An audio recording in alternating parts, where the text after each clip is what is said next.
There we go. Alright. Cool. Oh.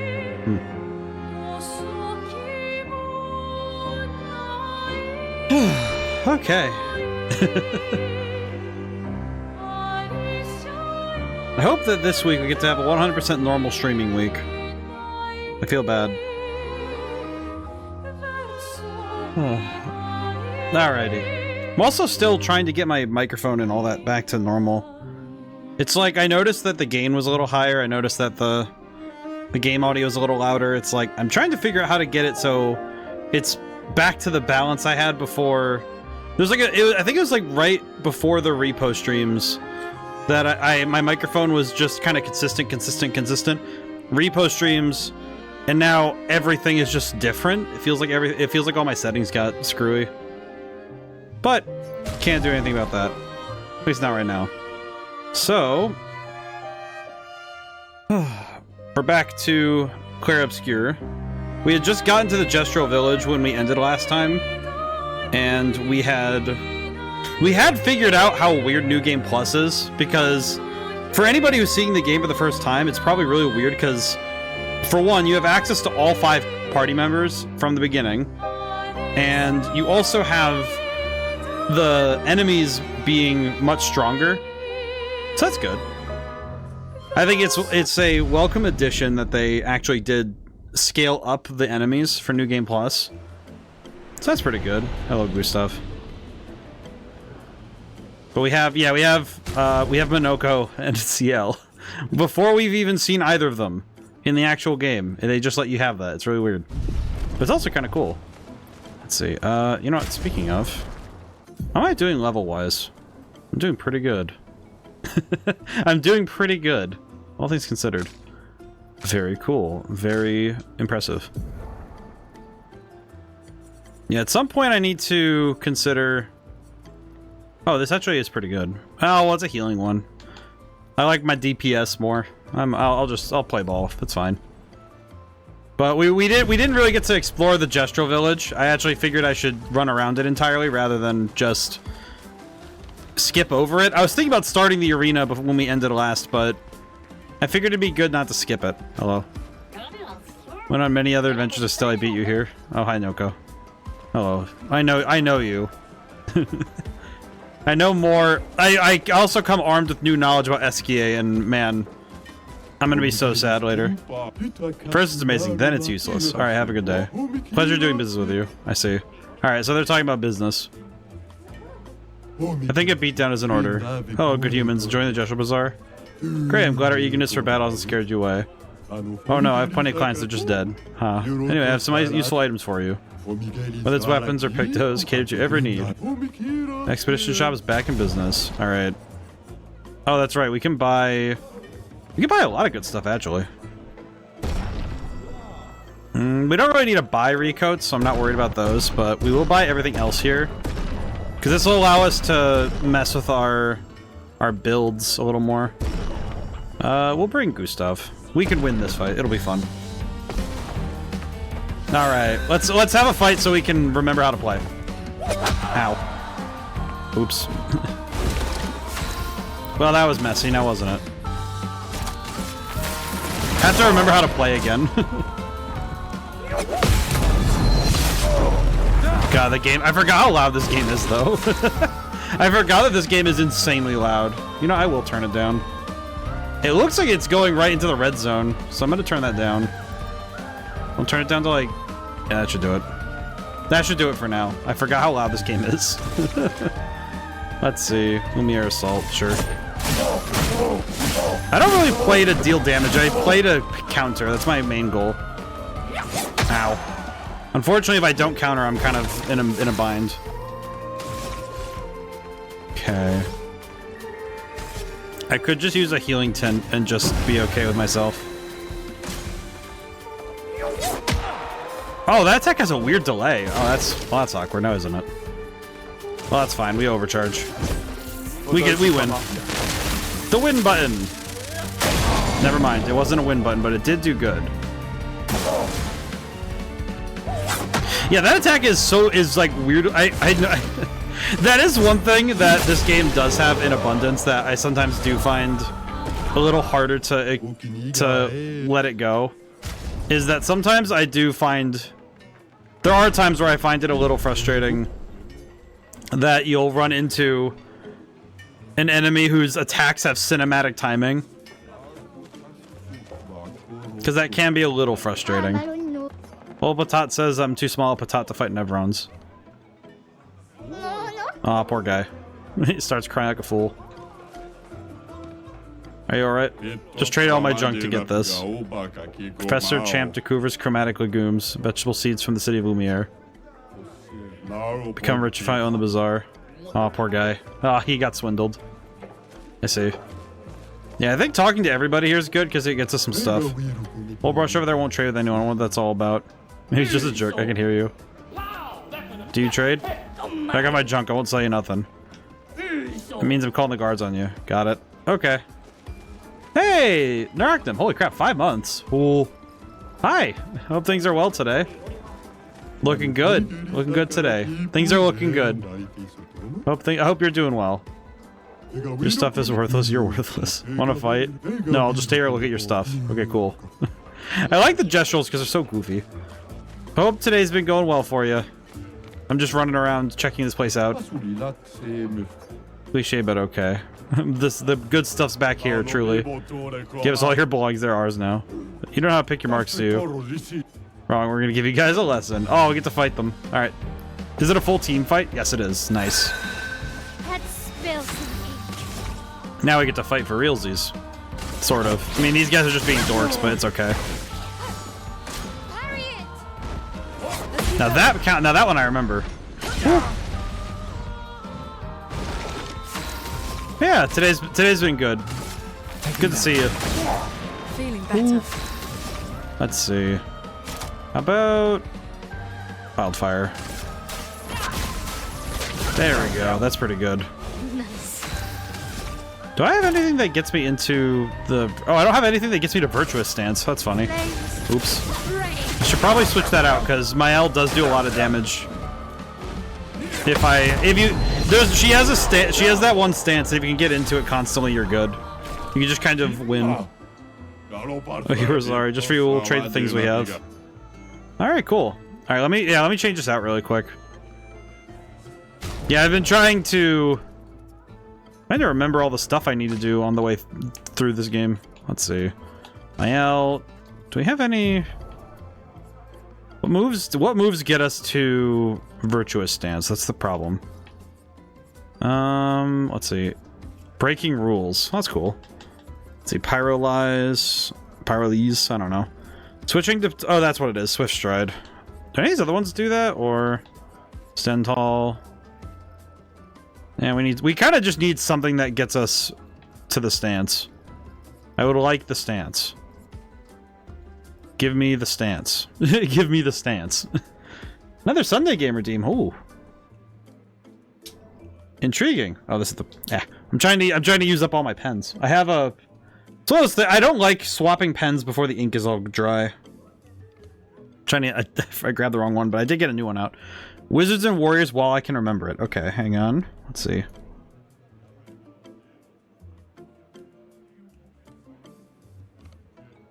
I'm gonna need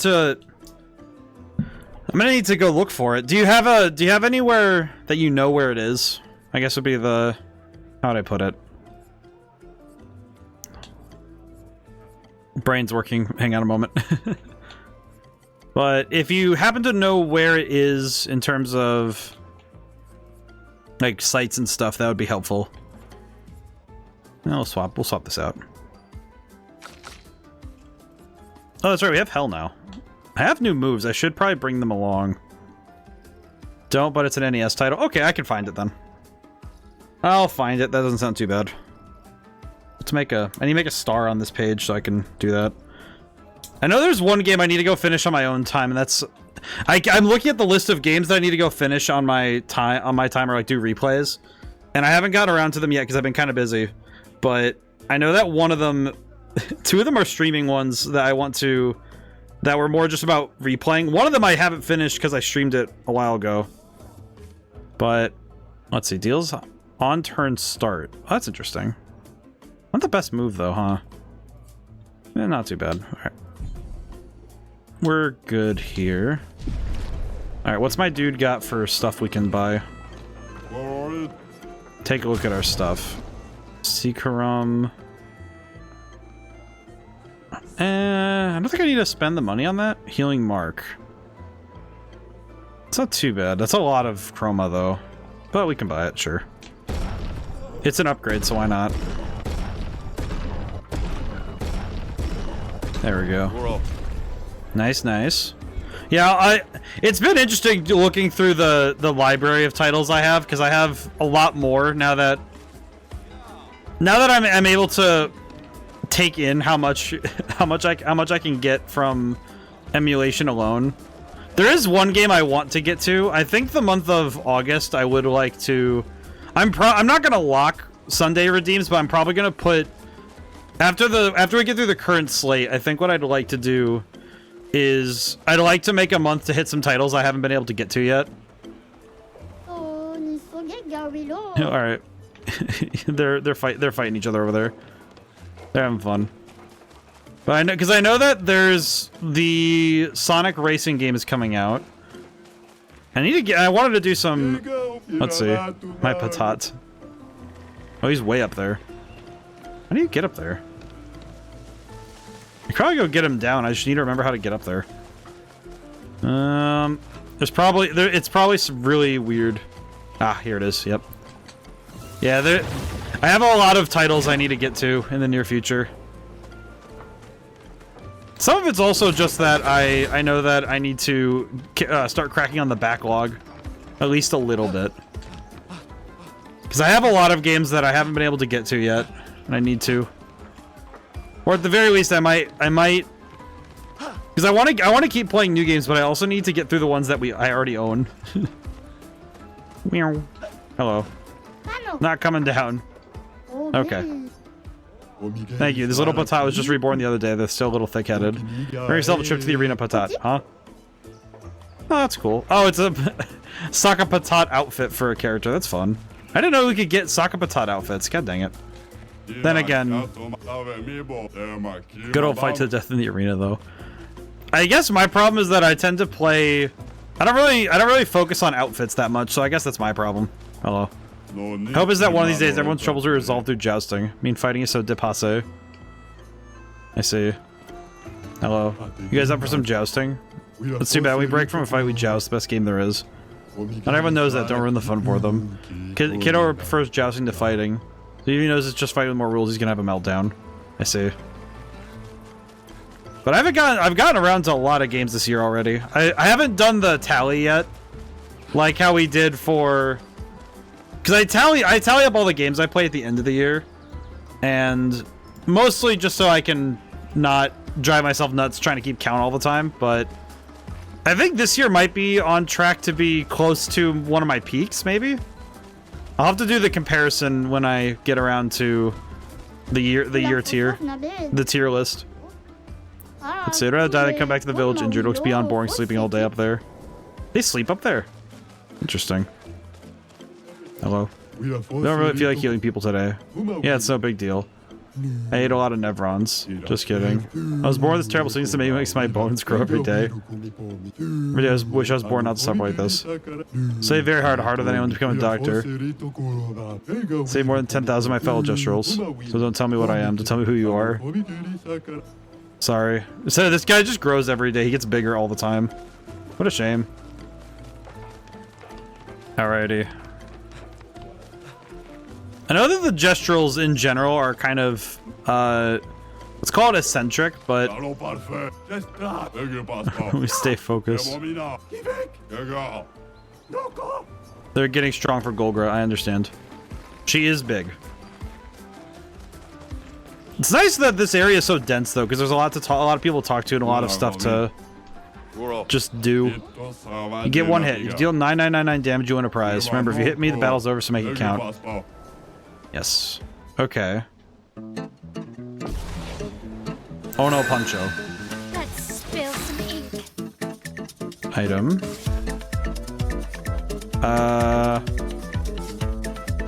Energy tints. So we need to hit him as hard as we can.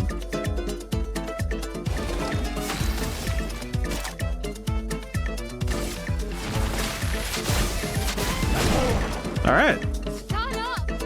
Congratulations, no one's hit me like that before. I guess it helps that I was able to go past 9,000. Nice. So what do I even get for that? You got a champion here for my personal collection. Cool. I know it's me, and I know it's entirely a me thing. I am not the biggest, I'm not the biggest fan of cosmetics in games, but it's not because I don't like how they look. It's usually just because I don't tend to do things just for aesthetics. It's more of a, it's more of a me thing when it comes to what I want when I'm going out and doing stuff in a game. I tend to be a little, I'm a little leery of doing things just to look cool. It's definitely just a thing where I'm just like, well, meh. But I do understand the appeal of it, because I think part of the fun of games is also looking cool, not just being cool. It's one thing to be cool, it's another thing to look cool. No, you approach Stinkered. Stinkered is a good one. What's going on over here? Huh. Build all this alone. I'm classy, I'm elegant, they treat me like a monster. They'll never understand one day this place will be full of casinos and everyone will listen to jazz. We have built casinos. We have built casinos for the sake of it. I understand. Is there anything over here, or is this expedition? Or do you like to gamble? Yes. Saw it in your eyes. If you like the gambling type, you should be able to answer this correctly. Let's say that every time I hit, I have a 50% chance to do 100% more damage. What are my chances of dealing more damage in the long run? Higher. What are you, some kind of statistics nerd? Same. That's what a fool who doesn't like gambling would say. I don't care. Correct, doesn't matter, it just makes things more thrilling. Take a true gambler at heart. So now we have the upgraded roulette Picto. Okay. What does the upgraded one do? Because I know what it does, because it makes your damage go nuts. Oh, okay, that's pretty good. That's pretty nice. So basically what roulette does is you either deal 50% damage, so you either have your damage or you double it. Or 200% of its damage. So it'd be double damage or half damage. You basically flip a coin all the time. Either you do normal damage, half damage, or double damage. Which I think is very funny. Because you could definitely do... I could definitely see someone doing a challenge run where every character has to have roulette on. And I could see that being fun. You don't want to go there. What's that? Old Daft Geeza's building a casino. No fighting allowed. I see. Could be later though. Wonder how they puke. Alright, well we've run basically every direction looking for stuff, so we were looking around. Meow. I will say, I think most games are made better by binaural audio, like stereo sound, like 3D sounds being able to exist in 3D space is what binaural audio is, really. And I don't know, there's something about it that makes a game feel more alive. And it's something that once they started doing it, it became standard practice for 3D games, because it made it a lot easier to pinpoint where things are in a 3D space. Because, you know, you hear something on your left ear, you know to turn left to find the source. And, you know, conversely on your right side, it works the same way. It's actually something that was invented for helicopter flying. It was something that was used for, as I remember being told, it was invented so that you could use left and right to make beeps, so that if a missile was coming, then they'd be able to tell which direction it was coming from. Saw this door before. Of course, yeah. These doors are all over the continent. You've been inside? It's never been open before, at least not for us Gestrels. Oh, nice. That's right.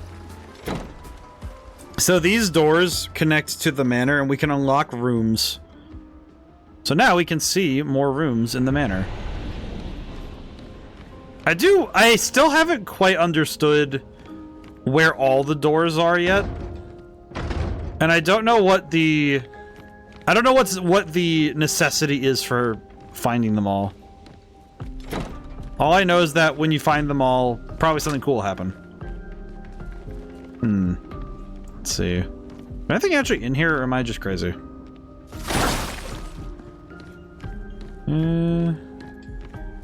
I'll check stuff. The details in this room are pretty cool, though. Ah, here it is.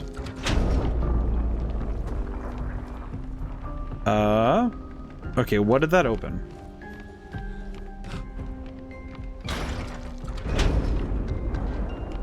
Okay.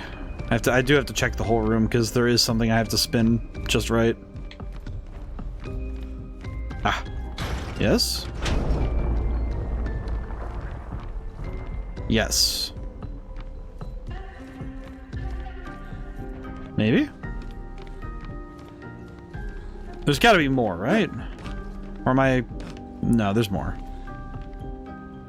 Oh, that's a piece of meat. I was trying to figure out what that was. I was just staring at it for a moment. Just, huh? It's always funny when you have to stare at something in a game long enough to dissociate what it is. So you have to take it out of its context, then place it back in to figure out what it is. Rather than it just... Oh, that's right. Oh, here it is. Oh. Here we are. What is this? Why does he have a cake with... Wait, he has a piece of cake with a bent Eiffel Tower on top of it. Is it a Lumiere cake? What is this? Wake up. Wake up. I think a Gestural broke in and ate all the food. Well, that's a shame. Ah, there's more down here. I think I remember opening this door, but I don't remember what's in here. All I remember is being back here at some point. But I do not recall for the life of me what's actually back here. I just remember that I've been here before. Whether I got everything in here might be a different story, though. So I'm definitely noticing that I haven't really... I've not cracked the case as to what all's in here. Huh. New outfit unlocked, hooray. More outfits. I feel like I'm definitely not the type. I think I'm just like, I'm trying to figure out exactly why I'm not thrilled with outfits. And I don't think I have a good answer. It feels a lot like I don't have a great concrete answer as to what it is. I think in some way it is because I've played a lot of games where outfits are... Because usually I like mechanical differences when it comes to armor. So when a game lacks those differences in your armor pieces, it feels a bit less exciting to mess with it. Because it's just a matter of looking the way you want. But I know some of it's also that I actually do really prefer when a character design just looks good off the cuff. Oh, I know this picture. Oh, this is the... I know this. This is the picture of the dev team. That's what this is. This is where the painting with the... This is actually a painting they put in the game with the dev team on it. And there's the dog that's named Minoko. Because they had a dog in the studio named Minoko. I remember. Smashing stuff, and this is the room with the cool dev Easter egg in it. Oh, beautiful. Alright, well, now we can leave. We have found everything. I feel satisfied. I have seen enough. Alrighty. I will say I'm trying to get around to doing more clipping, you know, to put like little shorts on the YouTube channel. And I might need help because I feel like I need help pinpointing in streams where I should grab my clips from, because I don't think I have a good sense as to what is a clippable moment. It's sort of like, it's different when I'm watching a stream and I can go, oh yeah, I could see this being a clip and someone using it out of context. But when I'm streaming myself and then I go back to watch a stream, it's like my eyes don't do the same work to see what I'm supposed to see. I don't know why. It's very strange. Meow. Probably good we do all the exploration now while we're getting warmed up. When the sun rises, the plants bloom. That's it? Then buy my books. No thanks. Get lost. This guy really does philosophize. Welcome to my lovely house. House quite empty. Are we all empty once we learn how meaningless our lives are? That's nice. I'm a philosopher. Yeah, I think he read too much Nietzsche and got the wrong idea, because Nietzsche did not say that. It's like, I feel like nihilism doesn't really work the moment you realize that, but being happier feels better. Like looking at the ground all day, whatever floats your boat. I don't have a boat. You know what? That's fair. I like that these guys are basically the epitome of that encounter I had way back when. I've told the story a bunch of times, but it's the one about... It's the one where the guy said, hey, you catch a game last night? And then I said no, and he said, yeah, me neither. I think about that a lot, but I feel like whenever you get hit with one of those, it's sort of like a factory reset. It just sets your stuff to default. It sets you to default. Truly. Oh boy. I could also vibe to, I feel like the problem with this place is that the music is too good. I could sit here and just listen to the music all for like a good long while. Hello. You want to register for the tournaments? Let's see. Prize is a powerful weapon. Count us in. One-on-one fights. I'll sign you up as a team, and you just decide who gets to go in. Bertrand the Big Hands is going ahead. Gustav. Time to fight. I will say, one of the funniest things I've learned is the name of this battle theme is a spoiler. There's actually 2 different themes in the game where if you know the names of the themes, it's a spoiler. Which I think is hilarious. Because it makes it so that once you... Ow. Once you learn the name of the song, you actually find out something about the game that you might not you might not be ready to know. Nice.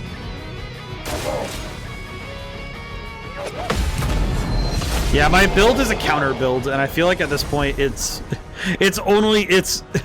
bad that if I'm having a bad counter day, if I'm having a bad day for counters, I'm probably gonna have a bad time trying to win fights. Dominique Big Feet. Alright, Gustav, get back in there. I love the guitar work for this song, though. It's very good. Here we go. Ow. Yeah, if I miss enough counters, it does kind of stink for me. Take him down. Because then it's just, alright, cool. I am going to perish. There we go. Oh! But like I said, the counter build goes hard. I do think this game's definitely a bit slanted towards parrying over anything else. Because if you get good at parrying, you can worry less about anything. Ow. You know what? Actually, this might work for me to marking shot and then counter. That.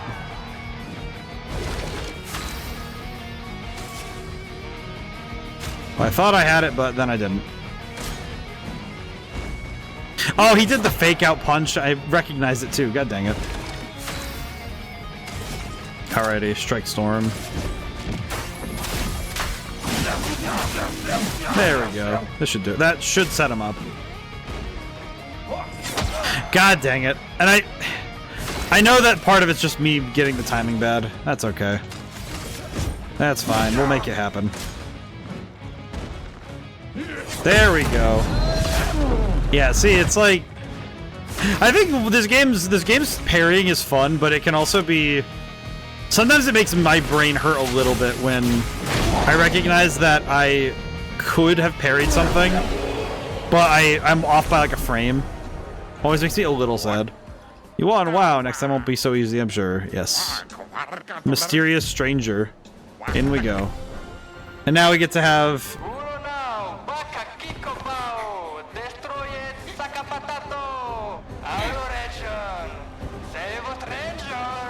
The stranger. Hi, CL. I appreciate that she's just having fun.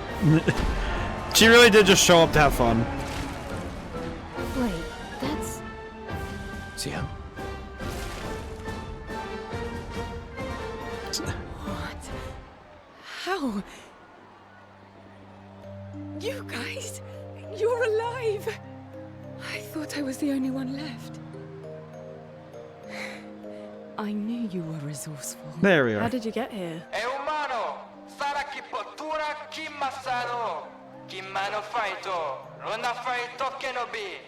They're expecting a bit of a show. Shall we? I do love her weapon a lot. The big scythe thing is so cool. Yeah, time to fight. Ow. Ow. Ow.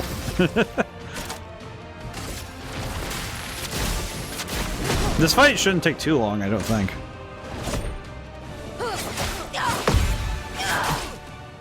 Man, I forgot that she actually uses her moves in this in this. She busts out the moves. All right, we'll just heal. I'll try to counter, and that'll save us. I can't counter for crap. I can't counter to save my life. Okay, hopefully I can land this one.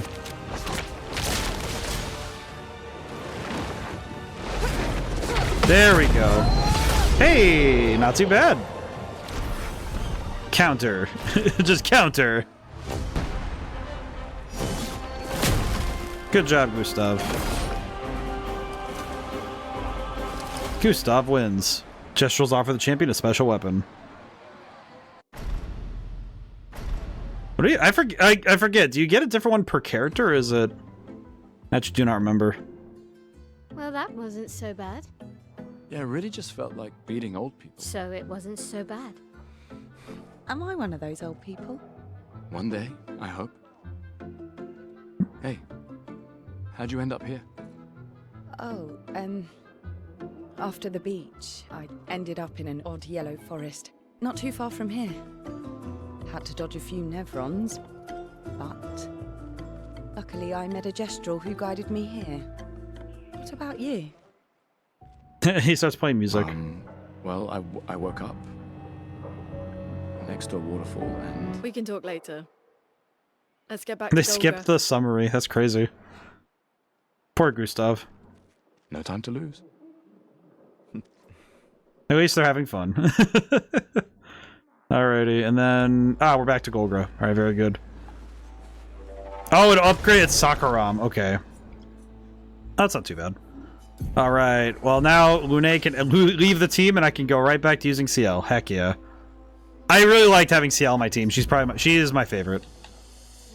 A lot of that, I think a lot of it, not all of it, but a lot of it comes from the fact that she's in my mind, the best mix of damaging and healing. Also, just because I like her moveset. It's very strange. Also, she has the Gambit thing where she throws cards and stuff. And also, she's cool. she's my favorite. Just thinking of that one's my favorite. I don't think of Borderlands often, but I think of that line from Ellie a lot, where it's like, that one's my favorite. I like that. It just makes me laugh.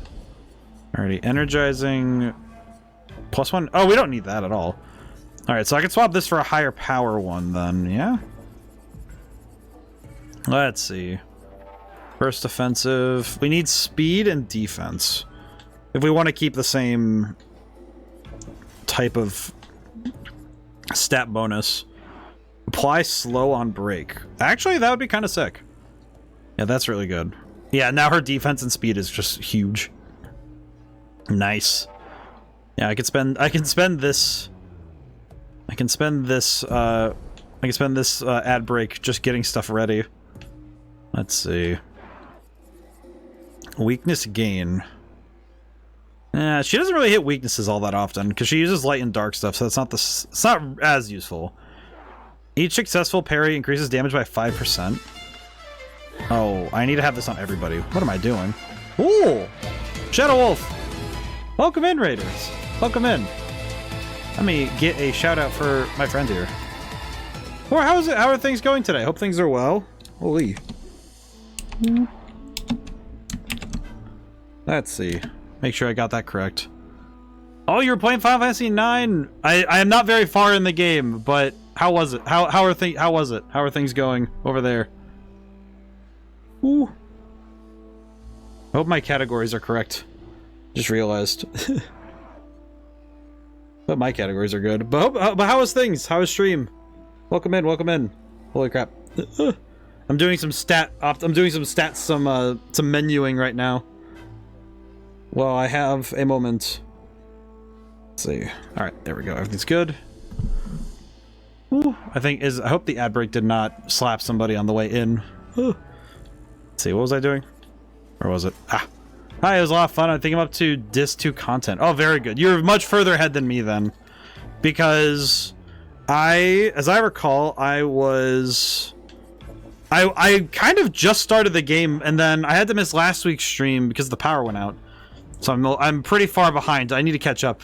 I need to spend tomorrow catching up because I am very excited about playing more Final Fantasy IX. That's really good. I hope it's going well. No spoilers, but I am very excited about it. It's a lot of fun. I had a lot of fun when I played it. The thing I noticed is that this game and Final Fantasy IX have DNA. They share some DNA in terms of the ways that the game design was built. Because this game has the hindsight that games of that time didn't have yet. And it's interesting seeing that this game actually was able to apply lessons learned from other RPGs.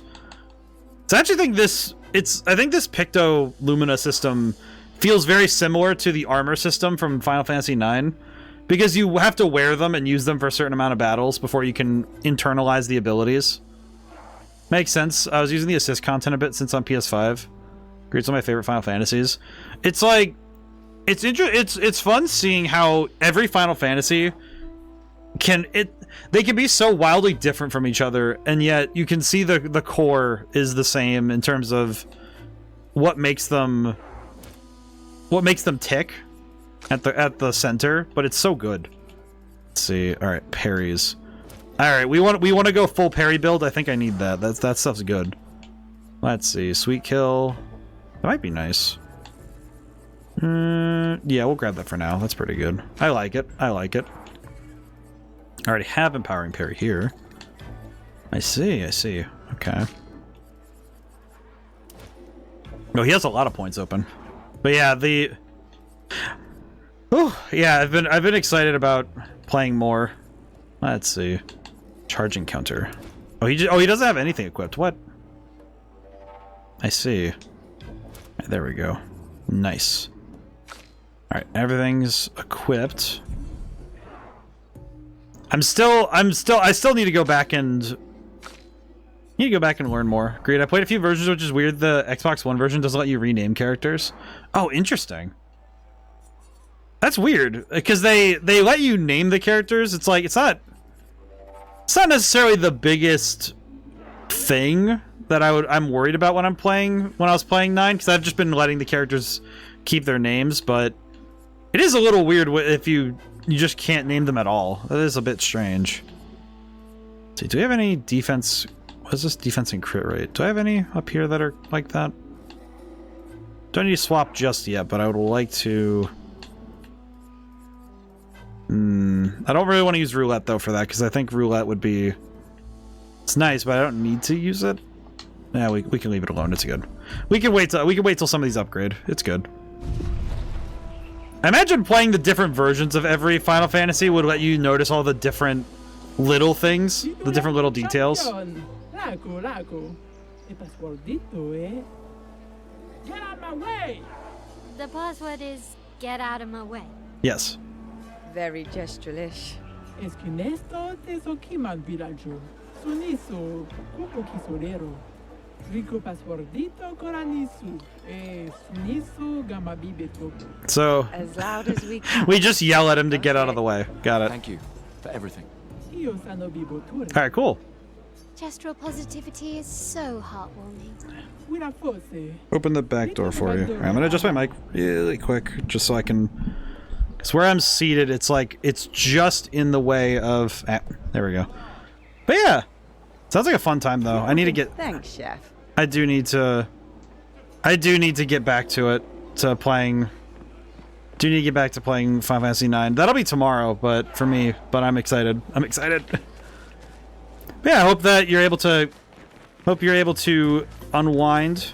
Hope everyone's doing well. For those who don't know me, I am ODaM. I make things. I'm currently working on my next game, which I'm excited for because I'm not exactly known for horror writing, but I've gotten kind of good at it, to put it to be at least a little modest about it, but I have gotten pretty good at it. Which is weird given my usually, what people refer to as cozy vibes, but I've gotten kind of good at it, so I started working on a horror game, so I'm excited to see the first demo, though, like, it's very, very early. Apologies. It's very early in its builds right now, but I do plan on putting a demo out soon. Because what I want to do is, I did this for my first game. I made a demo for the game that was very early in development, and I made a Google form and had people play it so I could learn some insights as to what people were hoping for.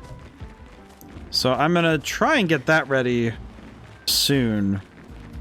My earnest hope is to have it out either tomorrow, either Friday, well, not tomorrow, Friday publicly, if I can help it, and then the other, if not then over the weekend, because I know that Monday I have to take my computer in for some maintenance. Where am I going? She said that they opened the back door, but I don't know where the back door is. Am I stupid? Not stupid. No. Unobservant, I think, would be what would be. No, not unobservant either, because I can see things pretty good. I think the problem is when you're playing a game and you're looking for something too hard. That's exactly what happens to me. I think that happens to me very often, where I'll look for something specific, but my eyes are straining too hard to see the thing I want, that I won't see it when it's right in front of me.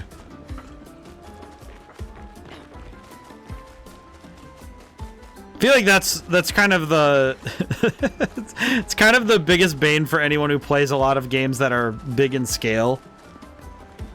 I think that this is what happens to a lot of players, is you end up just inadvertently getting yourself lost because you start focusing too hard.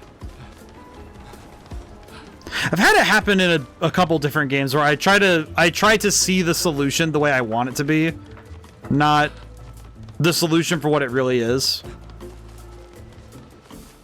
Because you come in with an idea as to how it's supposed to be solved, and then when that doesn't work, you just kind of go, what do you mean that doesn't work? What are you talking about, game? Whew. But yeah, Shadow Wolf, if you need to... Ooh. Oh, that's right, we just had to leave. But if you need to do post-stream care, make sure you take care of yourself. Let's see. Can I upgrade any weapons? I guess I should check that, because that would be nice. Weapon upgrades. Oh, we can also upgrade expedition resources, because we have... Boom. Oh, this is maxed out. Oh, sick. Okay. Let's see. 13 colors of Lumina. Nice, nice. Oh, just gonna be working. Very good. Let's see. Put the rest of Minoko. I probably should work on Minoko a bit more. I probably should work on him. Oh boy. Let's see. Is this the weapon I want to put a lot of time into? Yeah, I do. I like this weapon. I like its scaling. Let's see. That one's maxed out.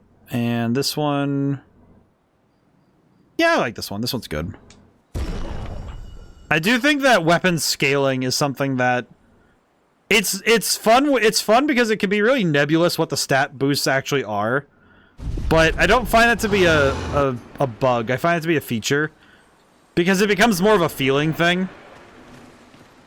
Because obviously you could sit and crunch the numbers and figure out exactly how the percentages work.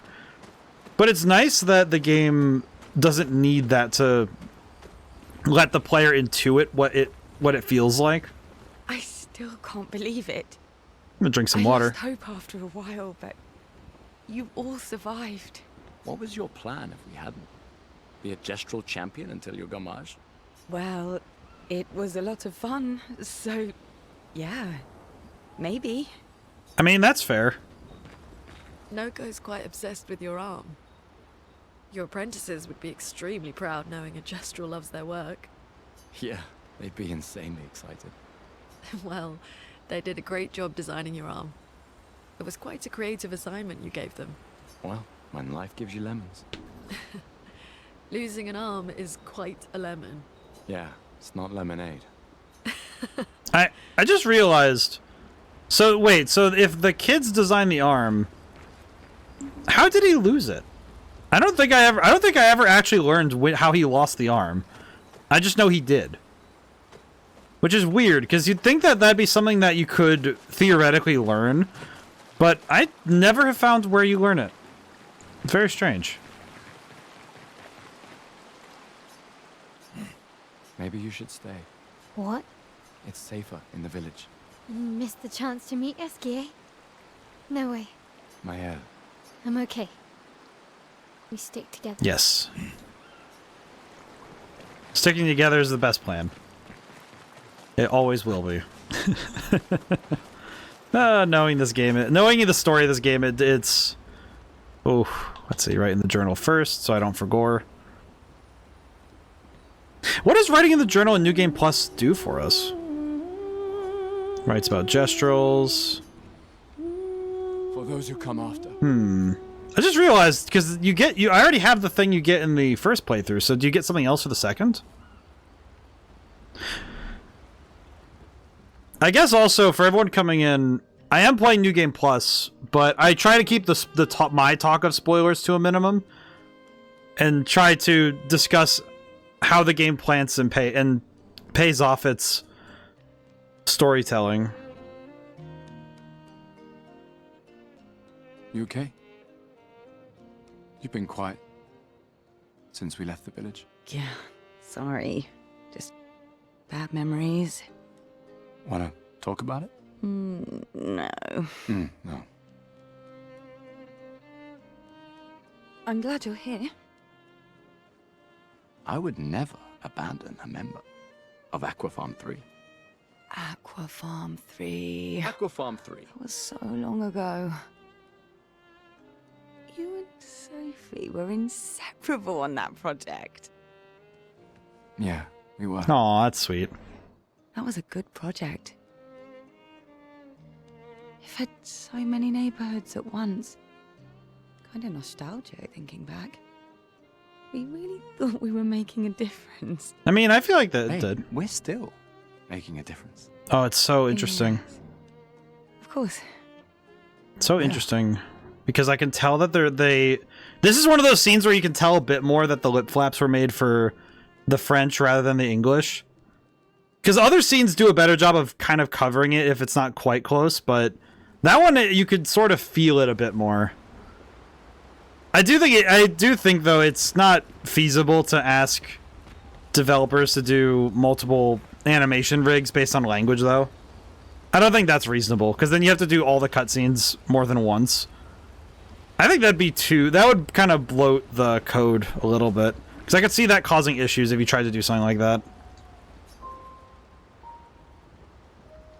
Because you'd have to have constant tags checking, you know, English and French. I can't believe it. We're gonna meet the Esquier. The gestrals and Esquier. The tales are true. Do you feel something? Man, imagine having any form of like sensory catch like that. Hello, lady. Yes, I know you.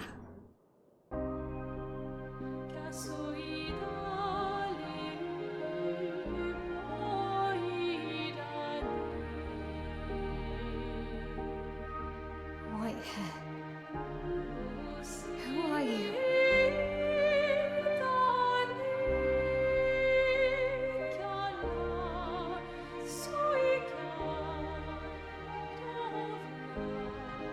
This game definitely does make a lot of use of the depth of field.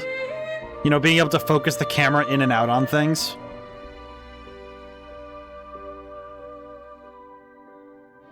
Alicia, I told you to stay home.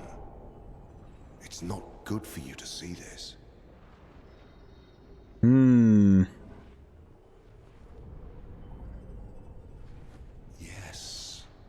Yes, I understand. It's her fault, and she doesn't even know it. But you can't talking about? What's my fault? What is this? You should never have come. You're only going to make things worse for everyone. Now take your friends and go home. Let them spend their final year in peace. This is your only warning. I always forget how tall he is. I can't wait to see. Well, Hey. She's at. It's like from the outside, this does look like anxiety. It's him. I saw him. The white-haired man and this woman. What where? did What are you you talking see? about? Mael, breathe. Slow down. What did you see? Think carefully. Every detail could be important. He said we need to go home and that it's my fault. Man, they acted the heck out of this. Make things worse for everyone. You were all frozen. I couldn't. It was like a waking nightmare. It's okay. What else? You said there was a woman. Lune, maybe later. She had a mask and I know this is hard, but I need you to focus, okay? While the details are fresh. Lune, ask her tomorrow. I appreciate that Lune's trying to investigate here, but Hey, breathe. Listen to me, it's funny seeing how all three of them handle the same situation. okay? It's over. But they all care. That's nice. Yeah, the act. I think the acting is what kind of.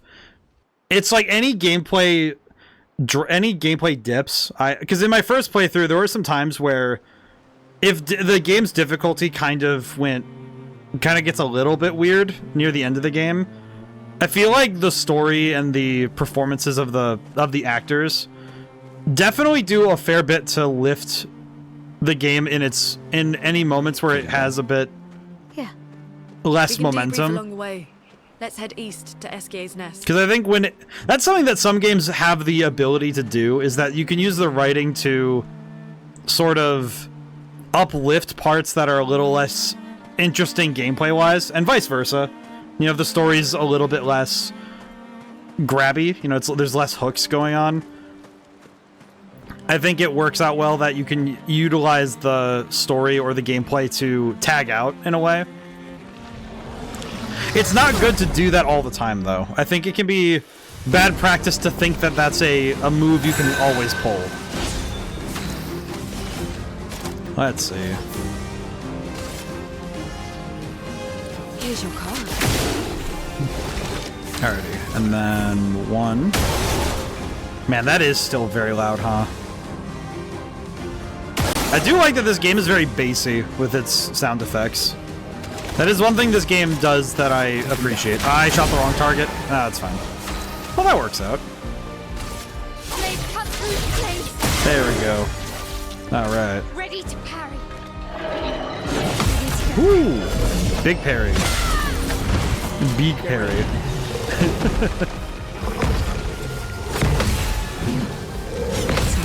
Yeah, the parrying is just so cracked.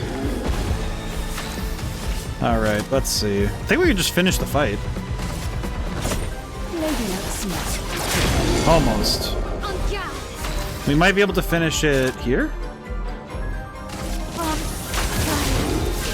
Not too bad.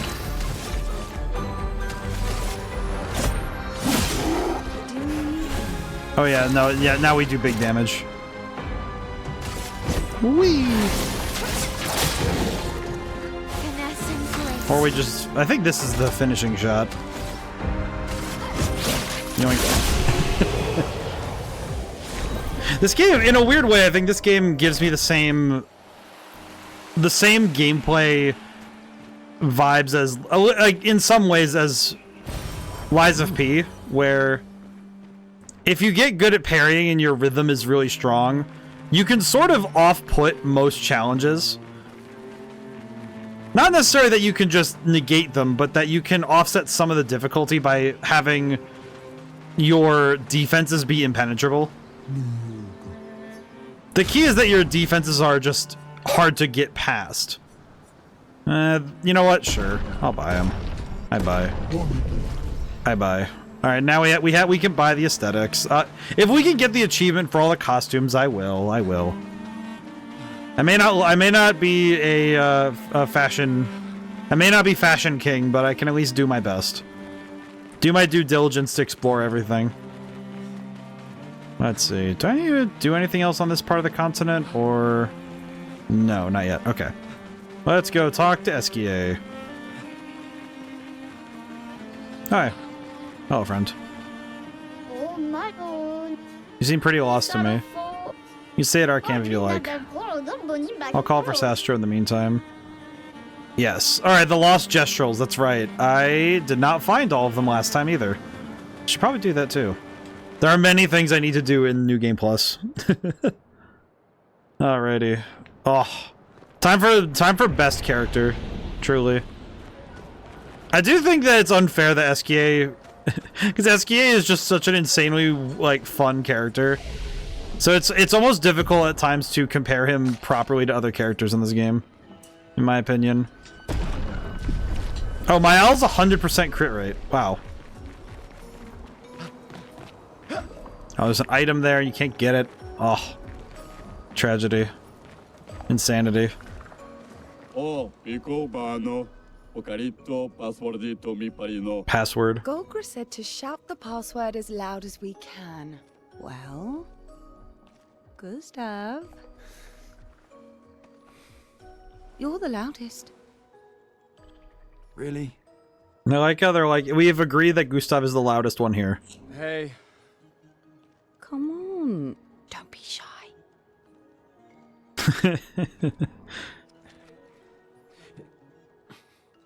Get out of my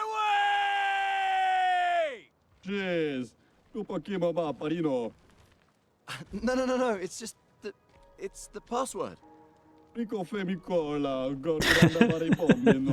such a goofy moment. Oh. Social awkwardness. Look, I am very sorry. It's just that Golgra told us that's the password, and Come on, it's a gestural. He'll have forgotten. I do think that it's fun. It's interesting with the beginning of Act 1. I'm sorry. And then this section. It sort of feels like, I imagine for some people it must have felt like such a weird tone shift to go from the beach where everything was hell to, oh yes, here's the gestrels. Let us enjoy the company of these merry little guys, and some frankly comedic moments. But I think it almost seems like, okay, wait, why are it's not showing me what I'm getting. It's just telling me that I picked up items. God dang it. I don't even know what I picked up. What did I pick up? What did I get? What did I even pick up is the question, huh? But I think it's one of those things where it allows the player to settle in a little bit, to have some rest after such an intense start, but also it gives contrast. It's one of those things in writing that contrast is something that it's easy to think of it visually, but when you think about emotionally, by giving players a glimpse of what the brightest moments look like, Interesting decor. you end up with... Esquier is said to feed on light. Are you okay, Maya? Huh. I don't know. Getting a bit of deja vu again. The light here. It feels a little... I don't know. Yeah. Deja vu all over again? Yeah, but contrast, I think, makes you realize how good something can be. It also works with, visuals as well, where you don't really get a concept for darkness unless you have evidence to the contrary. And that's sort of the point of having a bandwidth, a range in a story and in games. You don't want it to just be all darkness, darkness, darkness, because then it's very easy to get bored. And it also allows us to see the characters in more complex ways. To understand them as people, not just, ah yes, the darkness. It's very easy to get lost in serious stuff. I think the Persona games did that. I think the Persona games did that in some of the best ways possible. By giving you time to both be on and off the battlefield. Those ones really did it well. I'm trying to think of a game where I've played where it didn't quite land effectively to do those techniques. Or at least the way they tried it didn't work, but I can't think of any off the top of my head. No SGA. Oh, my boy. The beloved one.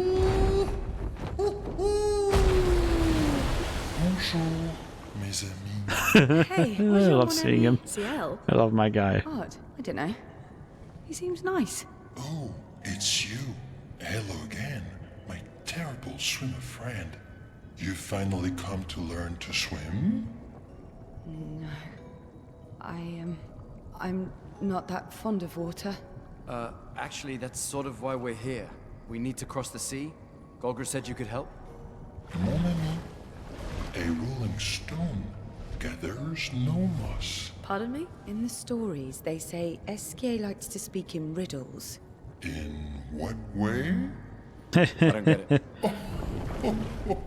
Oh man, it is interesting knowing the context. Please help us. There's a lot of you to carry. I'm strong, but I'm not that strong. I will need Flory, Who's Flory? one of my rocks. Rocks. See? Flory helps me swim. But Flory was stolen by my arch nemesis. One whose every step shakes the foundation of the world. The one known as... Francois. Okay. Let me guess. Oh, Francois man. is located deep in Nevron-infested territory, right? Oh no. He's right next door. Over there. Oh, Francois is my neighbor. okay. Well, I guess we could take a look. Fantastic. Good luck, mes amis. Please, bring Flory back to me. You seem to know me. Yes. How? I don't understand. Men trip not on mountains. They stumble upon stones. Okay. You know what's great is context here is king. The first time you hear this conversation, Esquier is just funny. He's a goofy dude. Look at him. He's great. He's fantastic. But the moment you realize how much more he understands of the world, those riddles start to make a lot more sense. Because Esquier, I think, he's kind of like the best. We're talking a contrast. He's kind of the best contrast to this world. Somebody who understands very well, like worldly and wise in ways that are harder to spot. Because he's goofy, you know, he's silly. He's kind of a funny guy. But you sort of notice, even right there, if you're paying attention, you can sort of tell he understands more than he lets on. Even if he is just big and goofy. Look at him. He's great. He is great, though. Because it doesn't mean that he's not funny the second time through, because he is still very funny. He's goofy, but you sort of know that he's... That quote there, man... The more information it's like... we get, the more questions I have. You okay, Sia? Yeah. Esquier is surprising. They stumble upon... Men not trip not on mountains, but they stumble on stones. Man, that quote has so much... It has so... It's layered. This game is a masterclass on writing dialogue that has so much... It's doing so much with every line.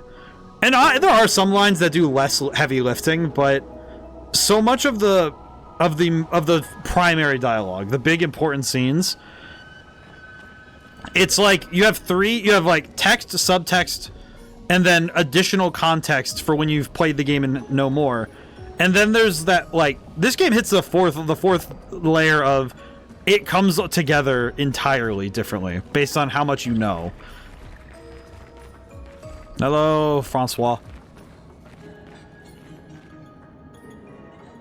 Francois.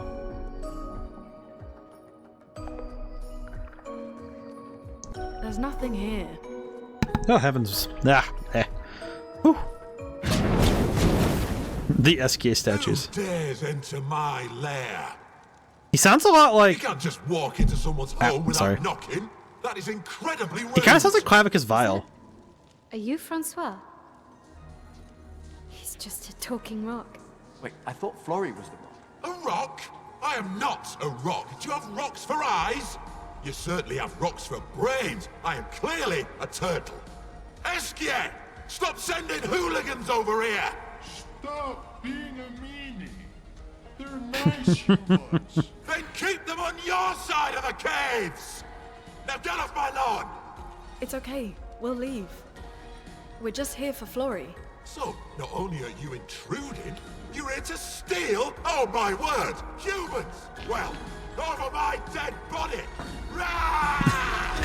There is something very funny about the way that this is a fight. It's more or less just... Oh. It's more or less just, here you go. Can you defend? Let's see.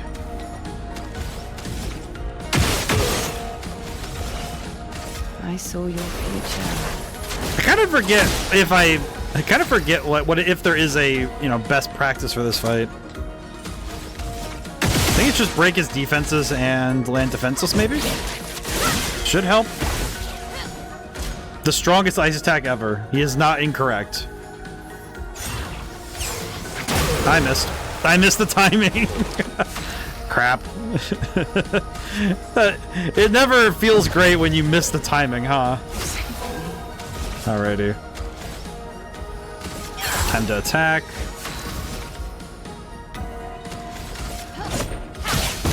Not great, but not too bad. Alrighty, here we go. Don't miss the timing. Yes! Dang! Big damage. Big numbers. Heck yes.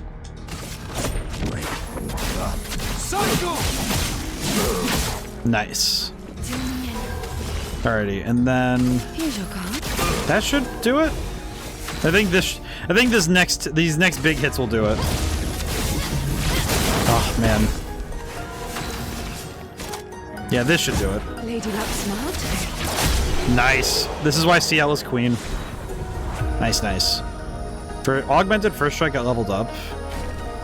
Not too bad. Okay, let's put an end to this foolishness. I need to sleep like a turtle. All this trouble for a tiny rock. Take it and never come back. Francois, you got smacked. Oh. But know that I will never stop chasing you. But you can't move. Scram! I love him. I think Francois is also one that...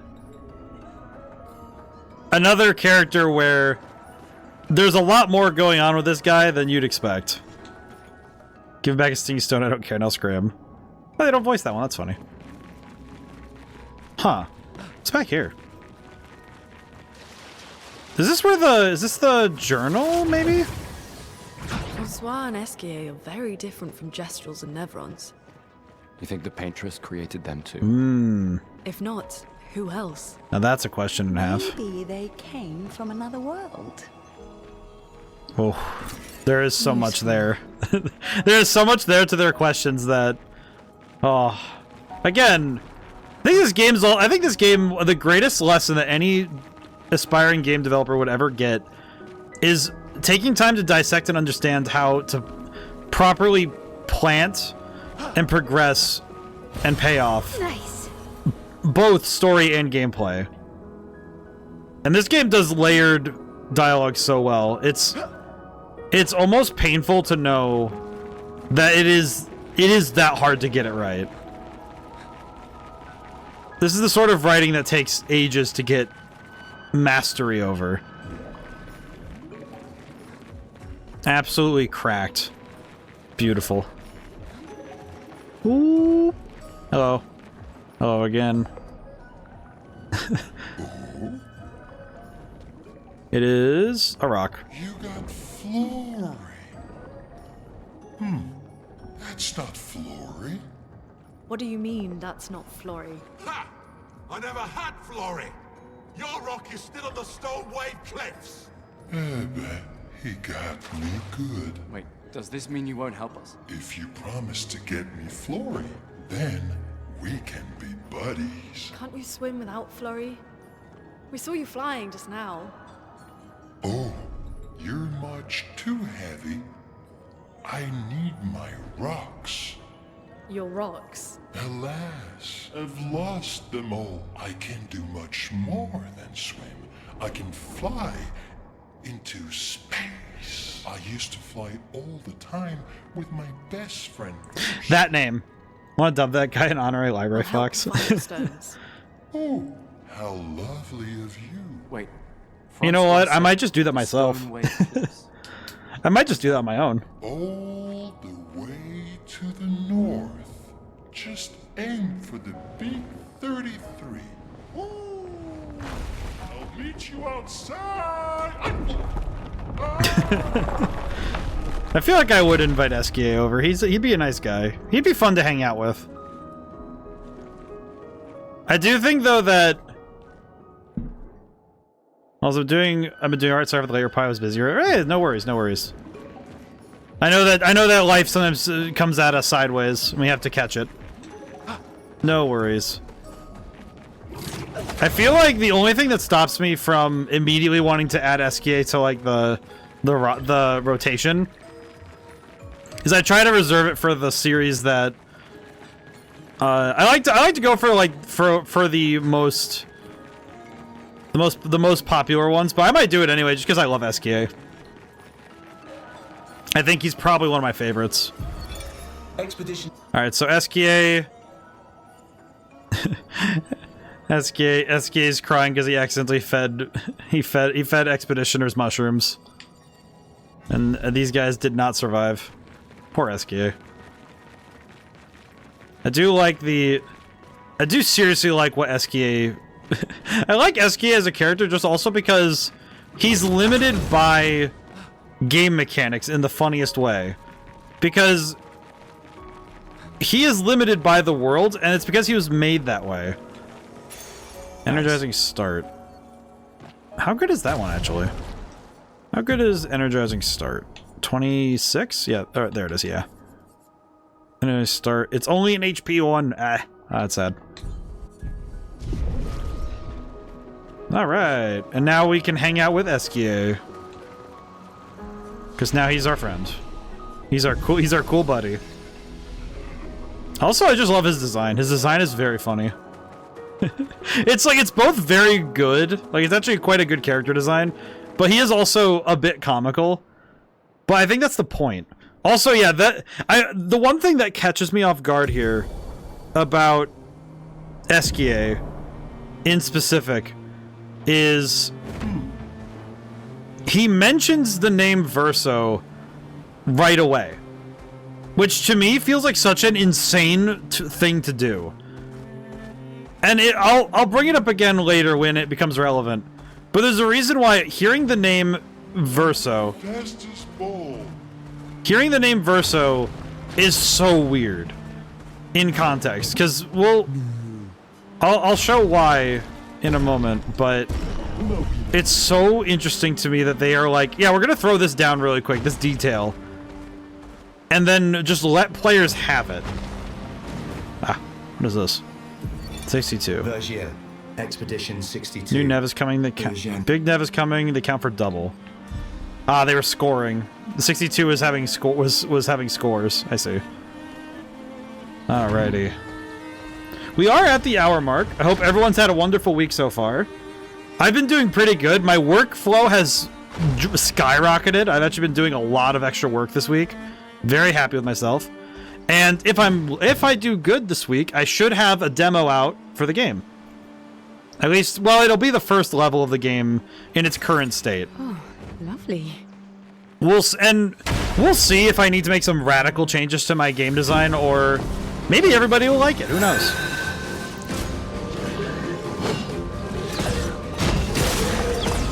But that'll be out hopefully Friday.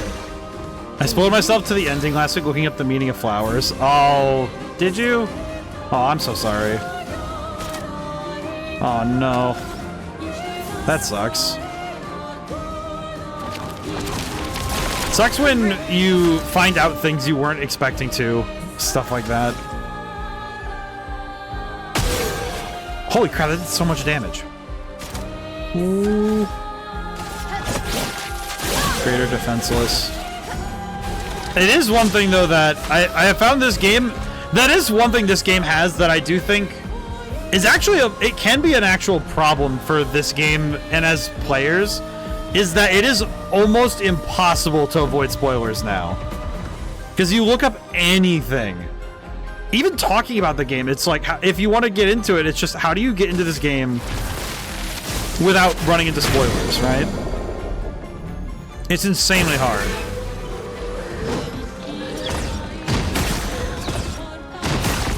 And it sort of feels a bit to me like Final Fantasy VII, where it is just wildly difficult to try and approach the game without the conversation veering towards what is. Let's see. Is it burning? It is burning. Still haven't had spoilers somehow. For both? For this game? Actually, that's quite amazing. Because I remember I learned things about the game that I feel like I shouldn't have before I got there. Yep. Alrighty. I hope that this is not... I hope this isn't bad in that regard, then. But... And I hope my conversation has been good about... I guess this is the greatest litmus test of, am I doing good in terms of not spoiling things? Because I feel like it's insanely hard to... It's insanely hard to not spoil games like this. Because it's difficult at times for me to make sure that I meter myself, but I feel like mechanically a new game plus playthrough doesn't tell you much. Because you're doing good. Oh, that's good. Because I know that mechanically there's some things that I'm showing, but it's actually also why certain details of the story I also shy from, because I want it to be context-based conversation, you know, where it's like I'll talk about things that come up as part of the gameplay, because I think that makes more sense. Oh, this thing. I see. What's up here anyway? Is this optional area? Yellow Harvest. It is an optional area. You know what we could do? I think I'm gonna do the thing I wanted to do in my first playthrough. And that's that I kind of want to do the optional stuff. I kind of want to do the optional stuff, like, after the fact. I kind of like the idea of doing all the optional stuff sort of in a row, but I could also see that being very difficult to maintain. Also, I just realized I don't think I ever came over here. I don't think I ever actually saw this place. I know I went to Yellow Harvest in my first playthrough, but... Huh. What's in here? I mean, it says Hidden Gestural Arena, but what does that mean? Let's see. Feel bad for Lune, because her stats are so not focused. Eh? Oh, whoops. There we go. Damage is getting better. That's good. Actually, I feel like the funniest thing about New Game Plus, though, is that it inherently does start with some things out of order, in a way. Hello. Oh, what are these guys doing? Hello, small one. Secret Gestural Fight Club. If you're not tough, you can still run away. Who will fight? Gustav. My boy, who will destroy you? Oh, I can fight the guys from earlier. Okay. These are the guys from the other arena. Interesting.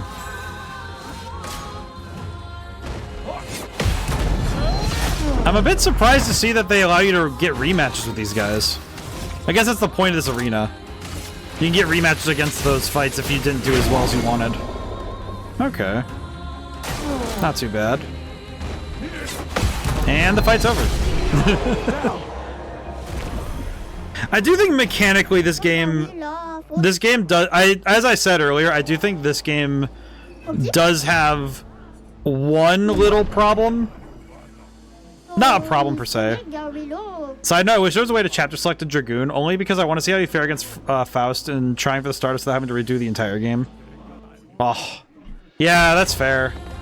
I feel it is one thing where the sad thing about story-driven games, and specifically how RPGs are built, is that it is difficult to go and retry for things that you missed the first time if you specifically have to replay the entire game to get there, right? Because that does kind of suck the momentum out of trying to do all that, right? I know personally that is sort of what's slowed me down a little bit on both Fuga and Shin Megami Tensei 5. Because I did say I wanted to get around to replaying those when I could, but man, it is a little bit tough. It's tough to replay a game for a specific thing, whereas replaying the whole game for the sake of replaying the whole game is certainly preferable. Because it feels less like you're going for a specific thing and you're chasing a specific end result, and more that, okay, cool, I'm re-experiencing this game that I like. Because that's more fun. That's more fun, I think, and it also feels better. I think this game, it's a little bit of both for me, where it's, I like the fact that I'm replaying the whole game, but I do have some, I have some specific things in mind for what I want to get, but I'm not worried about it because I have so much more to do. There we go. Yeah, as I was saying though, gameplay-wise, I think this game's the only thing I ever consistently talk about in terms of things that are like, you know, it bounces between being really fun and a little bit weird, is the game's very focused on parry timing. Like, it really wants you to parry. You shall become Parry the Platypus. Let's see. So, all of these Pictos are... No. Bullfight, Gustav, Julian Tiny Head. This guy looks ridiculous. I mean, yeah, he does, but not that bad. Ow. But I think that it's fun. It is fun, but if you're not really into the parry timing, or you can't do it, I could see this game being a lot harder just by the principle of having to parry everything to do the absolute best in combat can be a bit of a high ask at times. Especially for some fights where the parry timing gets crazy. There's a couple of boss fights I can think of off the top of my head where parry timing becomes not just necessary, but required. So I could see some people falling out of this game if they find that the later sections frustrate them. Here, now get out of my sight. Solo fighter, deal 50% more fighting alone. Okay. So we do kind of want to unlock those abilities. So the thing I mentioned earlier about Final Fantasy IX and how this game, in a way, innovated off of what it did, this game does take away what Final Fantasy IX does that I can see it being better for that game because you do a lot more battles than this game. Because this game, you only need to do 3 battles to get one of these Pictos memorized. So you can use them on, I believe you can use them on everybody if you do this. As I recall, you just need to use them. Let's see. Yeah, so if you want to learn them, then you only need to use them like with a character. Let's see, accelerating last stand. Let's see. I could try and get one of the ones that has. Do any of these have defense? No.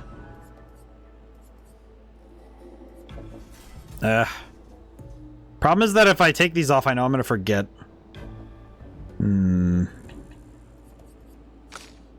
Does anybody else have? Maybe someone else can use this, because then I can get the same bonuses.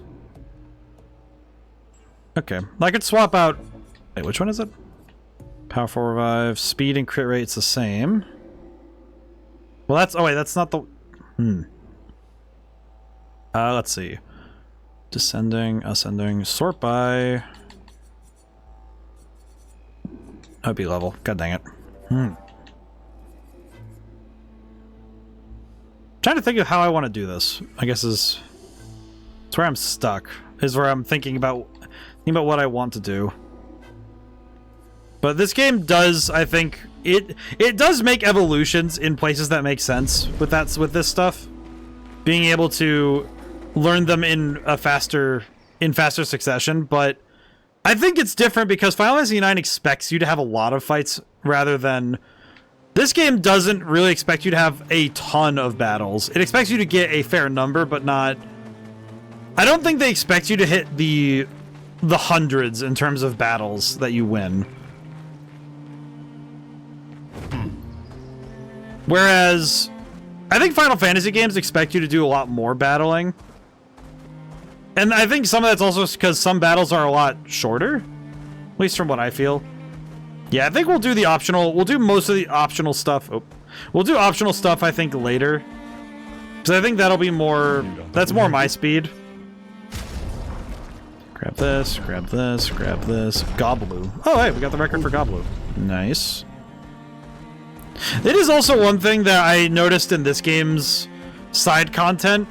And I think it's almost more closely related to older games than not, because this game definitely has a bit of a problem with directing the player towards where it wants you to go, because it definitely does not point you towards side content that is your level. Mael's Nightmare. Interesting. Because I think this game definitely. Whoa.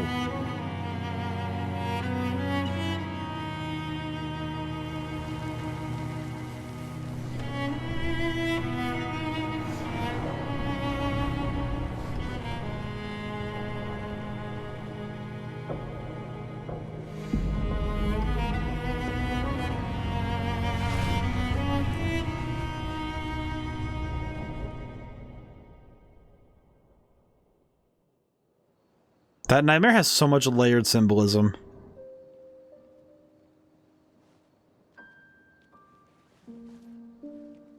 Man. Again, it's one of those things where they put the answers right in front of you, but you don't have the understanding to put it together. I see why you like throwing rocks. You've been quiet since you saw those people. It felt like they knew me. Like, actually knew me. I don't understand what's happening. And I feel like I never understood. Like, I'm always missing something that everyone else just gets. In Lumiere, life never made sense, and I never fit, and now out here, when it was just starting to maybe feel good, then this happens, and... Yeah. I hate it too. Things we don't understand. They just make us feel small and powerless. But it helps, you know, to focus on the things I do understand. I'm gonna snooze that ad break. Who care about me. And, you know, now I feel a little less lost, because at least we're lost together. What? What? Stop it. Too cheesy? No. Well, if it makes you feel better, I was even more lost when I was 16. I heard that was because you were only thinking about girls. Yep, but guess what? The girls weren't thinking about me. Oh, I believe that. Yeah. beautiful. Truly, me and Gustav are one and the same. Talk to me. We're family. Well, that's what the paperwork says, at least. Well, the paperwork probably says we're dead too, so... Yeah, probably. Ooh, nice one. I know. I told you, don't get cocky. It was... okay. That'll be great. Nah. Man, again, this game does so much to put answers directly in front of you and wait. Because by the time you get the context to answer them, you probably don't know, you don't have it perfectly in your head what you recall, you just know that you've seen something like this before. And only on the second playthrough can you take the first piece and then take it to the second piece that you were able to get. Absolutely just masterful. What system were you able to play Dragoon on? I was on the totally legit PlayStation, which was... legally, I'm supposed to say I own a PS1, and that's how I did it, but... Let's see. Air Expeditioners, yes. Killing stuff, exploring the world, then dying, right? Need your help. You heard of the Lost Gestrels, right? One's after the fracture. Searchers find one, I watch over them until the villager comes to pick them up, but 9 of the imps ran away from me. Where could they be now? So we need to find the Lost Gestrels. Got it. Good, we'll help you then. Yes. Understood. So you have to find the Gestrels so we can get some stuff. But I was able to play, I had to play it on what we call the duck station because I lack a actual PS1. No, Eskia. I haven't seen a human in so long. You're much tinier than I remember. When was the last time you saw a human? Oh, my best friend when he asked for my help. Your best friend is human? I thought Francois was your best friend. Yes. He has many best friends. That's how it works. We finally found someone who loves rocks more than you. So it seems. I think you and Esquier are soulmates. Aww. Esquier must have experienced so much over the centuries. You're gonna grill Esquier, aren't you? A creature of legend. Yeah, just a little. Beautiful. I think you have a new best friend. Esquier? Yeah. He's sweet. And somehow he knows I'm a terrible swimmer. When he said that, it made me think of... Aw. You know... Yeah. Yeah, I thought it might. After the beach, when I was alone, I almost... I know. Lune told you? No, but I could fill in the Aw. blanks. And I understand. Better than anyone. You know that? I'm just glad Lune found you. Before it was too late. Just like whoever found me. I like having you in my life. Same. Good night, Gustav. I'm gonna be honest. That is another conversation that... knowing the answers... I think what fascinates me almost more is how much... Like, again, you know what's the quote I'm thinking of now? It's this one from Arkham City. You know, how do you fool the greatest detective, the world's greatest detective? You take the answer. You take the thing and you put it right under his nose and wait. And this game is just that on a massive scale. Because your eyes are so focused on the mountain that all the little pebbles that you pass by on the way to the big mountain are... It's really easy to pass over them. It is so easy to pass over all those little things. that the game just kind of puts in front of you. Because it puts all these little details, these things that you wouldn't think of them because it just seems like, okay, I don't need to save this to my memory because it's not clicking yet. And yet, all of it is important. I think that's the key with good writing or design, is that all of it is important. Even the little things.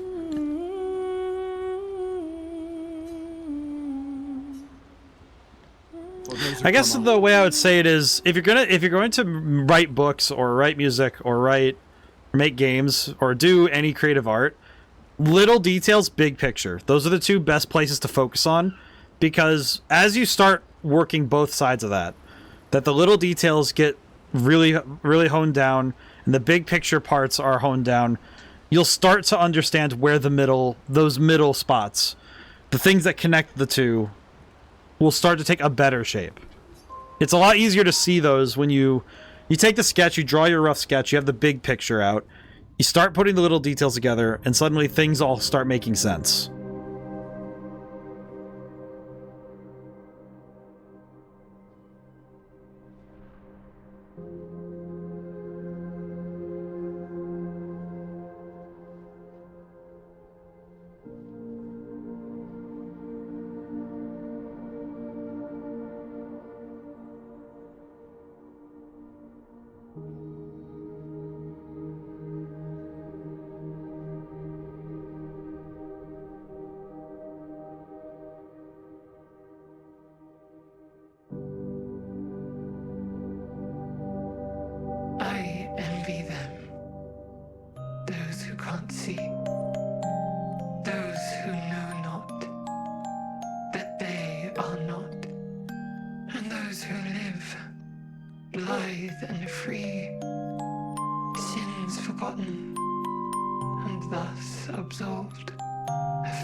Dream, a singular weed, resisting, ever resisting, that iron dirt, that eternal law. Those who can't see, those who know not, that they are not. Do you know? We are fellows.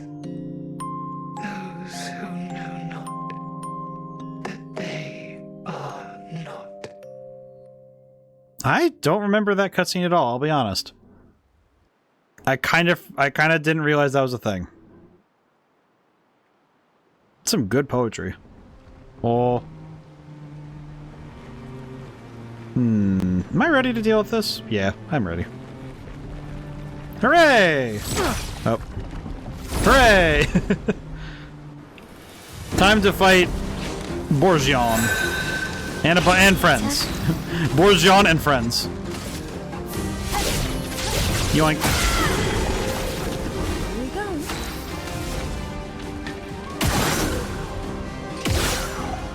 Alrighty. Here's your card. This should be good. Maybe? Greater powerful. Very cool. Ow. God dang it. Oh god, I forgot how hard it is to parry. Wah. Oh well, I'll make do. Take your shot. Ow. Okay. Alrighty, let's revive Gustav first, so that we don't die immediately.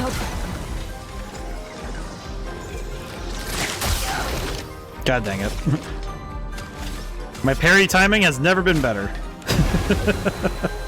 Useful. Alrighty.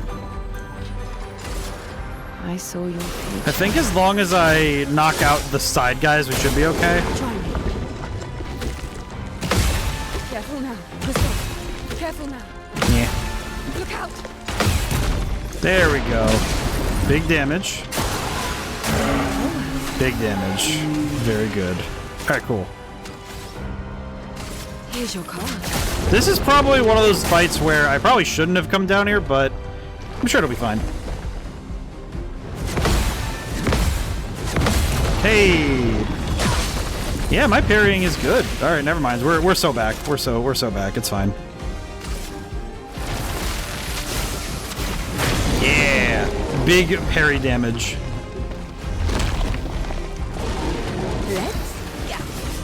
Okay, now how do I want to do this? I guess we just want a Phantom Blade and hope for the best. Or I could do Final Path. Nah, Phantom Blade. We just go for it. We ball. We ball. Yeah, that's CL. CL's damage is just so spectacular. I am up. Why is she so low on the ground? What was she doing? Why is she down there? Nah, can't dodge. Can't stop. Alrighty. I think we want to build up our damage, maybe? I think we want to do it a specific way. I'm uncertain. The tough thing is that we don't have our character who does a lot of the breaking. So that's gonna be a little tough. Here's your card. But I think we can make it work. Here we go. Take your shot. Ready to parry. Yeah, dodge. Ready to parry. Yeah, I think parrying is just, man, that it lets you turn of battle that should be at least like a little bit difficult into, yeah, now we can cook. Let's see. I think we could Phantom Blade. Yeah, we could Phantom Blade. We ball. Yeah, and now we get Gustav back. I think New Game Plus kind of just lets you experience the limits of builds in this game, where you can see the actual all of your options and what it means to have all of them available to you. But man, it doesn't feel like, at least to me, it never feels like it changes how you play the game from like fresh save file versus this. Because to me, it just feels like you have more options, not that you're lacking them in the original playthrough. Why does she get down so low like that? Get low, I guess. Oh, we have gradient attacks. I will use it.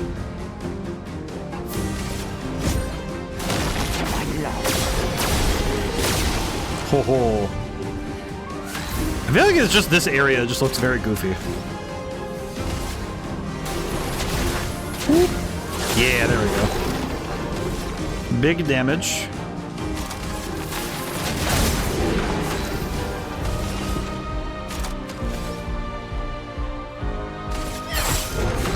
Yeah, I think the only problem right now is that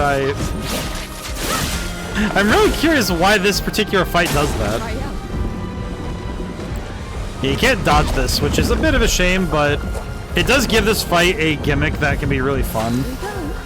It's difficult, but it is fun. Nice. Because it's something that only this enemy does. Certainly only in this specific way, too. And knockout. Nice. Hey.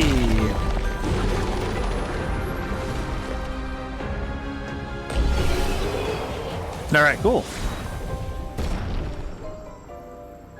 I still don't know what Burgeon skin does.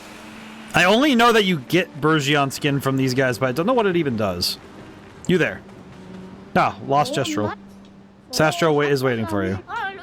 Wee. I like how many E's they had to put on that. Wee. Anti-stun, powerful mark. Wait, we learned anti-stun. Can I put that on everybody now? If I can put it on everybody, I'm going to, because that's hilarious. No stun. No stun. Ah, yes. No stun. Stun is meaningless now.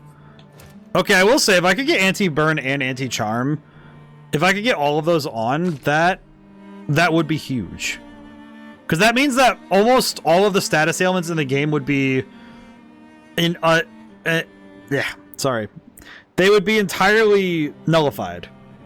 But it takes a lot of points to do that, so that's not a immediate thing I should think about. Ooh, healing parry. Wait, healing parry, the Picto got upgraded. How good is it now? Healing parry 25. That's not too bad. The HP and defense boost is pretty good. I think this game also does a great job of highlighting what how good percentage healing is. A lot of games have moved away from flat numbers being the healing du jour and going for percentage-based ones. Whether it be percentage based on your attack or stuff like this where it's you recover X percent of your HP. Which I think is an interesting shift. Because it's something that is harder to visualize if you're not good at math. This will be useful. Because I think if you don't actually know how to understand those numbers, they're a lot more nebulous. They're a lot less direct in terms of what those numbers mean. Because if I say 3% of 1200, how many people off the top of their head know exactly how much HP you would recover every time? Whereas if I say you recover 15 health on a parry or something, then it's different. You know, it's like you hear if somebody says you heal 100 health and you have like a 500 HP pool, it's sort of like, okay, well that doesn't seem great. But if I told you you're getting 20% of your HP back, it's like, oh, that sounds great. That sounds crazy. 20% is 20%. And it's like,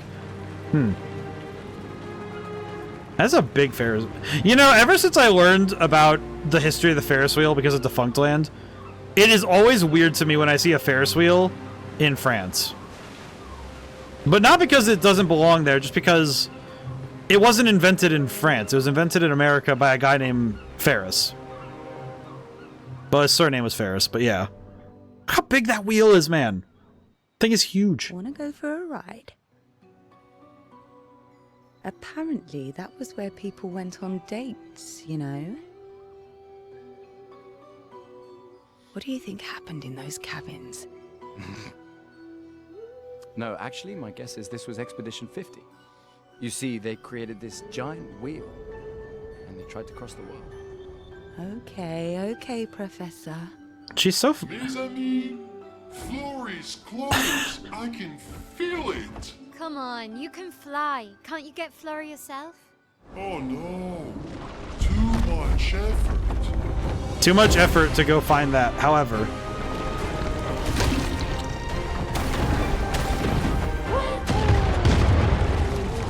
Create the sonic boom. So, wait.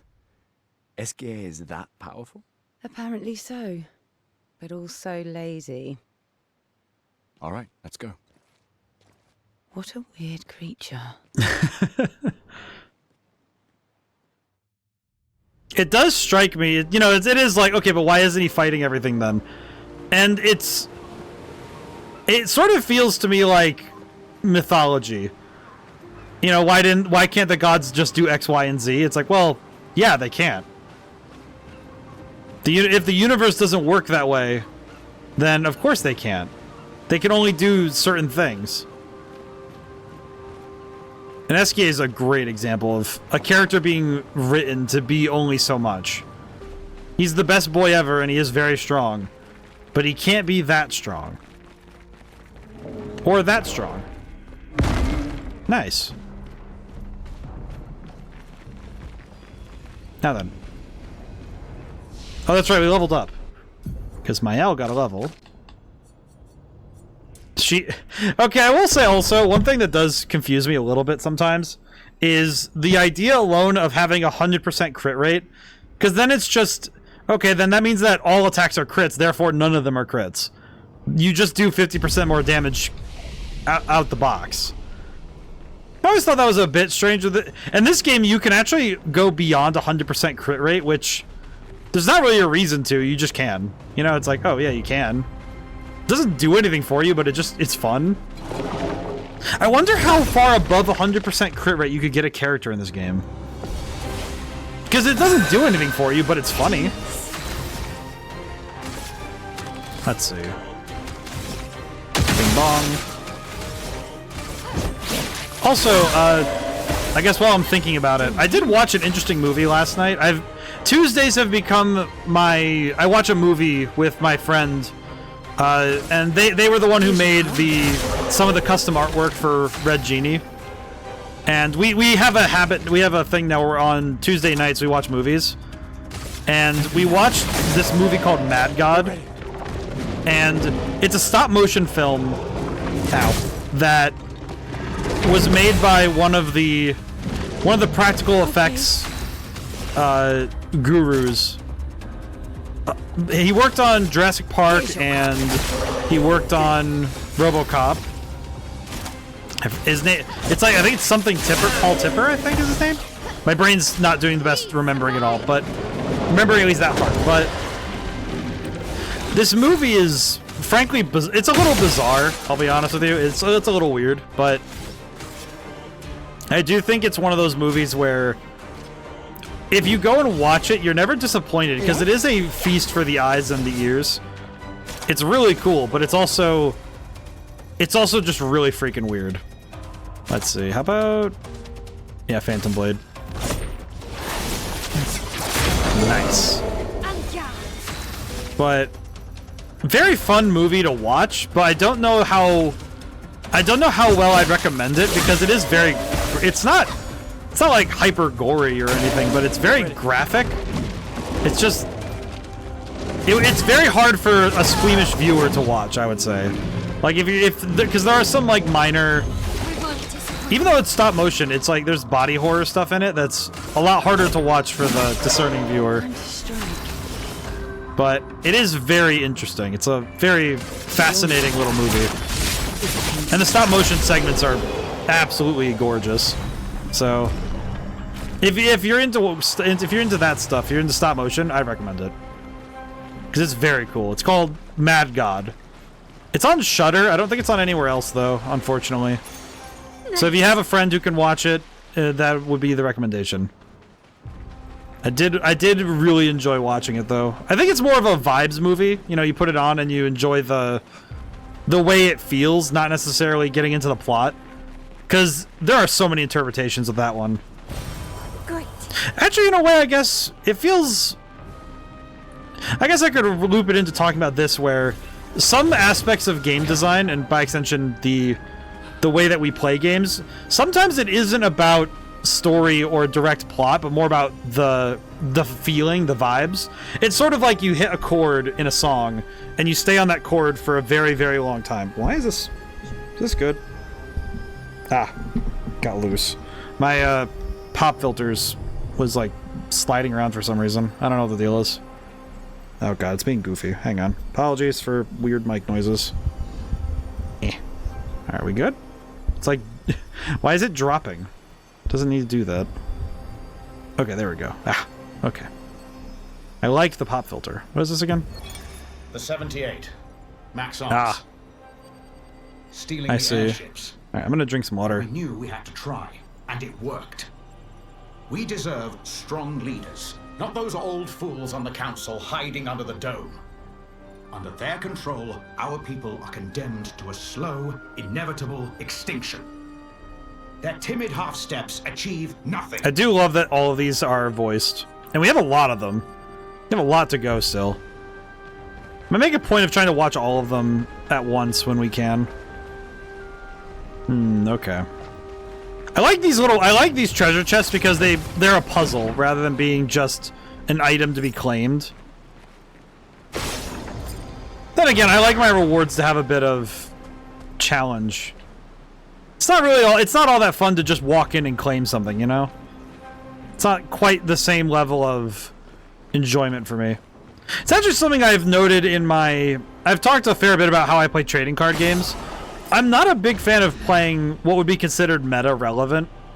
It's fun to do so if you and your friends are playing it all at once, but it's different when you're playing a game and you're just winning, and there's no consideration. You don't actually have to think about what you're doing.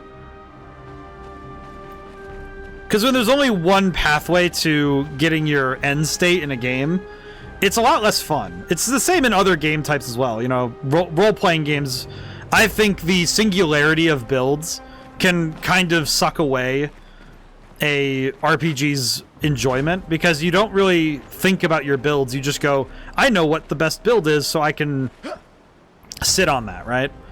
I just realized I missed something up there. I know one of the ones I can think of is something like, if you've ever played a role-playing game where you stop using the stuff you like because you know easily what is the strongest thing.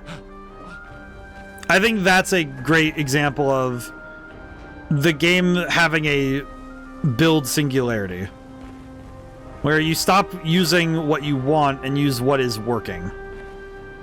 I know in card games it's easier to spot. I think it's easier to spot because it's those decks in card games where they only ever go for the one boss monster, but they do so every time the same way. They use the same tricks, the same combos, the same extensions to get to the same thing.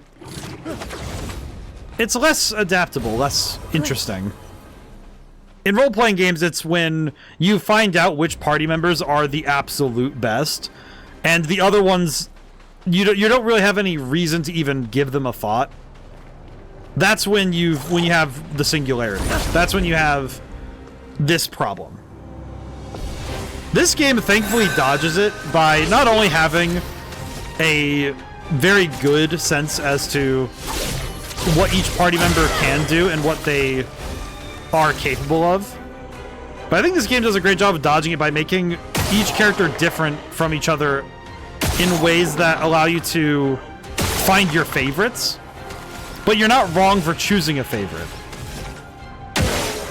In this game's case, the fact that I've seen everybody try different characters is good. I do know that there are two characters in this game that do feel a little bit more strongly urged to be used, I guess would be the way I'd put it. But I don't think that it's at the game's detriment. Because there's a story reason why the game wants you to use certain characters, but I don't think it's necessarily because the characters are just absolutely the best. It's that you feel nice having them on the team.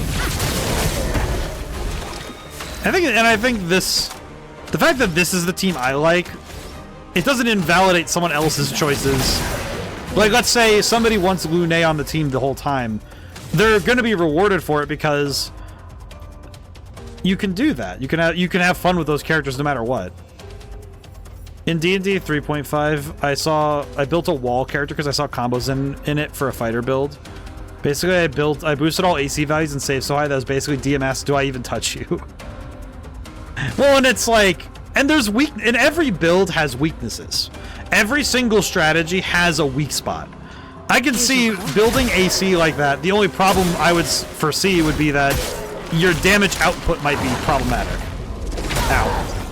I would guess that much. I don't know if that would even be true, but my guess is that if the game's systems were built well, which I remember hearing that 3.5 is pretty well done. So I would wager that, at least in my mind, that okay, then that would speak to me that the build has a weakness. Every strategy has a weak spot, and when you get into situations where the game exploits that weak spot, it can feel uniquely interesting.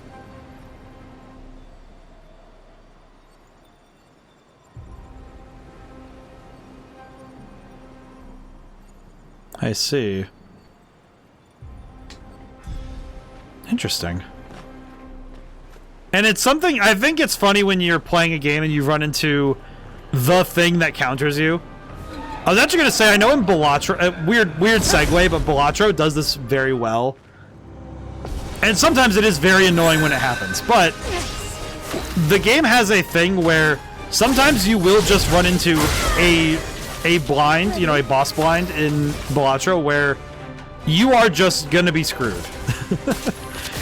Your entire build is countered. Like, oh, I'm doing face cards, and you run into all face cards are debuffed. And it's like, oh, cool. I will not win this. Ow. Weakness was reflex saves. I can only hit with certain touch attacks with a certain class ability every turn. He wasn't disappointed. He was shielded for DPS. So yeah, but it's like, and that of course takes into consideration team composition, and each individual character's builds make sense in context. But that's super cool. I think that's great. But it also means that you were building with the intent of doing your role and doing it well, and that works. Finesse and grace. That works very well. Let's see. Are any of you on fire? No. I see. Oh, I shouldn't have done that one. Oh well. But I do think that I do seriously think though that it is good that you can spot the, you know, it's like, oh, here's the weak spot in the build. And it's not a bad thing that it exists. It's just that you know that it's there. And that's part of the fun, is that you have a weak spot. There's a feat that dumps all my attack bonus into AC. That's actually kind of sick. But see, I actually think that stuff like that is a strength for game design, because when you have weaknesses, that means that you have to make decisions considering your weaknesses. And that's a lot of fun, because it means that you have to be careful and you have to be cognizant. You have to be aware of what you're doing. And that's a lot more fun than just not having to do any thinking on your strategy. Because when you don't think, you're not really doing any of the fun parts of gaming, which is making decisions and coming to greater understandings of the game. Because you don't get that when you're just throwing... if like you're playing a DPS that only does the DPS thing, there's not much there, thought-wise. But when you have strategy, you have to consider your strengths and weaknesses. There's more intrigue.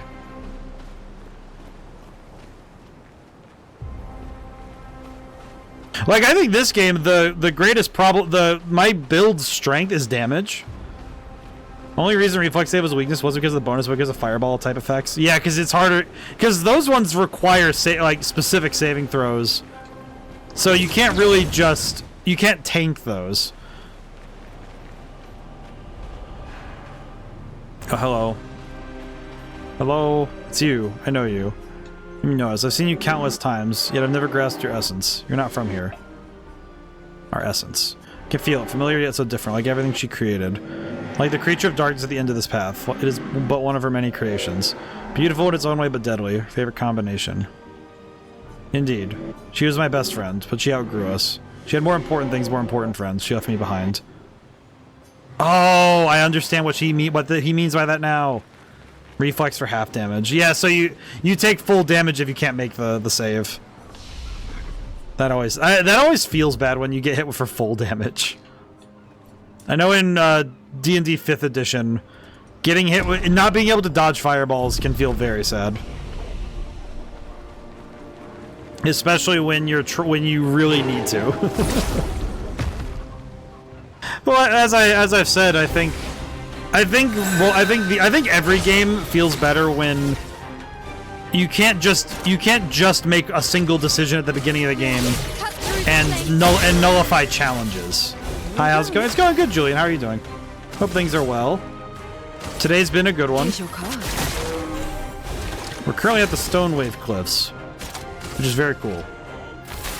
Let's see. Get this. Ooh. Yeah, he's dead. Nice. Yoink.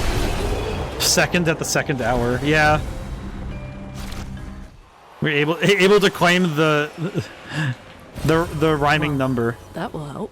Wait a minute. Do I get more of these? Because it said it was maxed out. It said the healing tint was maxed out. Does that even work? I see. I have to check that actually, because I don't know if I get more out of that. Shrine to the Paintress. The Paintress destroyed our world, and someone built her a shrine. The weak-minded turn to whatever they can to explain the unknown. When you're at the mercy of a power you don't understand. Technically 202 is the third hour. Technically. Sort of. It's more like we've streamed 2 hours. Well, we've streamed 2 hours, so I think that counts. Top of the second hour, maybe. I think that works, though. Works for me, at least. Ready? Yeah, and I think designing strengths and weaknesses into systems, though, is a lot harder than simply saying, yeah, you should do that. Because when you're designing a game, it's a lot harder to say, oh yeah, just throw in the strengths and weaknesses, because that's not really how it works, you know? It's not simply throw in the strengths and weaknesses. It's like 2001 is the 21st century. Yeah, it's okay. Yeah, I see what you mean. Bam. There we go. Let's see. It's not burning, so I'll just do this. There we go. Oh, never mind. He's dead. Some of these fights are going to be kind of quick, but still worth it.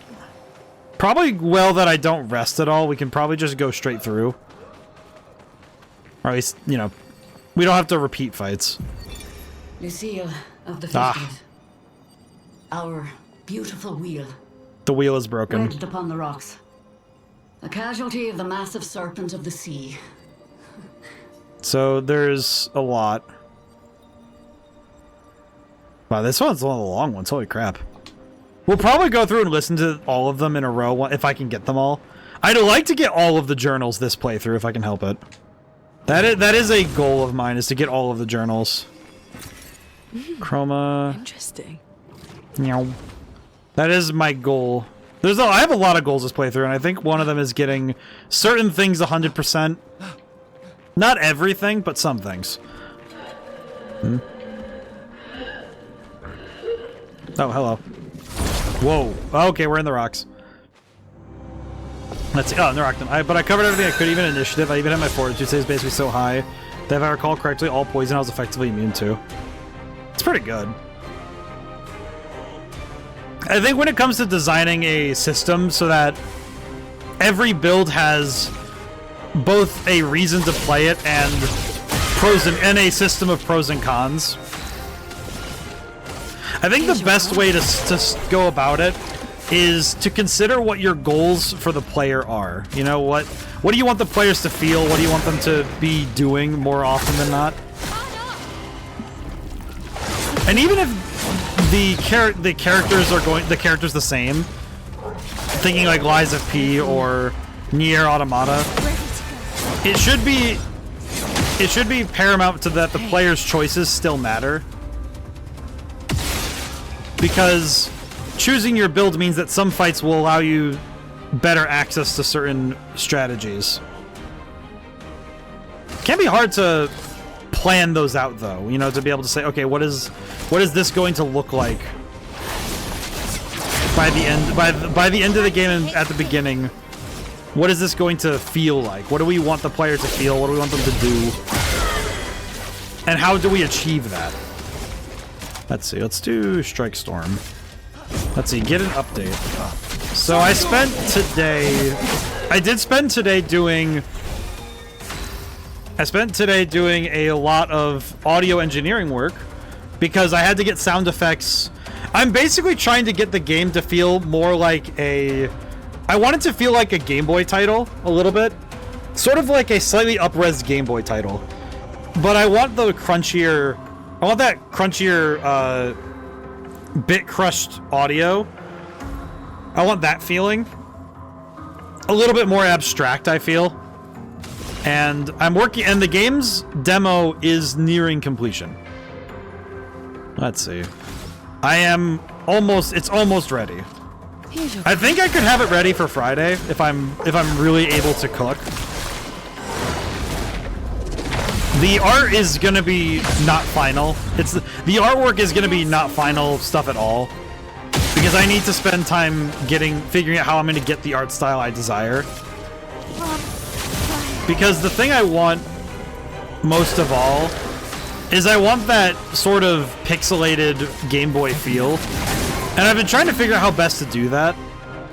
And a small part of me is thinking that I might end up doing it through blowing up the images to double size and then scrunching them back down to lose detail on purpose. And then redraw them, you know, using simpler colors.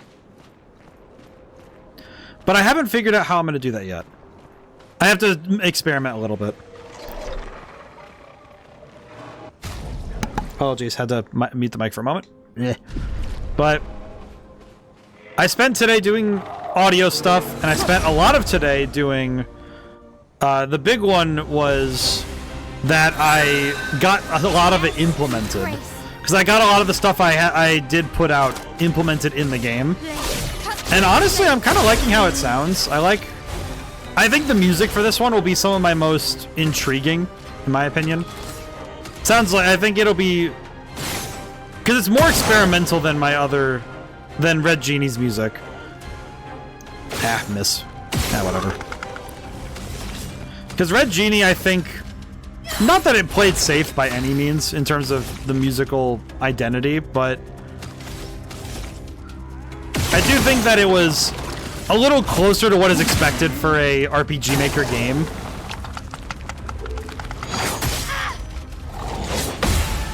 Ow.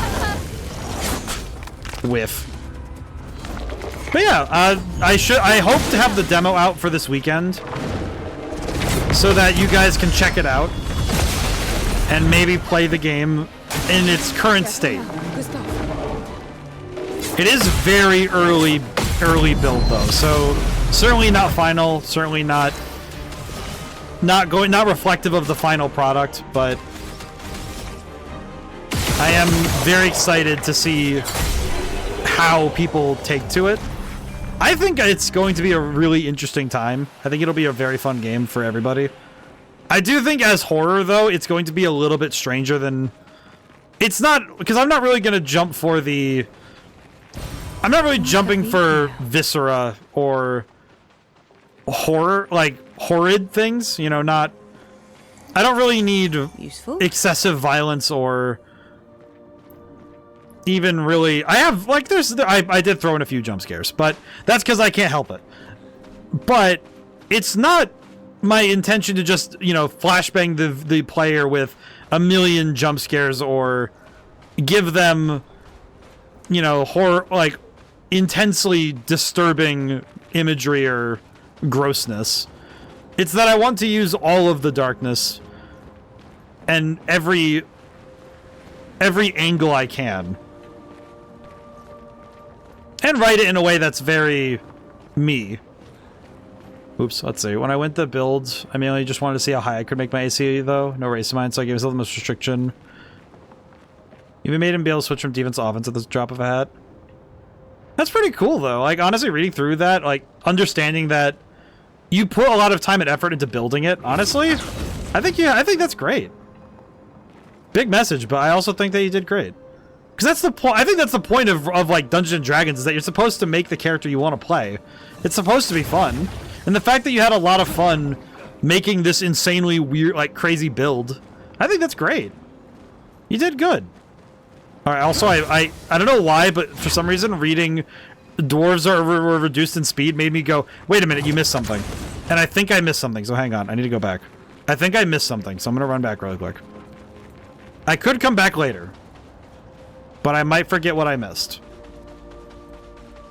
So it might be worth it for me to double check that I didn't miss the things that I didn't want to miss.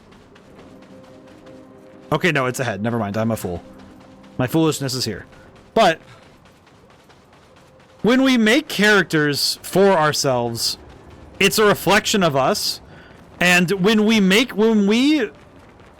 the characters who exist in the world take on our playstyles, it reflects us even further. I also just heard a thing. I know there's something down there now. Because when we make decisions in gameplay and this will be useful, we decide as players, what do we want from this game and its gameplay? We end up showing a bit of ourselves.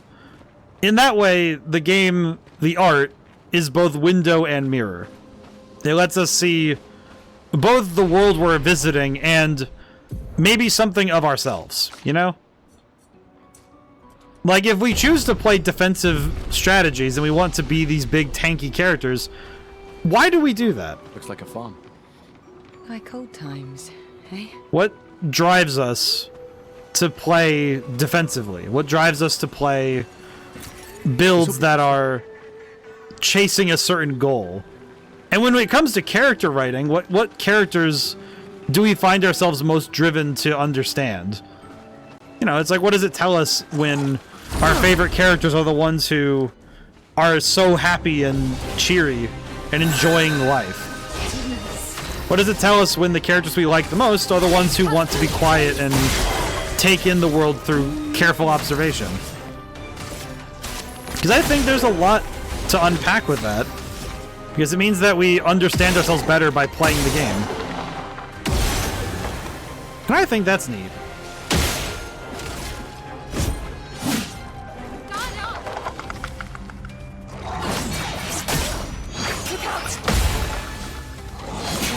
Ow. Eh. Ow. Ow. Okay, well that was not fantastic, but we're doing good. Grim Harvest. Doing CL things, healing myself. Heal with it. There we go. Most excellent. I love the gun stuff where you just go bang bang bang bang bang bang bang. It's so stupid. There we go. Alright. Now we can Twilight, do this. Yoink. Bring death. There we go. But yeah. I do think that maybe that's all core to what I was talking about how do we design characters and builds to let the players understand, like, make builds that allow them to have their fun. And I think part of it comes down to, can you let the player express themselves in ways that fit the game you're making? Personally, I prefer wizards and knowledge-based characters, but I tried something outside my norm. My DM at the time let me try it. And that's wonderful, isn't it? I know for me, the thing that... And it sort of comes through with my game designer sensibility, my game designer brain, is that there are builds I favor. I definitely have builds I favor, like, you know, in any game. With this game, I know that it feels a lot like my forays into like older RPGs where I just want to focus on attack power more than anything else. And it's not because it's not necessarily because it's the only thing that matters. But for me, playing defensively it requires a high skill ceiling, and it's demanding more of me to try and play this parry build, which is not always my best move, because sometimes I can't keep myself together for that. But I think it's super cool when I can consider that I do that on purpose. Like, I know why I do it. I know it because I want to push my skills to the limits, even if my skills won't keep up. Sort of like, even if it might not be my best idea, I will still try it. Let's have Mael go for it. Why not? But I think it lets us, like, when a game lets us understand ourselves a little more, either through the characters and the writing or through what the gameplay can show us, I think that's really cool. Alrighty, Defenseless is still on. Ready to parry. Here we go. Yeah. God, the big counter. And I know that part of my game designer brain focuses in on... I really like playing every build. Even the builds I don't like, I will try it anyway. Not because I like the build as my favorite, it's because it makes sense to me to see what the game has to offer and find my favorites that way.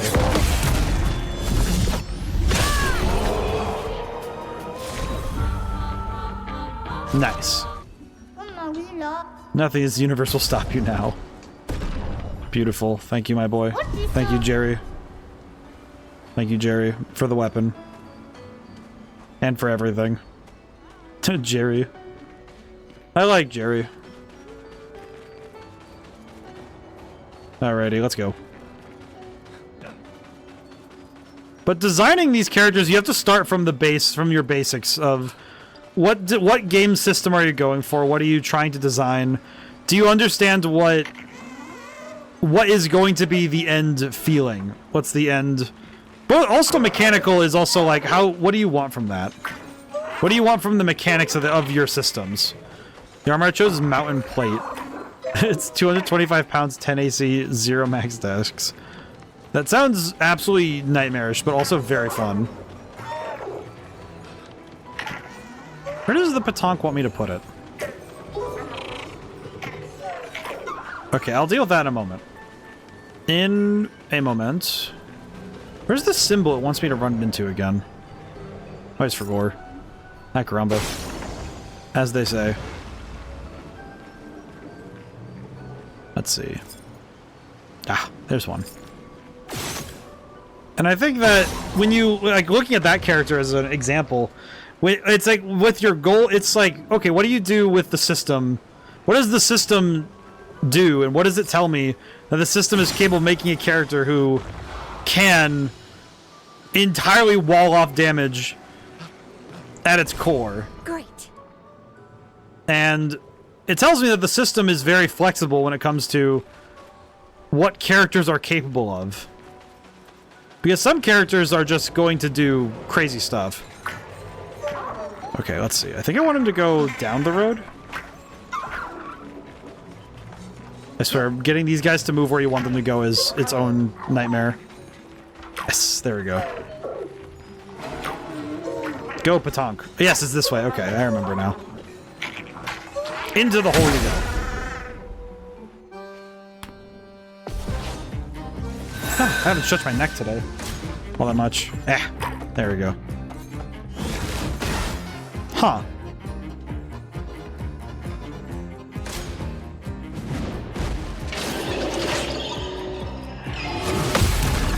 And dead?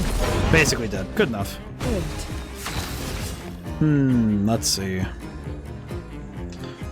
think I could Fortune's Fury, and then... I think I can Fortune's Fury into Fencer's Flurry, and then... Not too bad.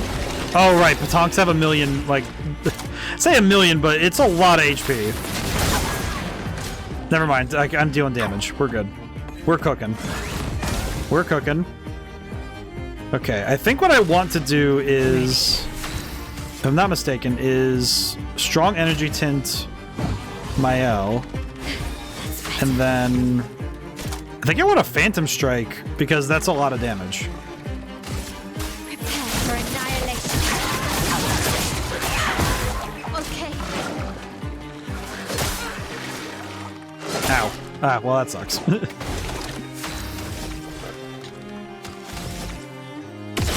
Okay, that doesn't do anything. Take him down. Okay. Interesting. Tough.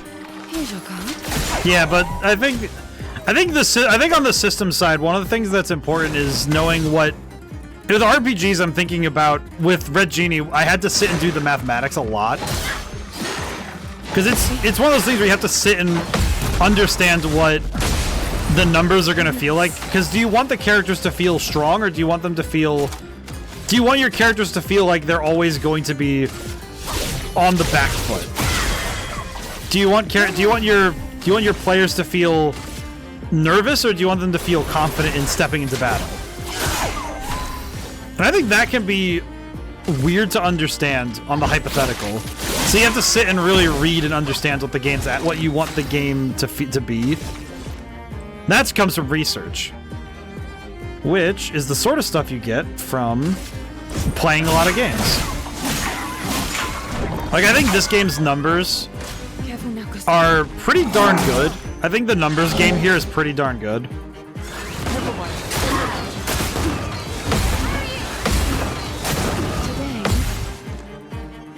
Well, that sucks. Well, this sucks a little bit. I don't think we're going to deal with the Petanque here, but I will still try. I could try Final Path. Oh, wow, that is doing nothing.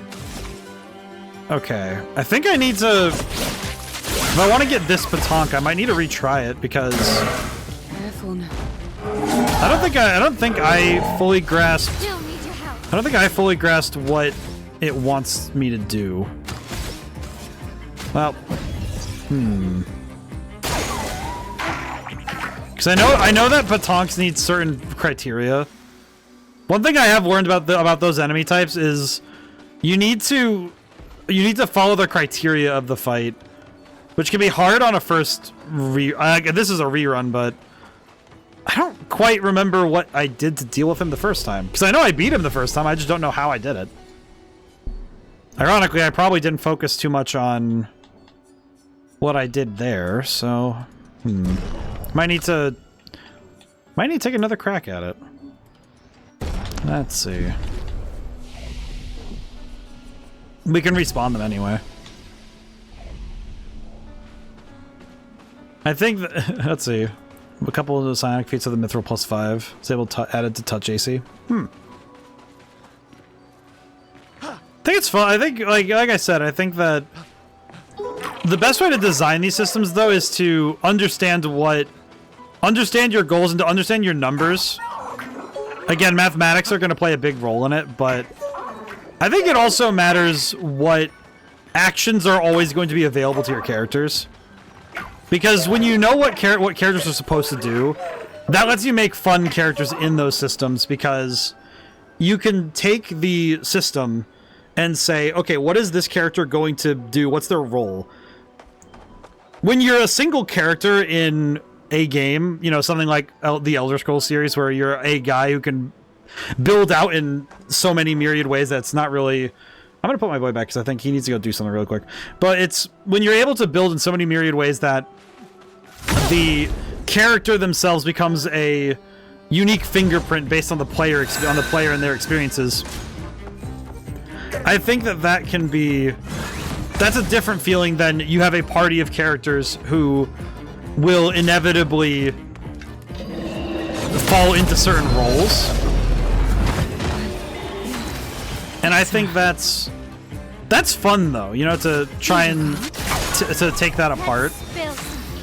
Because you can learn a fair bit from just seeing what those characters... what, like, the differences are there. Where, like, having one character where you build them in all sorts of different ways can be...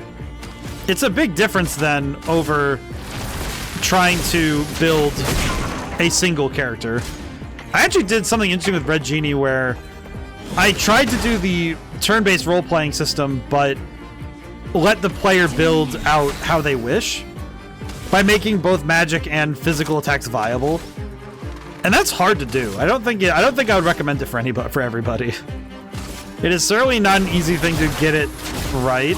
I think I did a solid job, but I don't know if it's 100% where the system's limits could be. Right?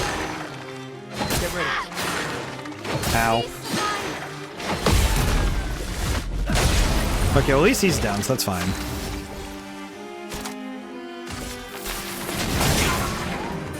Oh, I see. He's weaker when there's no ally on the field. I see now. I understand.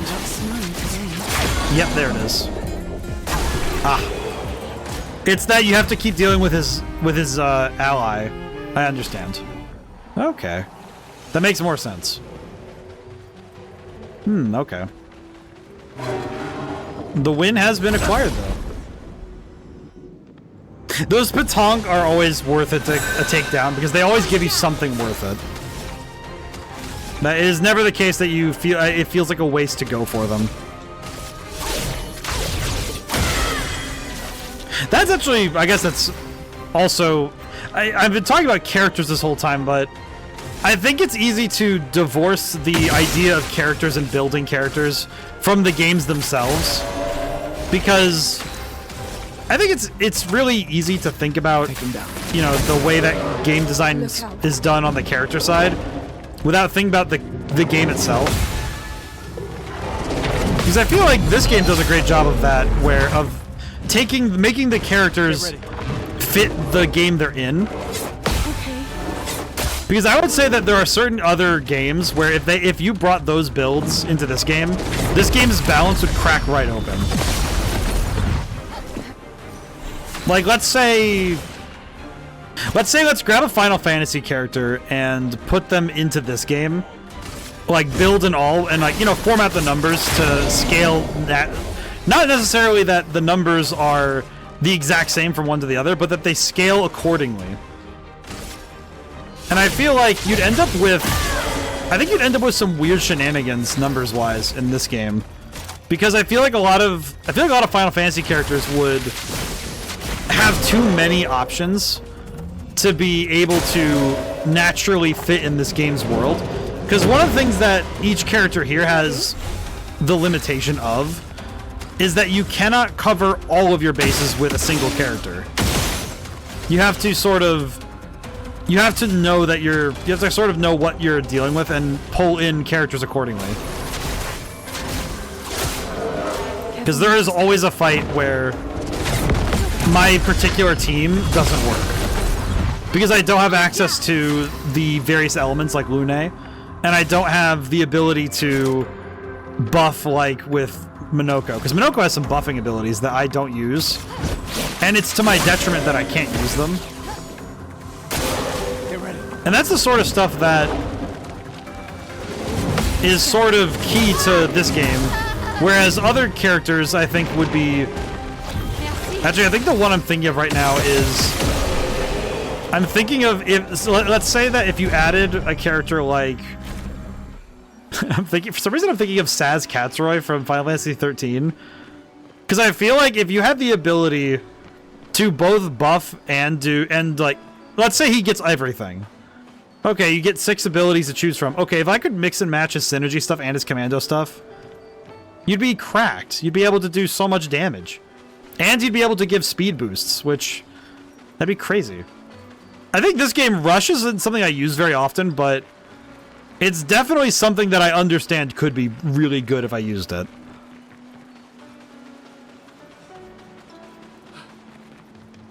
But the game systems themselves and the characters are hard to pull away from each other because the way that this game works is that it's a vehicle for the characters. So taking the characters out of their system can be a little weird. Because the base game mechanics are what make the characters stand out. It's also where some characters can start to falter, right? As I've mentioned a few times, I talked about it during our Legend of Dragoon playthrough. I think that Shauna's entire build feels kind of sad, frankly. I've talked about it a few times, and it makes me sad. Without giving spoilers, 13-2 knows how to play with your heart. Oh. I played 13 back in the day, but I never played the sequels. I think some of it also was that I loved the ending of 13 so much that I wasn't sure if I would be ready to tarnish it. But I don't think it'd be tarnished. I think I just need to go play them. So I need to go see it.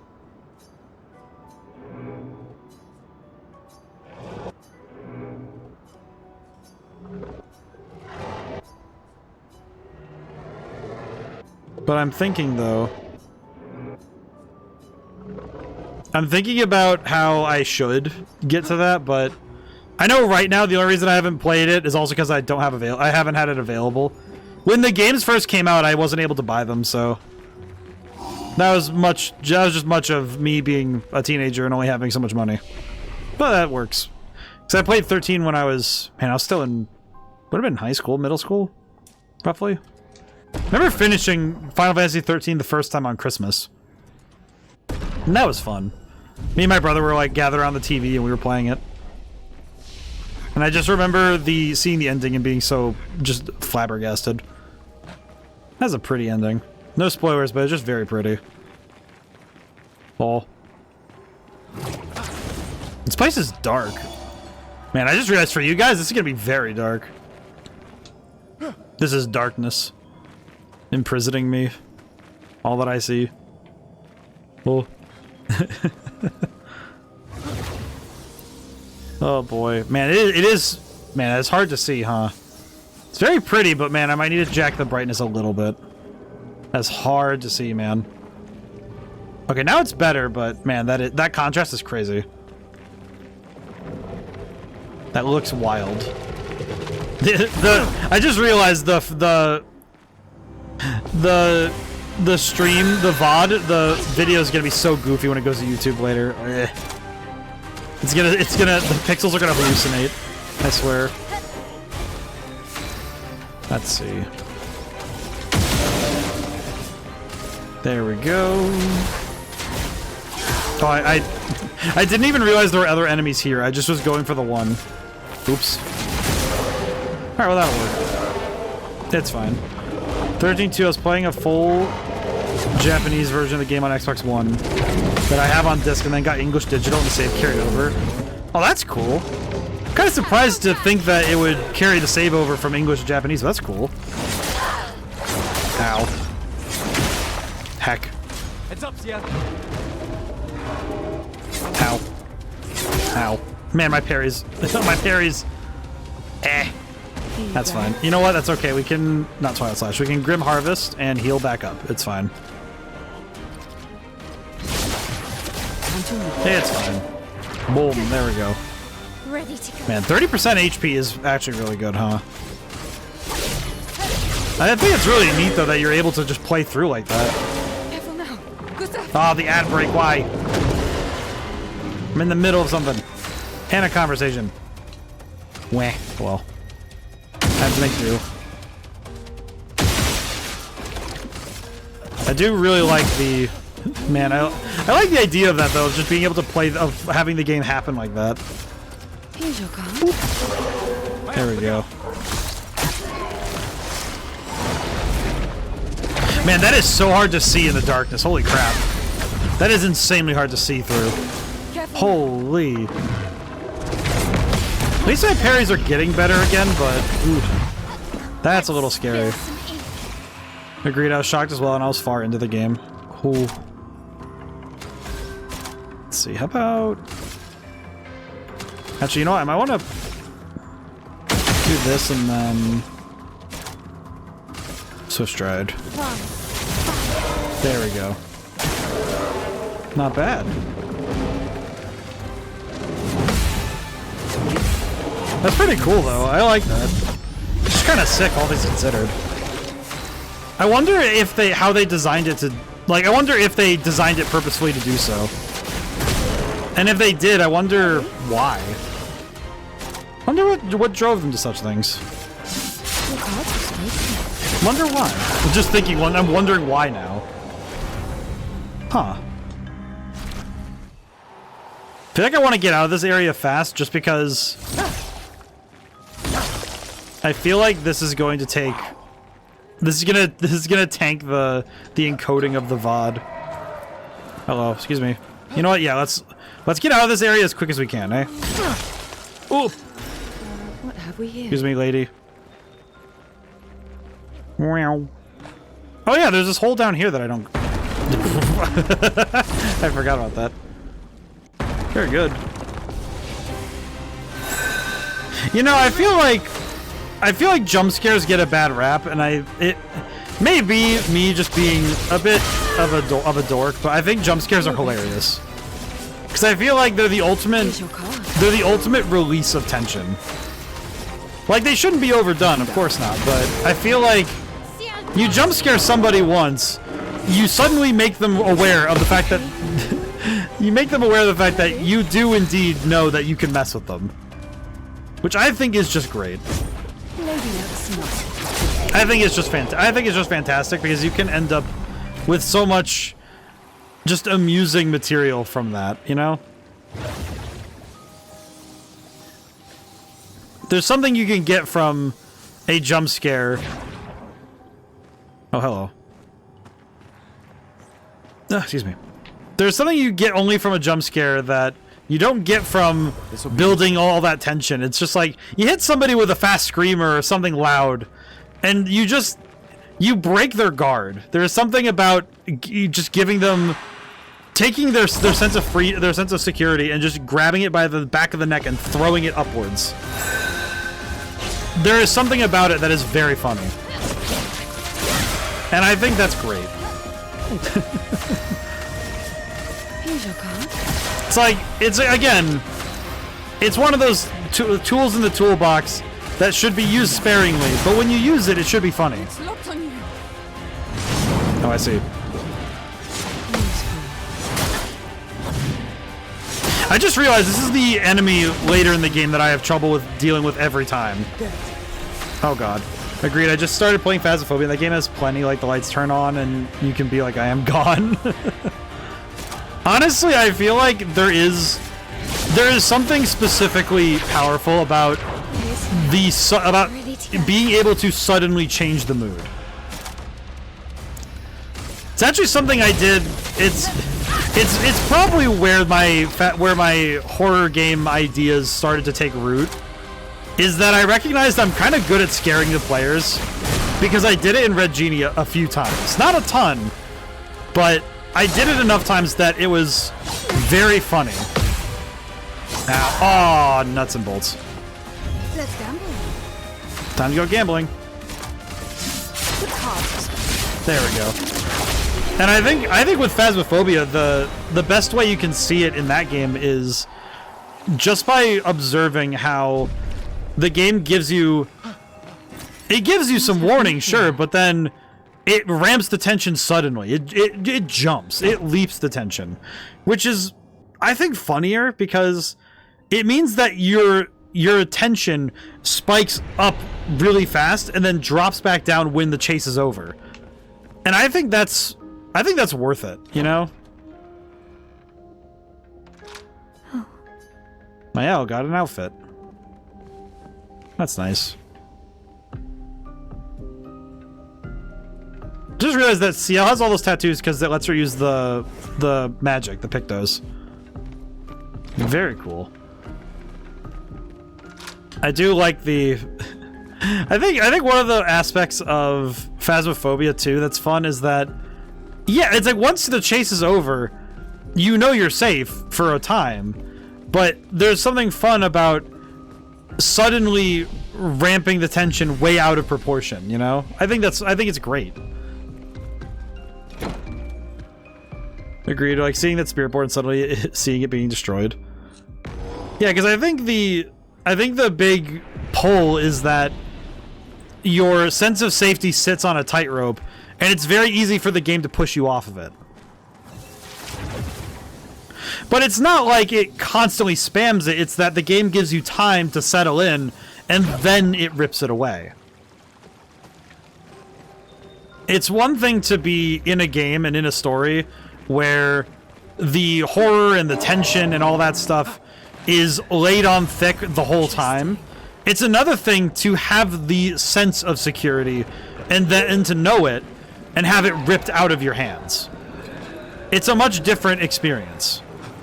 Because I don't think you get a good horror reaction unless the player has moments to feel safety. It's actually something that, like I said, with Red Genie, there are 2 moments in the game where I explicitly use jump scares. And in one case, this is less of a jump scare, more of a, I build up this tension and then I let it release by giving you a boss fight that you really didn't want to get close to. And I think that's fun. But I don't think I would get that reaction, that feeling of, wait a minute, you're not supposed to be able to do that sort of feeling, unless the game gave you time where you didn't where the rules are being established, and more so that you understand, okay, this is what the game can and can't do, right? Ah, there's the other crystal. I always forget where the third one is. Yeah. Oh wait, no, that's right. That's not the right one. I shared a funny in memes. I'll have to look at it. I have to look at it after stream. Oh god, every enemy and their grandmother wants to talk to me. Hello. You know, I don't know why I didn't just fight them, but this is fine.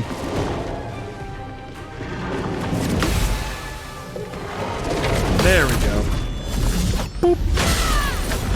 Nice. Let's see. I think I want to focus foretell this one. Maybe. I'm uncertain. Oh, you know what I could do is do Phantom Strike. Nice. Alright. There we go. Nice. Ow. But I think that I think horror's biggest mistake can be not letting the viewer or the player or the reader get a sense of what is the stable ground. And then you have with their stable ground established, you have two options. Either you dig down or you raise it higher. Those are your options. And then from there you build up to, now where does it drop? Where's the drop? Where's the dread? I actually think the other one I can think of that does this very well is Blair Witch Project, the movie.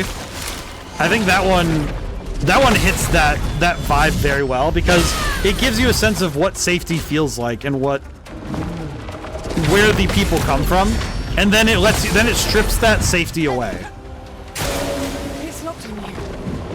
And it does so with some really effective spooks. Let's see. I think Shatter will work. That's pretty good. Okay. I think I can use Final Path. Maybe? Ooh. Alrighty. Could do Phantom Strike again, because it's 4 hits, so the last 2 will hit the other guy. I could also heal using Grim Harvest if I wanted. If he doesn't die from this counter. He's gonna die from the counter. He didn't! Oh, that's surprising. Yeah, but I in Red Genie, I even have an honest-to-God jump scare in that game just because I just thought it was funny. It's like, in my head, it's like, is it actually funny or is it just weird? And I think though that in the area that it happens, it makes total sense. You know, it's one of those things where it makes total sense, but it's also because it's logical that it could happen. It's just it feels almost like, but it feels like a weird thing to include in a game that's a turn. Like, I think turn-based role-playing games having scary moments feel like it feels more like a tone shift because they're not often associated with fear. I don't think you really associate those types of games with horror.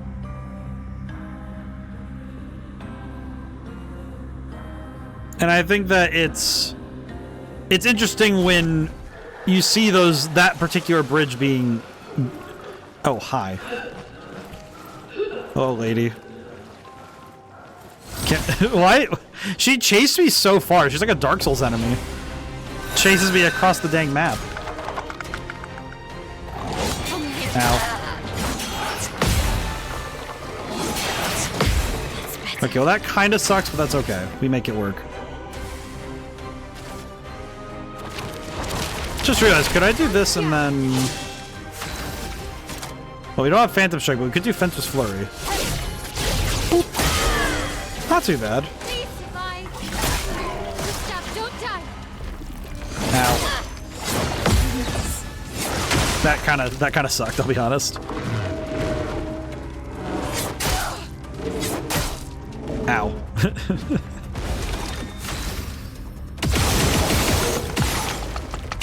Alrighty, now then. Now that I've hit him with 1,000,000 bullets.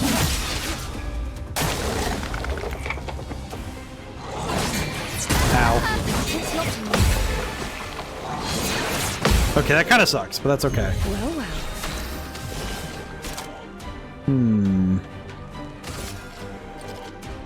Let's see. I'm trying to think of how I want to do this, but this should work. Prepare for annihilation. Oh, jeez, need to adjust again. Neck and shoulders are definitely going to be... I think I'm going to be a little bit more tense as the weeks go on, though, because I know next week I'm going to have a few days without my computer because I'm taking it in for some maintenance. And then the 21st, I have to kind of block the day off as a not work day. And that's okay. It's necessary. It's going to be good. Lady Luck smiled today. I feel like part of why I like CL so much is she mentions Lady Luck a lot, and she talks about card. She's the card lady, and she's also I don't know. I like CL a lot. There's a lot about her character that I just jive with. I get it. This is where I came from, yeah? Yes. Okay. I'm gonna be honest. I was getting a little lost trying to look for this freaking stone. Looking for the freaking stone. Also, I did make a Bayonetta-esque hat. I have not gotten around to implementing it yet, though, because I was a little busy and I didn't get the time to check it yet. It's a little bit... It feels a little bit plain to me, personally. More just because it was like... I tried changing the glasses. I tried changing the frame of my glasses. And it turns out that the frames I have are so specifically made that whenever I try different shapes, I just look very silly. Because I tried making one that was a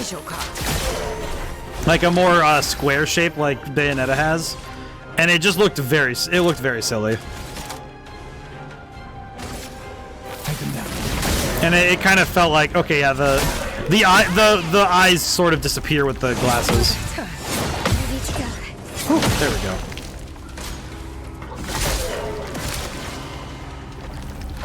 One thing this game does do that I do appreciate is that all enemies have at least they have a pretty generally predictable pattern. So if you watch the enemies close enough and you fight them enough times, it is possible to understand what they're going to do and what they're going to try for. I think that's helpful because it means that you can focus in on specifically trying to deal with their specific patterns rather than being on the back foot trying to learn them all the time. I think this enemy in particular, they do the same move. Yeah, I'm stuttering all the time. I apologize. They it's funny. I used to not. I built myself up out of stuttering, and now I'm back to it. But they will always start with that cover their blade in blood. They start with that move and then alternate between that and the other one. I think that's nice because it means that you can learn the enemy moves just by fighting them a few times. And when you see the enemy type later, you're not too lost trying to understand what they're going to do. Even as they get stronger, you still understand. Deck. I think that's good. Let's see. Yeah. Made a planet generator that generates mountains and lakes. That's pretty cool. I remember one of the systems I liked with that sort of stuff was... Oh god, what was... My brain's gonna... The moment I try to remember stuff like that... Bring it up by name, why don't I? I like the procedural generations of some of the older games. I know that... Especially games like... I'm thinking of the ones where they procedurally generate the terrain in certain character creation stuff, or like stage creators. Is over there. Ooh, I see. but I sense something scary.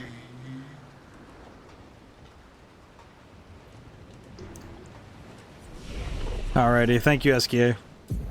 Thank you, my friend. I appreciate him. Let's see. Actually, a bit surprised that her crit rate isn't that much higher. I should probably change that. Let me see if I can boost it. I think it's fun when game systems let you make little worlds. I'm trying to think of the one I'm thinking of right now. I know that one of the ones I can think of where you do it manually is stuff like Mod Nation Racers or Little Big Planet. Man, Little Big Planet. Oh. Want to make some generated humanoid motions like throwing a ball? You want to? I mean, I think animation would work pretty well. I mean, it's like...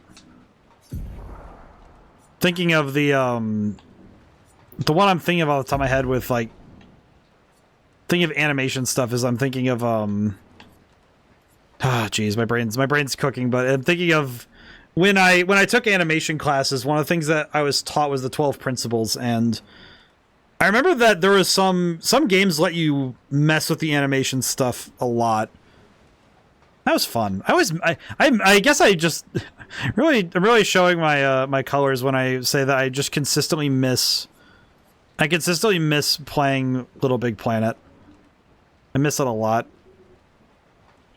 I think I want breaking counter on. I want this Picto on because that crit rate would be nice. 73%. Okay. That's pretty good. Defense and speed. I think this is still good. I think even just 73% is really good. And then I think that means that the Picto, or where was it? It was the one that puts Gradient Breaker. That's not too bad. I'll have to think about it. Where's the one that I just took it off too? I'm pretty sure I lost it, so. It was break damage on marked enemies? Do I even have that one learned? Oh, I think I do.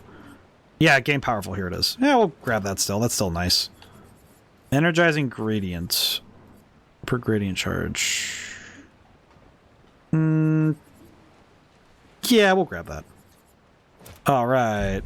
Nice. Okay, we can grab some more Pictos here.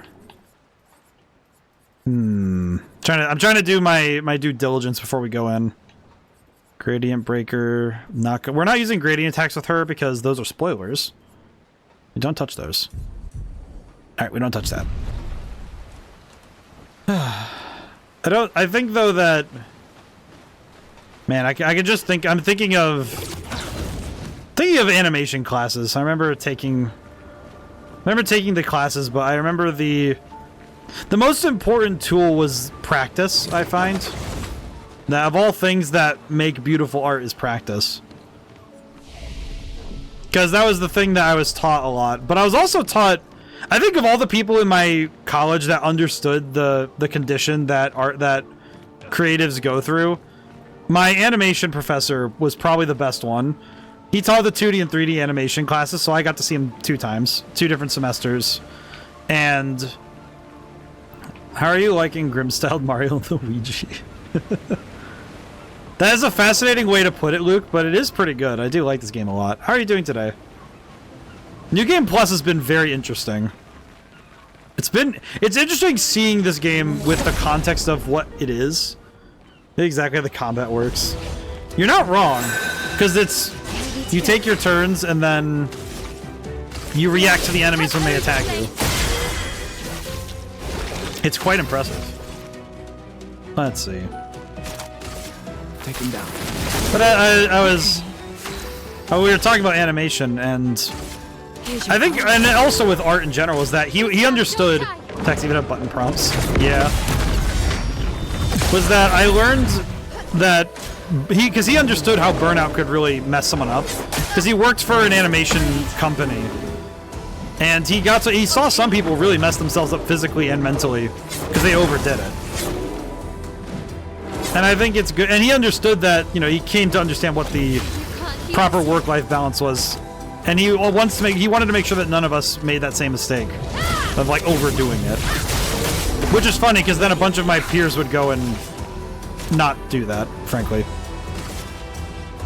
Which made me very sad. But I also appreciated that he wanted to make it clear that practice was something you couldn't skip if you wanted to get good at that stuff. Okay. Especially with artwork, I find art is a skill that requires mastery. Experiment with generating combat mechanics. I mean, you could. The only trouble would be implementation, because you'd have to do that by hand. The ideas are always the easiest part, you know. I think I've told this story before, that I had a conversation once with somebody about, because they wanted to make a fighting game and they were talking about all the individual characters, but I asked them about, like, all right, well, how would the systems be, you know, like the lower level systems, how would you code those, and how would you put this part, you know, the ground level stuff put together? And that thought had never occurred to them. And I understand it, because I think it's very easy to draw up the idea from the sky, to look at it from on high and say, here's how you make the thing. I've been guilty of that but I found that it's really fun to think about how it could be done from the ground up.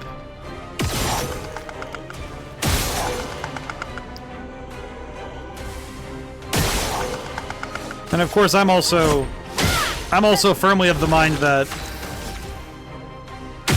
the hands are where the things come from. Hit them. There we go. Orb. Let's see. Oh, my aim is only okay.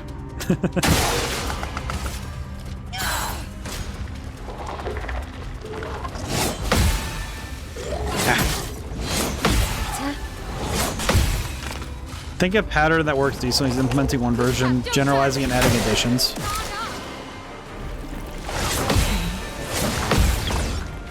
I think it's reasonable to, because that's just the iterative process. You start with a rough draft. You start with the basic pieces of an idea, and then you build up from there with the rest of it, right? Ready. Because that's realistically what you do when you make any idea. Is that you start from the beginning. You start from the beginning with the core pieces that you wish to work from, and then from there you'll build up. That's funny. That's sort of what happened with Red Genie's design, was that certain things weren't there from the beginning. Ready to go. Like status ailments, I had to sit down and figure out what status ailments were going to be in the game and how would I implement them. And I had to iterate on them a few times to get them to feel right. It's actually one that I actually cut back how often it came up. And I don't even think it's in the game anymore, is confusion. Because I don't think I allowed confusion to be in Red Genie, if at all, very often, if it is. Because I remember being a little bit less excited about the idea of the player losing autonomy. You know, sort of, because when you get confused with RPG Maker, it makes you do random targets or hit yourself. And if you have only one party member, you can't let that happen. Like, it just can't happen, or you know, it's basically a guaranteed knockout. And that's not very fun. So I found that through testing that mechanic was actually just going to be cut. I think it's still in the game, but it's very rare to run into, and if you do run into it, it's more often something that only specific enemy types do. You know, they're very specifically tuned enemies for it. And they're kind of going for it, so it's not that big a deal. Because they're kind of like going to spam the confusion wave thing, and it doesn't work. Alternatively, you could just have it do something else with the same name. Maybe. Does confusion do 12% in Pokemon? I forget how much it does. Like, confusion damage. So where does... This goes down there. No. I forgot what... I know that confusion does... It's based on the stats of the Pokemon, so... Because it's based on the stats. RPG Maker inherently does something similar where it uses your attack stat. Does 50 attack power typeless using your own attack and defense stats? Yes. Because it's based on your stat line. Yes. And the important thing is that I think it's different when you have a party. You know, like in Pokemon, confusion is fine because you have a party of Pokemon waiting, right? Whereas in other games, it can be less exciting to have just like no... Because lacking autonomy can be very frustrating. And confusion in Pokemon doesn't even... That's why Swagger is so sinister. Well, and they have a new version too, where it's the one that boosts special attack, and it's oh, I forget what it's called, but there's one in not Sword and Shield, Scarlet and Violet, where it's the same idea, but it raises special attack instead. Because I think in later gens, it's different. Flatter boosts special attack, but doesn't increase damage you take. Which is probably good for catching Pokemon, in my opinion, because it lets you use confusion but not risk your knocking the Pokemon out as easily. Because confusion only uses attack, yeah. But I like the idea, though, of, okay, now the Pokemon can be more easily caught because it's less likely to knock itself out.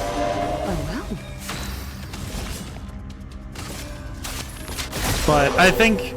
But to the point, though, is that confusion works because confusion is for use against physical attacks, so you're not helping them. I would say, if you want to just confuse a wild Pokemon, you use confuse, right? Well, and in any case, I think the point is that confusion isn't a hard lock. It feels more like a coin flip. Whereas, I think in RPG Maker, it's a lot less forgiving. And you can tune it, of course, you can tune it so it's better, but I think, though, that in a game with one party member, it's a lot harder to justify using it as a status ailment. Full deck. Let's see, here we go. I think this is just gonna be a wipeout. It is, hey. But regardless, I think, though, that the key is that when you're iterating, Platter also only raises by 1 stage instead of 2. That's funny, I wonder why. Wonder why it's only 1 stage, though. But I think the point though is that you only find these sorts of game design quirks by iterating on your systems. In testing out your game and finding out what works for your game in specific, that's how you end up finding the answers. You know, you start finding what makes your game tick in specific, because you have to test things and you have to constantly improve the thing to make it the best thing it can be. It's locked on you. And I think with some games, the problem is that they're not given the time to properly iterate. And I think that's where some games end up running into big problems, is that they aren't given time to go through that improving process. Don't die! Don't die! Because without that time and that effort to be able to improve it, the game falls apart in certain places. I know one game that I can feel that sort of thing in is, well, it's a whole genre of games, really. Any game that is meant to tie in with another property, those ones always have that problem, where they're only given enough time to make the thing. It almost feels like a game jam thing, where it's like, here's X number of months to make a thing, and then if it's not done, it's done. Do you find the RPG Maker games interesting? I think I like working in the system because it's very lightweight. I'm personally a fan of... I like that you can cover a lot of ground genre-wise, and in terms of the the sheer flexibility of the system. Because as long as you're willing to put down the time to code, or, you know, if you have plugins, then you can take those plugins and modify them and jerry-rig them to get what you want. And then with all of that together, you can make a very unique thing. I remember that one thing I found for me personally was that the stigma against default art assets in RPG Maker games only exists among people who make RPG Maker games. It's like, I think a lot of the people who make RPG Maker games have a focus on making art pieces. It kind of feels like it's very focused on making, like, the art style is far more important than anything else. And I think that that's fine, but I think that it can also mean that gameplay can take a backseat in some places. I think the best ones are the ones who take game design and art and music and story, and you take those golden components of game design, of making a good game, and bringing them together in a unique way that only that person could, or that team. And I think it's fun to mess with the system too, because it's also very beginner friendly. I think any engine is good for allowing somebody to get into game design without massive investment, to start learning and practicing without having to buy a ton of licenses or buy or research a ton of programs. But they get better the more you research. Like, heck, I think Red Genie did pretty good for what it's worth. I think it did really good because I did my research and then I made a game that I love. And I think you can feel that when you play a game that somebody loves, that they made it with love. Let's get rid of it. I know the one I'm thinking of is, like, Kitty Horror Show makes horror games, and she makes some insanely good stuff, and she makes them in ways that she loves because that's what she likes doing. Get countered.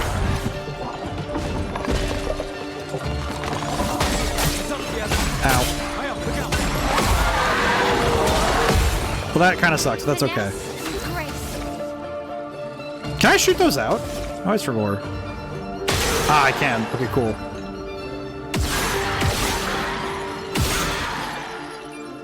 If I can hit them. There they are. I have to find the right ones, that's what it is. Doy. But I also like working RPG Maker because it's very easy to make a download that's not a pain in the neck to get. It's actually something that I find in the modern field that is my greatest frustration. Is I really hate big download sizes. It is actually something I can say I hate it. I don't just dislike it. It is one of those things where if a game's download is big enough, I will actually drop a game. If I see a download size that feels egregious, I will actually, like, drop a game. And I think also in that same vein, poorly optimized games in general are frustrating for me. Because 50 gigabytes, 50's fine, but what I mean is, like, it depends, because all right, here's the thing. Let me specify. A game being, like, if a game is 80 gigabytes, let's say 80, let's put 80 as a, like, pretty big number. If a game is 80 gigabytes, I better be able to go and do a lot of different things. The story should be very expansive. There should be a lot of gameplay to go do. There should be many things to do specifically. That should be the big pull of the game. I find it less forgivable if a game is just 100 gigs because somebody didn't optimize their 3D models. I think my current two pet peeves right now are Call of Duty and the Elder Scrolls, the Oblivion remake, because with the Oblivion remake especially, the original game, in all of its space, all the places you could go, all of the dialogue, the missions, the code, 5 gigabytes. 5 gigabytes. How did that balloon to over 100? Like 100 and like some change. Because that doesn't make sense to me. That doesn't work in my mind. Because you're not getting more game, you're just getting a more modern-esque beautiful one. I want to make all my assets generated procedurally. I think the code for that would be a lot, because you'd have to let the game load every time. Like, it'd have to load, and then it'd have to generate data. I guess the tough thing with making assets procedurally would be that you'd have to... The download size of the game would balloon after you've made the game, and if the game if the system it doesn't have enough space to do that, the game itself would start crashing, because it would be like, oh, we don't have enough data, we don't have enough memory to make the assets, so you have to throw in failsafes, and that would be hard. Meanwhile, Xenoblade X's remaster is smaller than the original, looking better, and including all the patches on the original. See, that's art to me, is being able to optimize the game more and make it a more lean and optimized program is a far superior in make. Because when you make a game too big, what is it doing for you? Like Call of Duty, I hate it. I hate that so much. Not Call of Duty, but like the new modern Call of Duties with 100 gigabytes and then more. And all you get is really pretty. All you get is like, really, granted, the models do look nice, but man, it's not worth it. It's like, if it's the only thing you play, I guess, but if you're someone who plays a lot of different video games, and you look at Call of Duty's download size, it's like, well, why would I even consider downloading it? Because it's just too much. Say the folks at Monolith stopped to be coding wizards. I think that's a reasonable statement. But I think that optimization is so good, is so key to making games not just better, not just making the games better, but making them more convenient. Hey, don't jinx us. No need to invite misfortune. I don't see any stones. Nah. What's happening? Behold the phase 2. Misfortune. One more phase for the road. Here we go. Burned, no longer stunned. Hey, not too bad. Let's see. Okay, not too bad.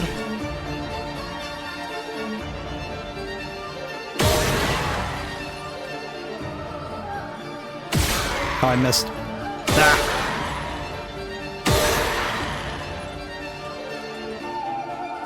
Yeah, there we go. Lamp trial. Hey. Attack is cancelled. Hey, not too bad. I saw your future. The only downside is that my stacks of sun and moon get reversed, get taken away, so that's a little awkward, but that's okay. Let's do powerful. There we go. But I think that's why I like RPG Maker a fair bit, though, because the program itself is highly optimized. HTML and JavaScript don't take a lot of space.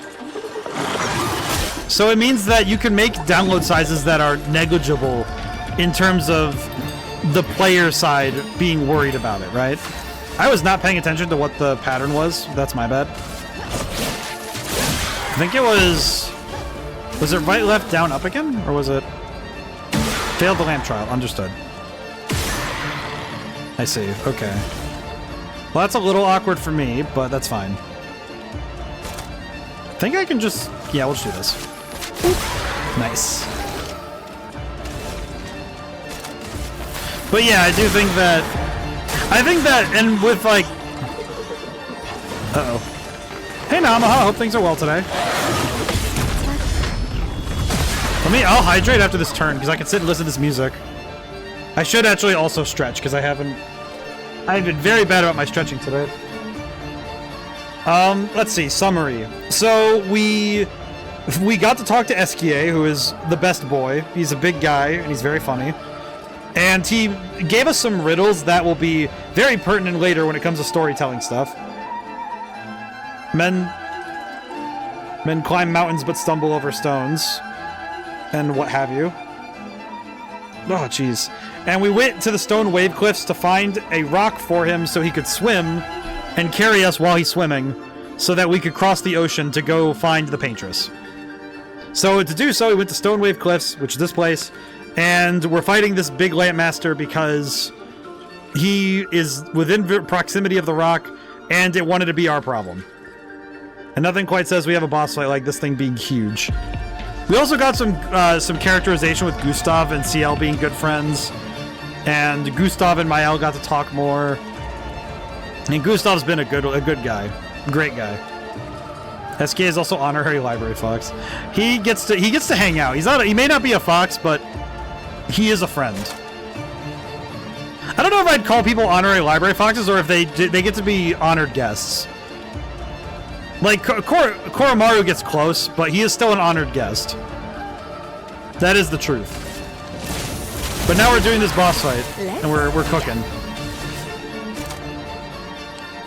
What if I do Final Path? I forgot that my damage output is outstanding.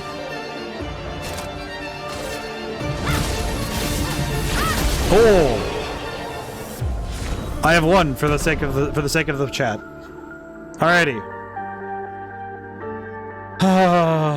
But yeah, like Red Genie, I guess just to end that point I was talking about with optimization, Red Genie's half a gigabyte. Like, it's not even a full gigabyte of space, and it's a game that takes about 20 hours to finish. Like, I think I did pretty good.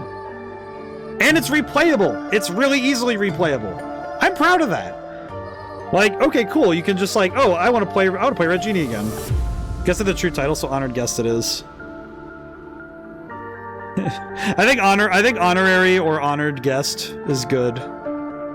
It's different than having a library card. It's like, no, we welcome you in. We come to get you. We come to bring you. But yeah. Oh, I need to double check. All right, one thing. I do need to check one thing really quick while I'm thinking of it. One moment. Sign in, please. Oh, god dang it.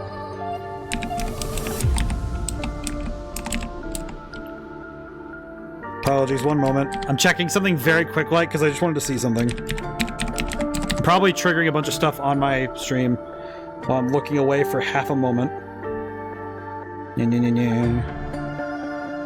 I did. I disappeared. That's my bad. I have my hat now. I came back with a hat. Approve. There we go. I wanted to check something very quick, like, because I was thinking about an important thing. Oh, also that Red Genie's on sale for the summer sale, so I should probably make sure... It should be still on sale, yeah? I'm looking at Steam now, because I was looking at the... I wanted to double check something. Yeah, it's still on sale, because of the summer sale. Fox-proofed. I came back with a hat. But, August 4th will be the second year anniversary of Red Genie's release. So, I think... do I want to do a... I might do a thing where I do a video. I might do a YouTube video for it. Like, I'll do a video talking about it again for its second anniversary. Because that'd be fun. I'd like to do that. But man, it came out in 2023. That feels so weird to me. Oh, man. That was fun. That was great. Alright. Now it's time for big cutscene. Alright, he's dead. Hooray! Good work, team. Is it Alrighty. really dead? Looks like it. Is this it? Oh, Flory. All right. Ready to sail like a snail. Just jump, mes amis. It's not that high. We can finally cross the sea. You don't happen to have some wine stashed away, do you? What? Hey. You can do this. I hate water. Lune does her little spin. Why? I like that she spins. It's like, what? What Dragon Call saying in chat earlier, they also had a lot of cut content to it and also entirely made new endgame stuff. Yeah. And it's still a smaller download size. others are waiting, but... You might reach her. Oh. God dang, dude.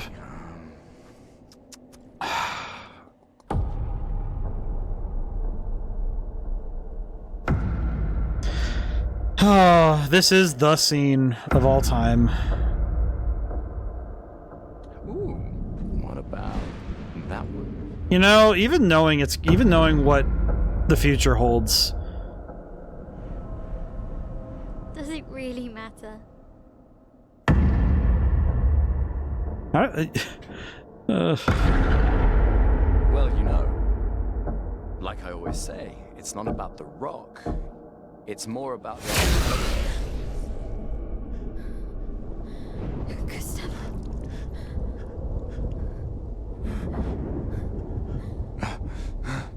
Run.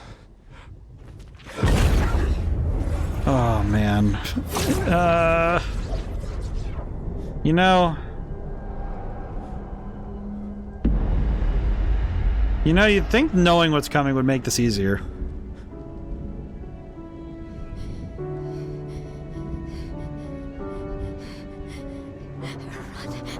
Please run.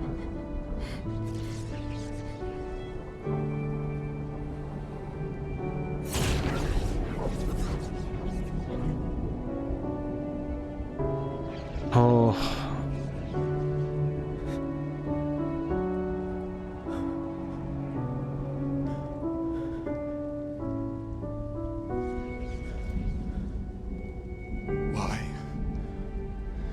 Why are you doing this? This scene has so much laid-in symbolism, and it's just...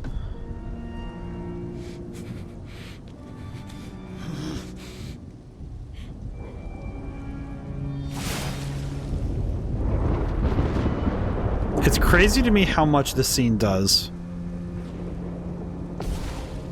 All of this. Time to fight.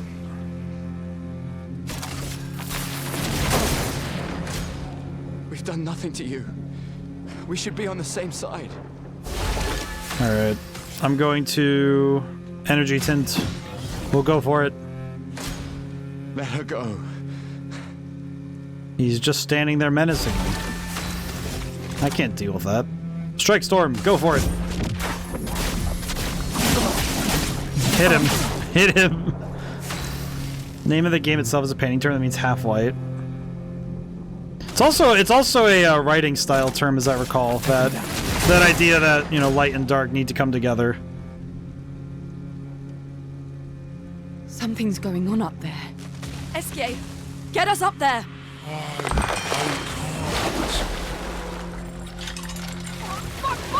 And now the two of them have to fight that.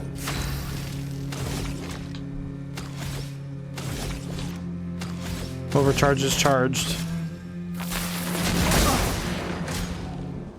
Oh! It just ends right away, okay. I never know what the criteria is for this fight to end. I just know that it does.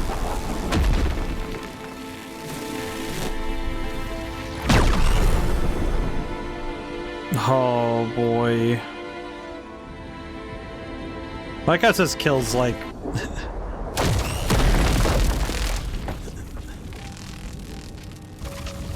arm.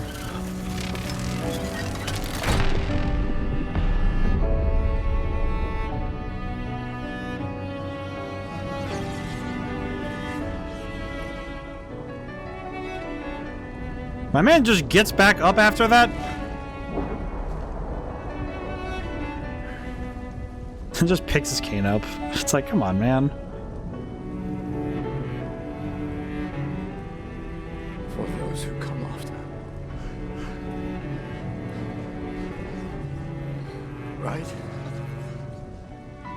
No. You promised!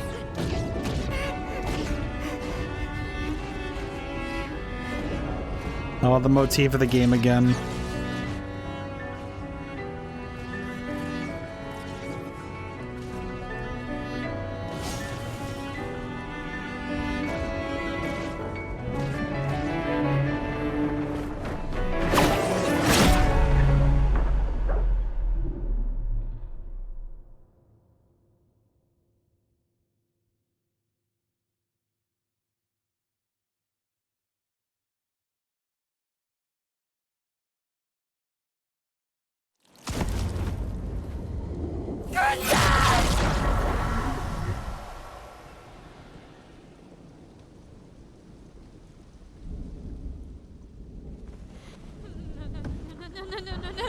That head tilt alone said so much.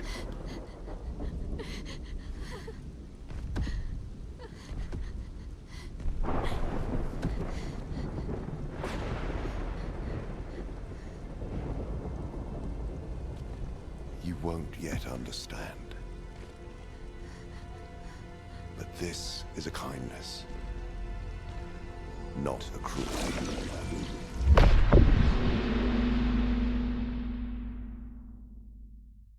Andy Serkis is just crazy in the voice acting. You let her come. You know she's too weak for this. How could you let her take such a risk? You only care when things are right in front of you. My sweet child, you were supposed to stay home. I told you not to worry. But since you're here now, just stay put. What are you saying? You must go home, now. This does not involve you. Oh. When this is over, we'll go. I'm gonna snooze the ad break for now. We're gonna snooze that. We don't need that right now.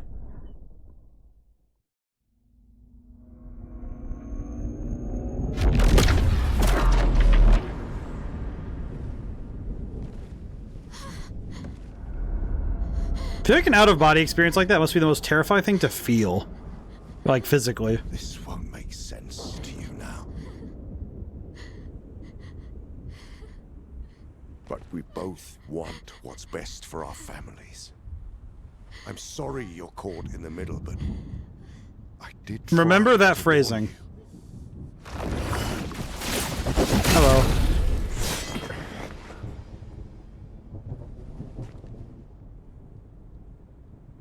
It's been a while.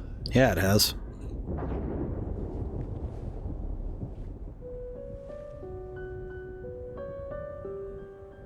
Stay out of this. You chose to walk away. You don't get to come back now and interfere. You've lived more than a lifetime. It's time to let her go. A lifetime. A lifetime with my family torn apart. No. I want my family back. It's not your family. But she is. God, this dialogue, man. This is like, if I were to tell anybody to study a scene in order to get how to write dialogue that uses subtext, I didn't make the rules. This entire thing. All of this. Masterwork. Hey. You alright? It's okay. I'll handle things here. I just noticed his eye motions. Get back to your friends. His eyes moved twice over there. Go. God, the eye motions are insane.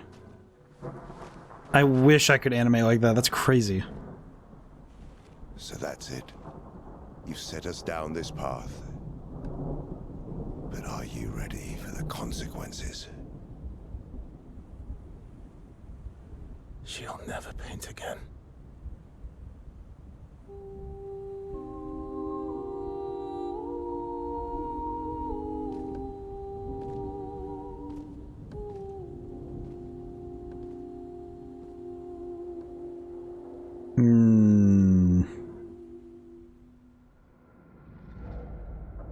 I just noticed that Gustav's body's facing towards the monolith.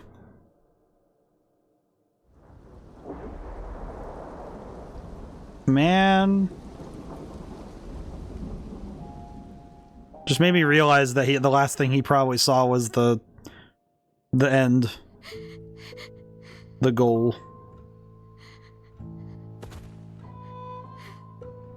For some reason, this music reminds me of... It reminds me of the sad music from Dragon Ball Z Budokai. Because I think it uses similar music tricks to reach that core of sadness. Man.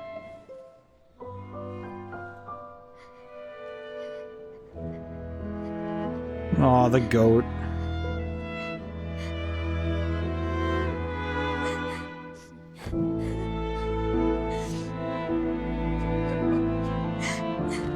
Oh.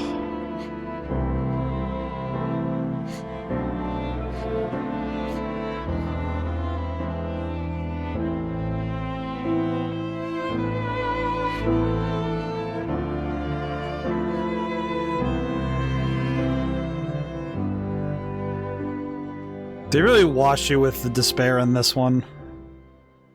Jeez. Ugh. If only it got easier with the— okay, wait a minute, I just realized something. That pan. Okay, I've had this question. This might be a bad time to ask. What are they eating?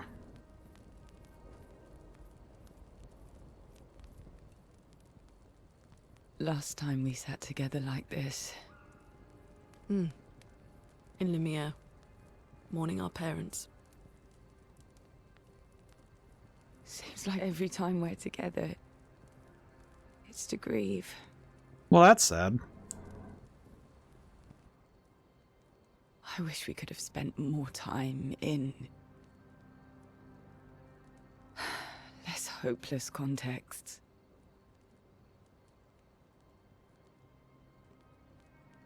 The plan doesn't change. We aim for the monolith. We keep heading north. With Esquier's help, we can make it. But we lost the Lumina converter, so... It's okay, we can think about that later. All the backups were destroyed by that man, but Expedition 32 will bring more. Their chances will be better. We need to prepare them. I should update our journals. Hey. It's okay.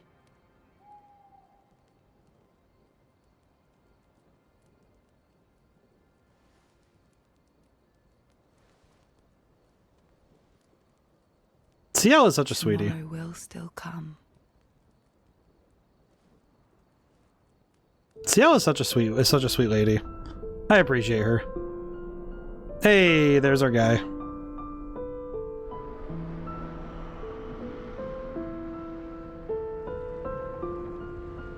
I will say, of all things here, earlier Escape mentioned that he used to fly into space all the time with his best friend Verso. Remember that line. Remember it well.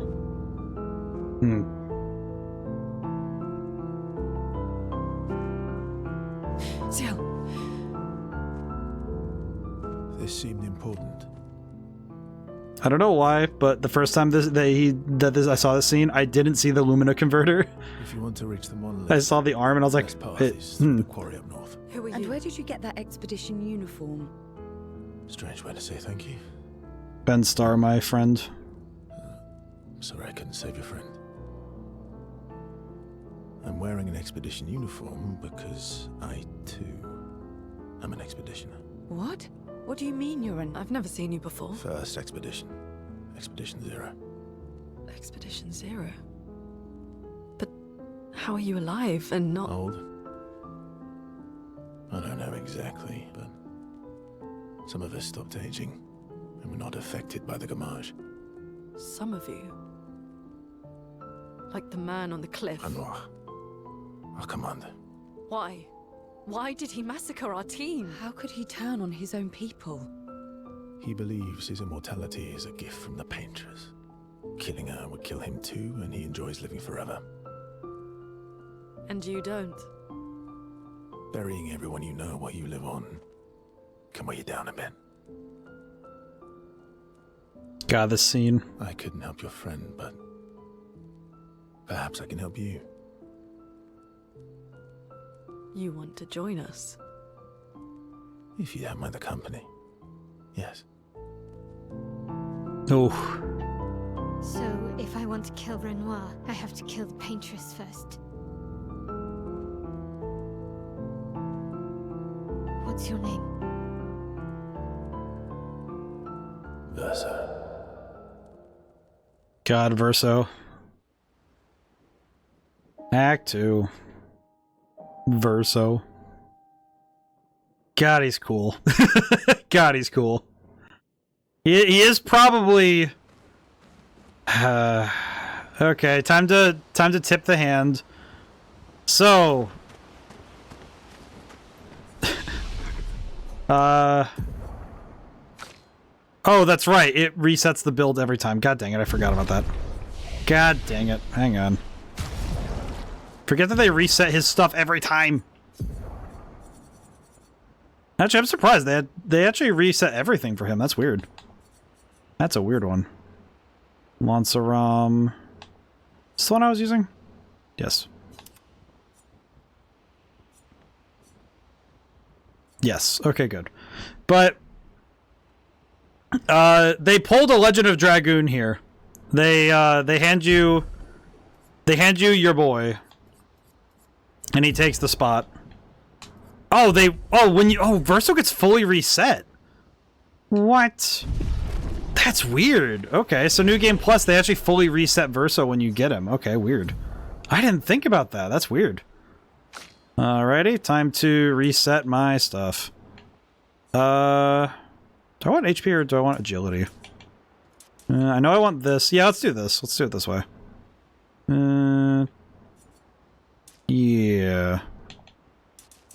And then do 3 in luck to get... Nah, we'll just do full tilt. Full tilt's fine. 80. He has 80%. He has 80% anyway, so it's fine. There we go. These are the most diabolical builds known to man. Alright, there you go, Verso. There you go. Jeez. Oh, I have to relearn all of his skills, too? Oh, God, why? Okay, this I'm a little curious, too, because... I'm wondering why now they reset all of Verso's stuff. That's weird. That's very strange. But, let's see, what do I need again? I need Strike Storm... Oops. Strike Storm, let's see. I need the abilities that I want back. Light Holder, Radiant Slash. Trying to remember which ones I used and which ones I didn't. Angel's Eyes, Phantom Star. Oh, Phantom Stars is cool. I like that one. We'll grab that one too. I have points, I can use them. I will use all of the points. Steel Strike. Oh wait, Steel Strike's the one that's not very good. That's fine. This is fine. Honestly, we could just grab a bunch of skills and then hope I get the right ones. I have 1,000,000 skill points. We might as well use them all, you know? Alright. Let's see. Okay, well, we grabbed basically everything, so that's fine. This is good. Okay. And I guess I have to ask the secondary question.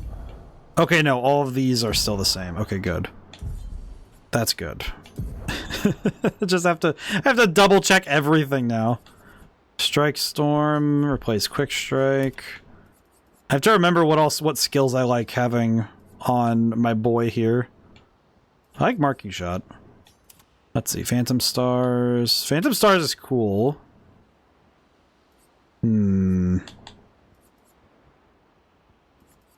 Endbringer.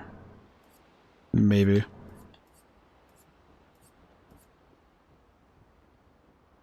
I'm thinking about how to do this. Just thinking, okay, what do I do? Let's see. I think I want Phantom Stars over Paradigm Shift. And also, I think I'd like to swap...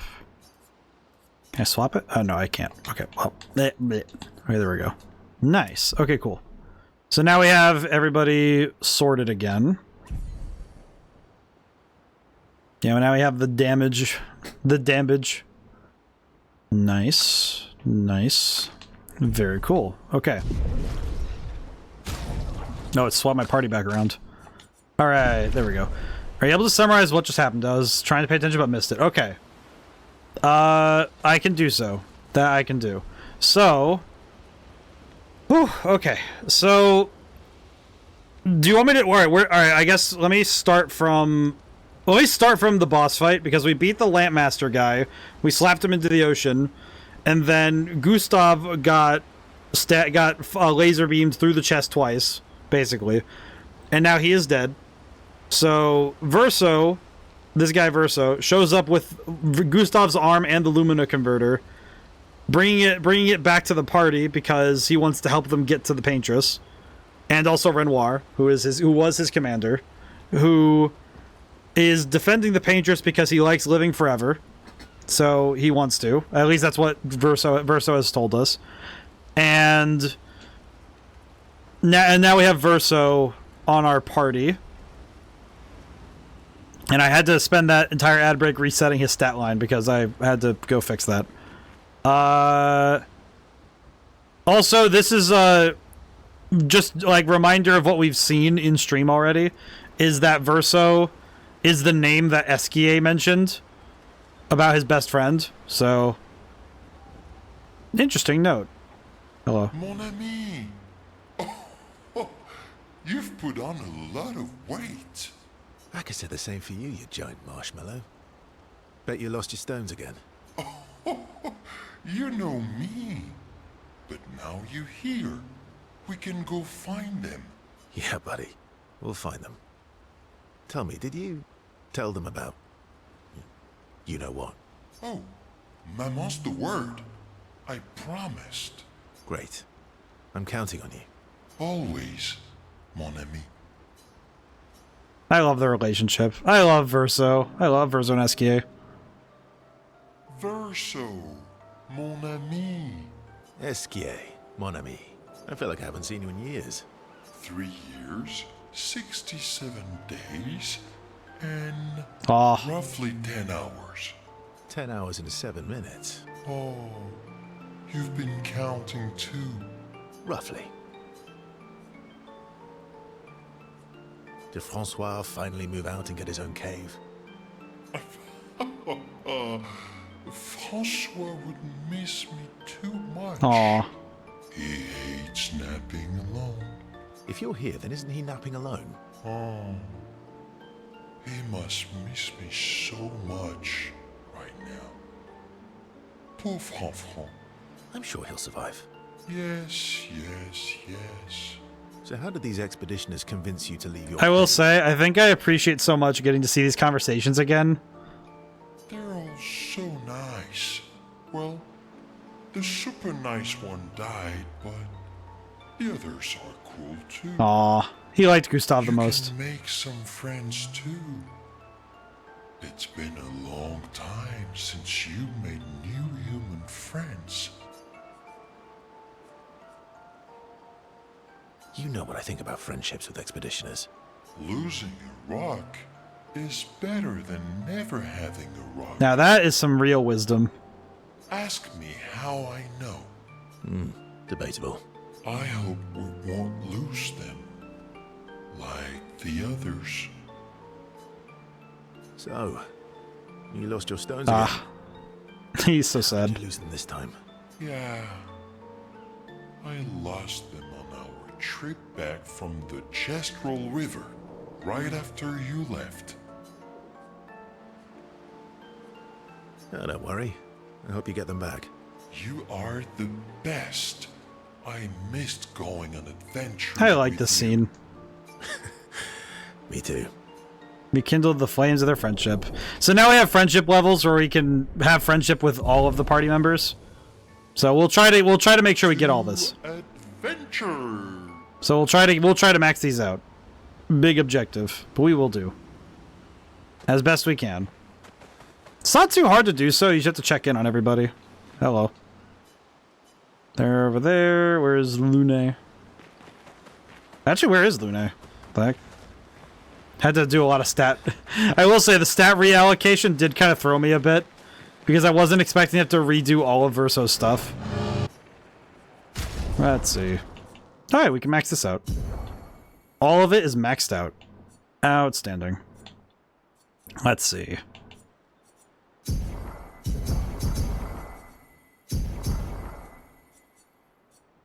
That should do it. And we can upgrade weapons while we're here. But I think that covers what happened over the last little bit of stream. I think that's about what we got. Unless I missed something. Grandiose. Oh, wait, we can actually make this a level 32. Oh. Ah. So level 33 is the max of any weapon. I see. Let's see. There we go. I think we'll just max out this weapon and then be solid. I am going to try and see what I can do in terms of extending stream a little bit today, but I am wondering about my ability to do more than 4 hours at a time. I don't think I will, because I think, having tried a little bit, it's like, I recognize that my stamina has its limits and I should probably be careful. But more so, it's also that I kind of foresee that I would be really tired tomorrow. I can see it. Hello. I do like the running animation Verso has. he puts everything into the sprint. Zoom in. Hello, Luna. Expedition Zero left 67 years ago. Which I had would to drink some make water. you- About 100. Yeah. Tell me about the fracture. I'm not going to get much sleep tonight, am I? Mm-hmm. I feel like, to be fair, if I had somebody from 100 years ago and I could ask them questions, I probably would. There we go. Well, if we're going by normal stream times, we'd be ending soon. I don't know if I want to do that yet. We could at least run around and do some side stuff. Or at least something.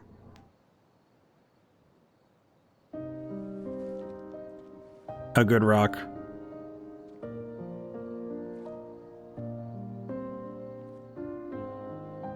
Big rock.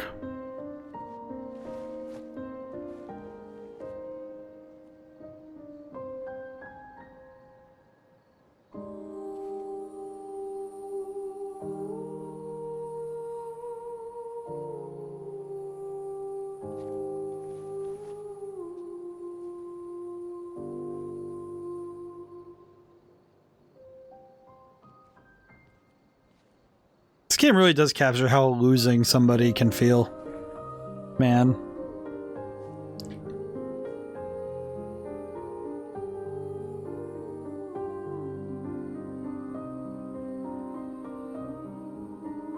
I'm really sorry it didn't arrive sooner.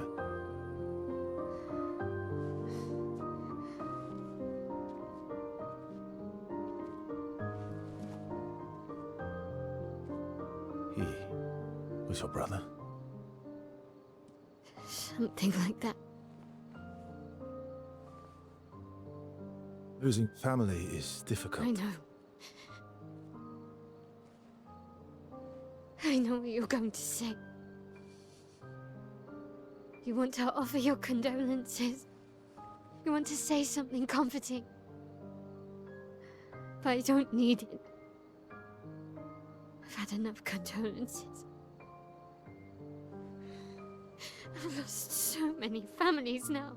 I just need...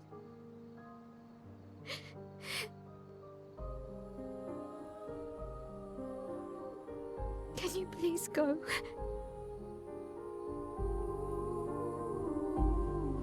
I feel like this is one of those things where knowing this game and coming back through it, every time I see Verso staring off like that, and every time I hear him talk, there is so much more like backloaded on everything he ever does or says.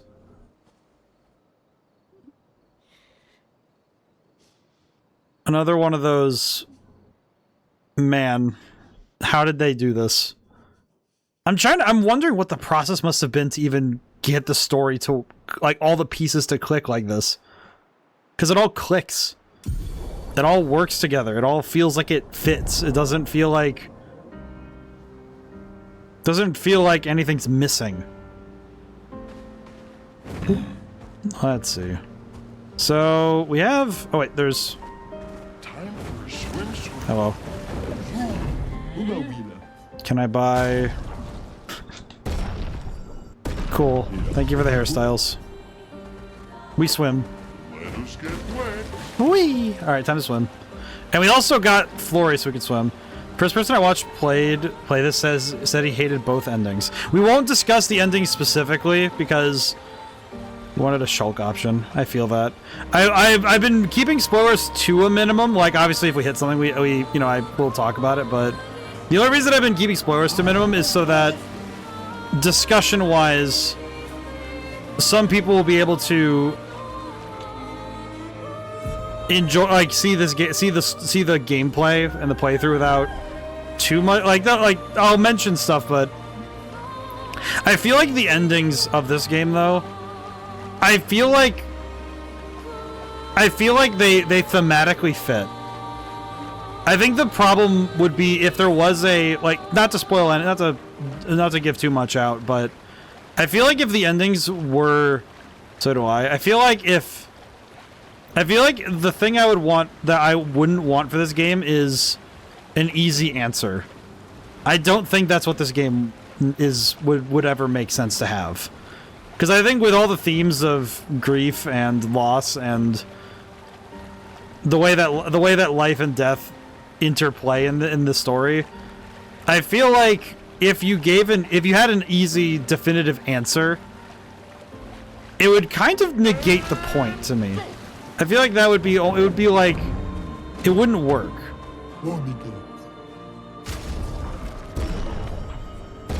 I will say, do I want to buy hairstyles? Not particularly, but I will because we might as well.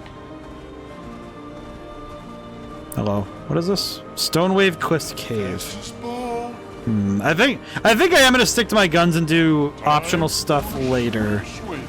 If only because I don't know how. I know that it'll be easier for us to go find it all in a single run, rather than trying to. I think trying to do it in piecemeal will make me a little bit confused. We'll do this if we're gonna do side stuff. I think it'd be stuff that's like. This looks like fun. This looks like a waste of time.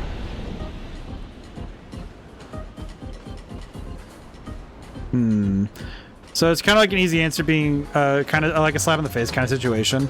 You know what, honestly, you know what we could just do is just like, we could swim, I just realized we could swim around and listen to the nice music and talk about this stuff.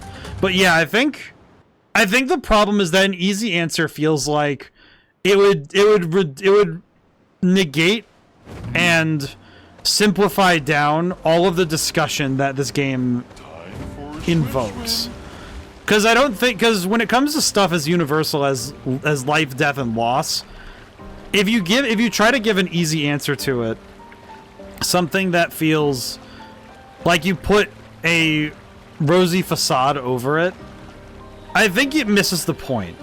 You know, that like life and death are not that easy to just, you can't hand wave that away. And I think when someone tries to, that's when you know that they don't have enough experience in loss to be able to write it. But I think that, and the one I'm thinking of, again, I won't mention specifics with the endings, but it feels a little bit like how Persona 3's ending, like Persona 3 Reload is what we played, and I won't discuss the ending details here, but that ending is... Are there no battles in the water? There's one. But... I can go find it. There he is. Sprung. Okay, you know what we will do? Even if it takes us over time, I want to see if... You know what? Let me save. Before I do anything stupid, let me save. Okay, let me save really quick. Before I do something stupid. Good stuff. Go to camp. Yeah, the only downside with this game, in terms of battles being things you see in the overworld, is that if you don't find a battle, you're not going to get extra ones. Yeah, but... Great. Okay, we saw this one already. Okay, so this state of camp is not going to change. Okay, cool. We rest up. I don't think I can win against Sprongs, but I want to try it. I'm curious. Right in the journal. Sure. But I think that, like with Persona 3... its themes of life and death and the strength to move forward wouldn't make sense if it had any like less poignant an ending. And I think that I think that when it comes to fantasy, it's easy for us to wish that hard things didn't happen, that sadness doesn't intrude on the art, on the facts, on the world we engage in.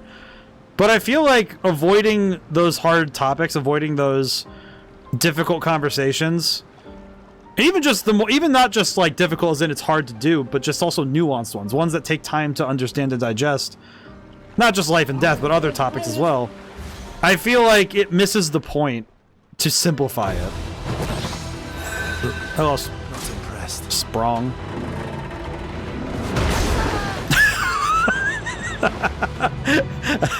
Okay. Let's try that again.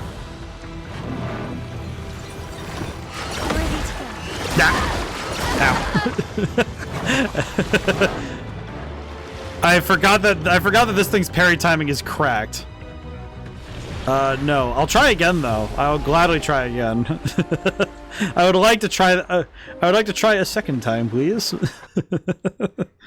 I'll take the hat off for now. But I think that it's, and this is true of many topics, where if you simplify it, you lose the nuance, that you lose that you lose the ability to discuss it in earnest and to be able to talk more on it. Yeah, there we go. Oh my god, that is not enough damage.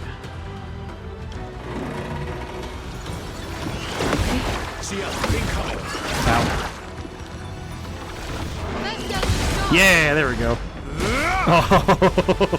Oh, I forgot that Sprong has HP. Uh-oh. It's time. Is this a super boss or is this just a normalish enemy? This is a boss. I kind of forgot. I forgot that Sprong is not normal. I forgot that Sprong is like, I don't know if he's a super boss per se, but he's just an optional one. I think this game only has one true super boss, but he's more, that's more of a like, we need to get there sort of fight than one that I'm gonna be like specifically thinking of. How do I deal with this? Go for it. Spin. Nice. Black. Ow. Oh god. My parry timing sucks. Okay, we might just need a dip from this fight.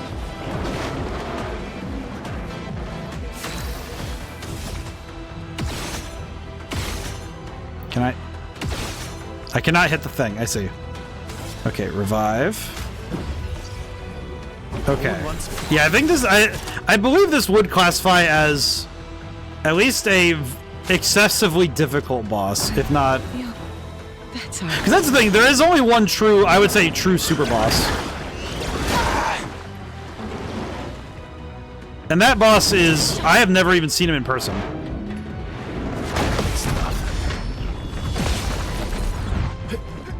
But that's because I never actually got to find where he is.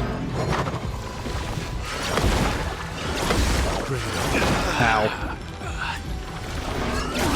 Ow. Heck. Okay. Revive. I'm gonna keep trying, but I think we're cooked. Maybe because my parry timing sucks. My parry timing sucks. Yeah, Sprong is tough, is just tough. That is, okay, this is another thing I can talk about. Even in a fresh save file, I can talk about how this feels. This is something that is true in the base game, is that all of the side content that you are able to access at any time is not particularly ordered, other than they will say danger on it if it's like way out of your pay grade. But the problem is that there's a lot of them that just say danger on it, even if it's theoretically possible for you to do it. Which can be difficult because it means that you don't know which order to do side stuff in. Where am I going anyway? I forget where's I know where I'm going, but I don't know where I'm going in the sense of I don't really remember where it is. I think it's past Sprong. Oh, wait, no, it's over. Wait, we have a map. I'm an idiot. No, I'm not. No, I'm not an idiot. You know what? I need to be. Oh, I need to be nicer to myself. That is one thing I've been trying to remind myself, is to be nicer to myself. It's like, okay, that is one thing though. I'm so used to this game not having a map that when I'm in the overworld and I have a map, I don't think about the map. Because you don't have a map in most areas. Like, you don't have a map when you're in the dungeons and stuff. You just have, like, you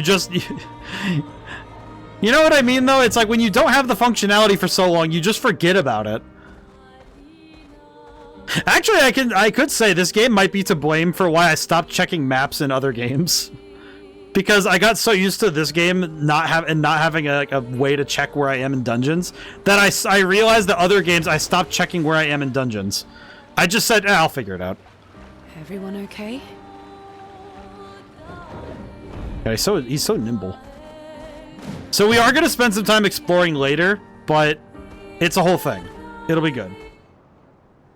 Okay. Alright, so this is going to be an experiment. I'm going to see how much I can do after time. Because I do think I'd like to try and push at least Wednesday and Thursday streams a little later. But only because we're playing larger games that it would be nice to have more time. What was that? Why is the dog loud enough for... Whoa.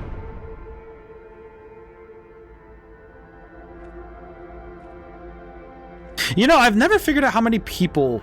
You'll get used to them. We're going to see a lot more. Why is he barking so loud? Why is my dog barking? Why does the dog invoke? Could we bury Gustav? Arm. I wish we could, but protocol is to keep moving. Gustav would understand. We can look for a suitable place along the way, yeah? We'll find a nice spot. Actually, there is a place. Past the quarry, out of sight of the painters. A tranquil haven, protected by magnificent trees. I think you'll approve. I will say, the thing Verso does here, there is something here to how when he talks about it. It's actually something psychological that I don't know if it was super intended or necessary, but him crouching and bringing his eyesight like below, it's an interesting piece because you do that sort of thing to be on eye level with somebody, because being on eye level makes them feel, you know, like on level with you. Ready to parry. Oh yeah. Ow. Oh, I see. I just realized something about this fight that's very funny. Brace yourself. They don't do that in the first run. They let you do they teach you the gradient counter right away. So in the new game plus, they just expect that you know, and by extension, they don't give you the gradient attack first, which is what I was expecting. I was expecting that. I'm like, oh, okay, they'll give me the gradient attack first. It'll be fine. And then I get slapped. It's like, oh, hey, wait a minute. Peculiar. Oh, they switch. Why did they swap me? Why did they swap my party around again? I chose CL. I'll bring you Lune. That's fine. It's... Ow. My parry timing, please. Yeah, it's fine. Verso, man, I just realized how expensive those attacks are. That's fine. Okay, he's dead. I feel like I need to change my moveset, because I feel like I don't... we should know? One thing at a time. I feel like I'm forgetting all of my moves with Verso. What do you... I guess it's because I didn't use Powerful all that much when I played, huh? Makes more sense now that I think about it. Now that I think about why... Oh, that's what it was. I used Defiant Strike. I remember. Because Defiant Strike is pretty good. I like that. It's pretty cool. Ascending Assault. What is this? I see. This should be good. Yes. Okay. Whew, okay, swap back to CL because I want CL around. I like CL's healing abilities, dang it. Alright. But yeah. So I guess I'll talk schedule stuff. So tomorrow, Final Fantasy IX. I will try to run tomorrow's stream an extra hour to compensate for the fact that we missed all of last week because of the power outage. So I will try to make up some time. And Sunday we're doing Donkey Kong 94 to finish it. And we're starting Super Mario Land 2. And then we have in the queue for Sundays, we do have Wizards and Warriors that'll come after that. And then I think by that point, after that, I think I'd like to 94. It's the Game Boy one. It came out in 1994. Colloquially is known as Donkey Kong 94. It's for the Game Boy. I believe it came out for the Color, or like the original Game Boy. And it's out for the Color. It's a sort of innovation off of the original arcade game. It feels, I remember somebody described it as kind of like being the precursor to the Donkey Kong versus Mario games. So, and that was pretty fun. We played it, we were playing it through the Nintendo Switch online library. It's pretty good. I was having fun with it when we played it. I think though that I guess the only thing I had, my question mark, is how do we make it so that the streams fit together? These are all expeditions? A single Nevron took out most of them. Is it still around? I've only seen it once, many years ago, so most likely not. Most likely not, he says. Verso looks so alive and kind of soulless at the same time, not in a plasticky bad way, more like the weight of the world kind of way. If only you knew, Nahamaha. Can you do something for me? I want you to take that message, like this chat message. I want you to like screen cap it or like keep it somewhere. And when we're like at the end of the game, I want you to read it again. I want you to hold on to that one for me. Because I really want you to remember that. Like with us playing together, and I hope that we don't run into any spoilers or anything on the way there. But I really want you to remember that. I want you to hold that. I want you to hold this sentiment and remember that you like, I want you to like look at that. I just want you to hold it. One thing I have noticed gameplay wise is that Verso, not a spoiler, but just a characterization thing. Verso has one of the most like, I would call it sad things hidden in his build. And it's mainly just that there's a lot of things in his build that take away his own HP. And every time I think about it, it makes me a little sad. Ow. Oh. That's okay. We take those. It's fine. Watch out. Hey, comboed. Destroyed. Ready to Destroyed. That's better. Ow. Ow. God dang it. Not giving up. Alright. I think I can just do this again. But I do feel like... I feel like Verso's entire deal, though, in my mind, is that he really does... He's the Dark Knight of the party. I enjoy those kind of playstyles. Yeah, I seriously think that his playstyle also, it pulls a little bit from Devil May Cry, where your goal is to not get hit. Like, your objective most fights is to parry everything and pay your HP into your abilities. It's not on you. Like, that's the goal. And I think in terms of the party, I think he can be built to be the best, one of the best, if not the best solo fighter, because of the fact that he can really like crank his own damage up by just existing, which I think is crazy. Actually, speaking of, that's actually that Defiant Strike I took. It costs 30% of his HP to do.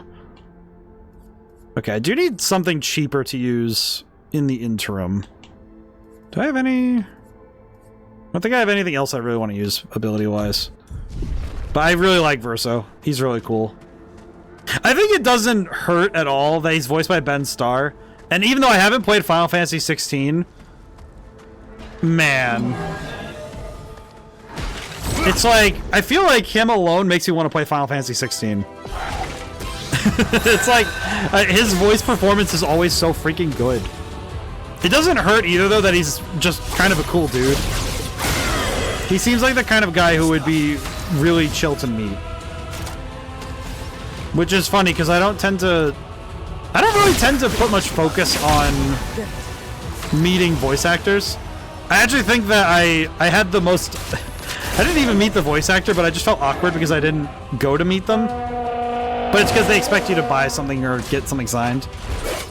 So, because I saw Damian Clark at a convention, and he's the guy who voices Perfect Cell in Dragon Ball and Handsome Jack in Borderlands 2. And I love his work, but it's like, I don't actually know him. I just know, like, I know his work, but I don't have, like, that same connection to the actor.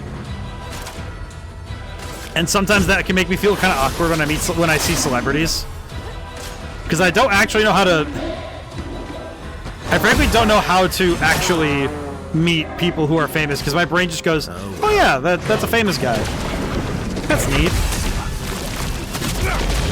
Like, it's not really worth. Like, it's not like money. It's not a money thing to me, and it's not a thing that would make me go, "Oh, I'm gonna like freak out meeting a person." Okay, yeah, this Defiant Strike is the move I remember using the most. Ow. Ow. Yeah, I do like this guy a lot, though. I think it is interesting, though, because when we played Legend of Dragoon, we saw a similar event happen with Lavitz. We saw might be a favorite fan of most of them then, where it's like I don't freak out. I'm just kind of like, oh hey, you're really cool. I appreciate your work. Nice. I am that person though who's very awkwardly like, oh yeah, I really like your work. Thank you for making people happy. Like a lot go out of their way to avoid fanatics. Yeah, I think though I'm on the other end of the spectrum though, where it's like I feel like it would be awkward because I would just be like, oh yeah, you're cool. Thank you for making people happy. But I wouldn't like be paying to get something signed or like talking or like, you know, getting too crazy. I would just be like, hey, I really appreciate your stuff. Thank you. And then just like, that's it. Like I would just, you know, shake their hand, leave. It's like, all right, cool. I'm out of here. It's more or less just that I would feel very awkward if I was like at a convention and I was standing in the line not to get anything signed, just to like say hi and be like, thank you for doing this thing. And then just like, all right, cool. At least I think it's awkward. I don't know if that's weird. Because it always seems like you need to pay money to do stuff like that.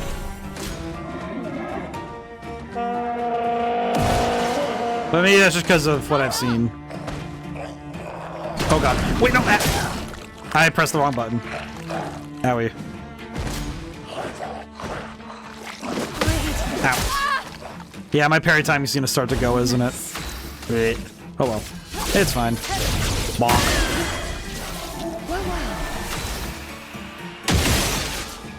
But I think though that it's something that I think I'm grateful that it's not as big a thing in video games as it is in movies, where celebrity-itis hits games, where they try to throw in big ticket names, and it kind of comes at the cost of the product itself. So I appreciate that, and when games like that come out, they almost never do well. Almost. Some actually do, and that's because they're both good games and have a lot of celebrity names. But I guess that's kind of something I just never grew up with. I think I'm thinking of the only time that my family has ever talked about celebrity stuff was that my grandmother got to meet an author she really liked, and she was grateful to tell her that she loved her books and that they were her favorites. And the author was just like super pleased to like be like, oh, that's like really nice. It was just like, then again, my grandma was also just cool as heck. She was cool. But like, then again, like I think about my mom and her parents. It's like insane backstory. What?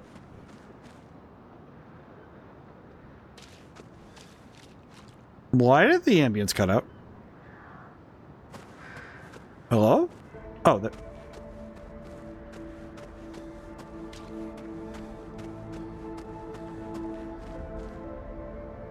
That was weird. That threw me. I don't know why. But I do think these 5-hour... If I make these streams into 5-hour streams, I do think it'll also be good for me to increase my endurance a little bit. Not because I want to, like, go for, like, 8 or something, because that's no. But what I mean, what it would be good for is if we do end up doing, like, marathon streams in the future. I've been thinking that if I can do, like, a full day stream one day, that would be cool. Maybe a Saturday or something, or... If there is a weekday that I can make a celebration. That'd be cool. I don't know what I'd play for it, though. But, one day. One day. I would have lived. I will say, I think that right now, the thing I'm looking at build-wise is... I'm thinking about how I don't have to worry so much about my stat choices, right? Because of New Game Plus, I'm not worrying about leveling. Think about celebrating my 5 streams with Breath of the Wild 100%. Oh, that's a pretty good choice. That's a good choice. That's a lot though, because it is a lot to do Breath of the Wild 100%. 5 years though, holy. That's just crazy, man. Ow. Big congrats though on that though. That you're getting close to it, that's crazy. I know that, let's see, I started in January 2022. So it was 3 full years. We have done 3 full years. When this is year 4. Past last month, actually, but I was too busy to stream. Ah, I see. Well, I hope that whenever you're able to celebrate, that'll be good. That'll be a lot of fun. It'll be a lot of time, but I think that'll be a lot of fun. I know that the game. I know that Breath of the Wild at the very least is just big. Still too busy thinking maybe August. Is there a holiday in August that would be great for that? I'm trying to think of holidays in August, and the only one I can get to is, for some reason, the first day of school. Probably a little after I finish Xenoblade. I know that of games I want to... I know games I want to get to. No holidays in August. Great. Gotta make one. Then again, I'm that kind who just adds days off in the middle of months because I work for myself, so I can do that. But I feel like it's one of those things where I like having a day each month where it's guaranteed that I'm like, okay, this is a treat. This is supposed to be a treat for myself. Even if it's a weekend day, it's like, okay, just treat myself a little bit. Because I feel like it really does help the soul to have something to look forward to. I saw your future. And yeet. Yeah, because I know early September has Labor Day, but...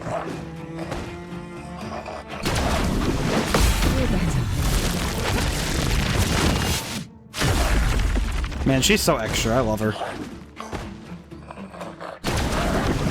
I do think of all the party members in this game, I think if not to exclude Mael or Verso, because I think they're all around very good. You know, I think most people will have at least one of them on the team at all times. Just because it's like they're very easy to have on any team. But I do seriously think that CL might be my favorite. I think it's because CL kind of feels like the kind of build I would want as a if I were an RPG character, I feel like I would want that kind of build. Like card-based mechanics, which is cool, but I think more so it's that I like the Sun and Moon stuff, I like the Twilight stuff, and I like the Owie. Okay, well that sucks. Get back up. Time to strike.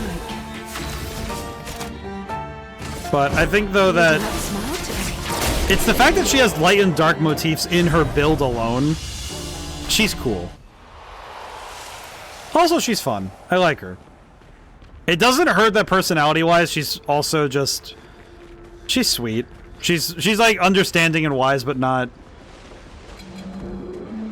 Like, she's contemplative, and I like that. She also looks really cool. She's super cool. Cut through the flame. Good stuff. Alrighty, let's see if we can't... You know, I'm gonna do powerful instead. There we go. Let's try that. What's her weapon? Some kind of club scythe thing? Okay, so the version I'm using is a little bit obtuse, but it is basically a double-ended scythe that can be... So that's meant to be spun to make the blades go in one direction. I'm using a weird version of it that's more of like a hammer thing, but that's because of the particular weapon I'm using. Actually, I should like go through and show off weapons here in a moment so I can discuss them, because I do have a fair number of weapons for all characters, so I can show those off. Like, Mael does fencing, so a lot of her weapons are different forms of fencing. Interestingly, they include different blade types so that she can utilize different kinds of swords, which is unique for fencing types, because I think this one, they took into account that different styles may need different blade types, but I like that they did it that way. Yeah, let me go show really quick, because let's see, what's the base form again? Cielasan. Yeah, this one. This is the base form of the weapon. Can I show it off? No, I just have that. So it's like a double-bladed scythe thing. This one's a hammer. That one's just straight up a hammer. Hide tooltip. Okay, there we go. Yeah, so we have the base one. There's the Tisserand, which is the ice one. Or it's lightning. That looks pretty cool. Hammer. Oh, that one's just spinning blades. It's sick. And it has physics? I didn't even realize that. That's cool. Ramasan's the one I'm using because I like it the most. Because every weapon has... to show the tooltip. Every weapon has different bonuses. Bravely Second's Fencer Job lets you dynamically swap between stances with abilities. Yeah. So Mael is similar to that, where she has stances that give her different bonuses, but the kind of cream of the crop of stances for her is Virtuoso stance, which basically says 200% damage. But yeah, the weapon I used for a while, which was frankly kind of scary to use, was this one, Chatillon. This one applies all 10 Foretell with sun attacks. Oh, there we go. And sun attacks are basically like one of my skills is the one that applies the card stacks onto enemies. It doubles how much you apply to enemies, like essentially, but it doubles all of your damage you take, which I think is a little bit steep, but I had a lot of fun using it when I actually used this weapon for most of the game. I liked it a lot. But I like the Ramasan in general just because I think it's particularly fun just because it does some interesting stuff, and I like the moon charges, which is kind of neat. Lune's weapons are these like little floaty thingies. They kind of just hold these like chromatic stain things. They look pretty cool. I do think the swords definitely, I think they cooked with the sword designs a little bit. I think they're pretty good. I like this one. But again, I think that it's nice that the only downside with this is that you can't do anything like swapping the aesthetic of a weapon and keeping the stat lines. So if you have a weapon that you like the look of, but you don't like the stats of it, then you're kind of like, it's kind of, eh. It can feel a little bad if you are an aesthetics type, but I'm not so particular about it, so hands is joke weapons.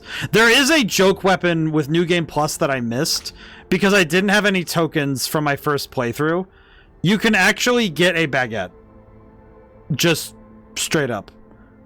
But I guess for anybody who wants to get the baguette weapon, you do need to know ahead of time. You can't spend any of the tokens at the expedition festival. You have to keep them for the entire game, take them to New Game Plus, and then go to the boulangerie in, like, right after you meet up with Sophie.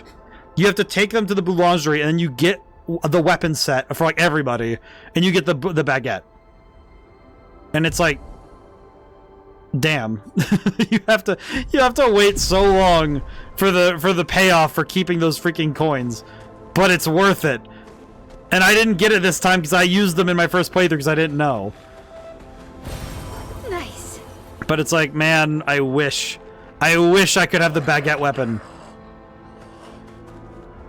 I didn't take multiple I didn't take multiple French history courses just so I couldn't accurately poke fun at the French. Okay, we are gonna run through a little bit. I want to get to the boss fight. I know there's a boss fight in this area. I want to get there. Oh, hi. Whoa. My dude was approaching.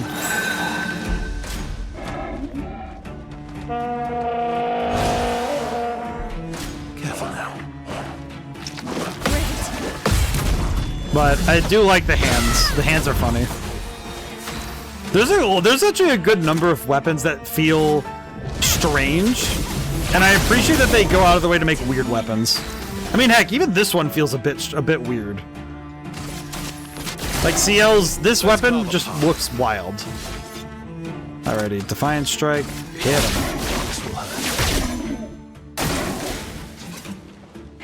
Ow. I forgot that does a lot of damage. Revive. Get back up. Oh. Dead.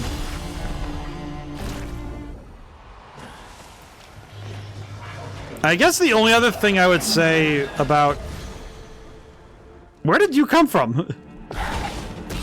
The one thing I will say about balancing in this game is that on a first playthrough, I'd almost recommend not to grind too much.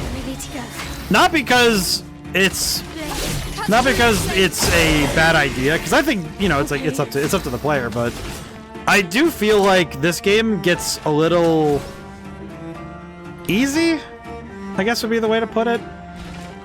Because I do feel like it can be very easy to snap this game's balance in certain places if you're being reckless with leveling. And I think New Game Plus will be great for me because it means that I can't do that. Because there's not a lot of room for me to break the game's balance. Because we're already at the cap. So we won't have much room we can work with outside of what is. Alrighty. Hit him. Nice. Oh, I see. I just now realized that because I keep getting moon charges and Verso keeps losing HP, he's actually using the moon charges to heal himself. Essentially. It's a gross oversimplification, but that's basically what's happening. I think what we might end up doing is I might end up doing a big grand sweep of every level to check everything. If only because I know that I could very easily burn myself down energy-wise chasing after every corner. I'm sort of noticing it's similar to... It's sort of similar to what happened when I played... There's another RPG we played, not super recently, but where I know I tired myself out chasing everything down. And by the end of stream, if I ran into a boss fight, I wouldn't have the stamina to handle it. I should probably keep moving. At least for now. Thankfully, it's not like these areas aren't revisitable. Like, we can return to areas after the fact. So that's nice.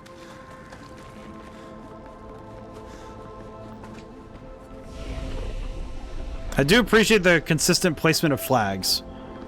You know a place is only conquered when you have all the flags. Oh, hi. Fading woman. You may leave. I have no interest in speaking with you. I see. Thanks. I appreciate that. Looks like we passed the danger zone. And no sign of your special Nevron. Oh, guess we're lucky. Hmm? Oh, treasure chest. I was trying to figure out what I just did. I was like, what? I remember seeing some of the development pictures of this game.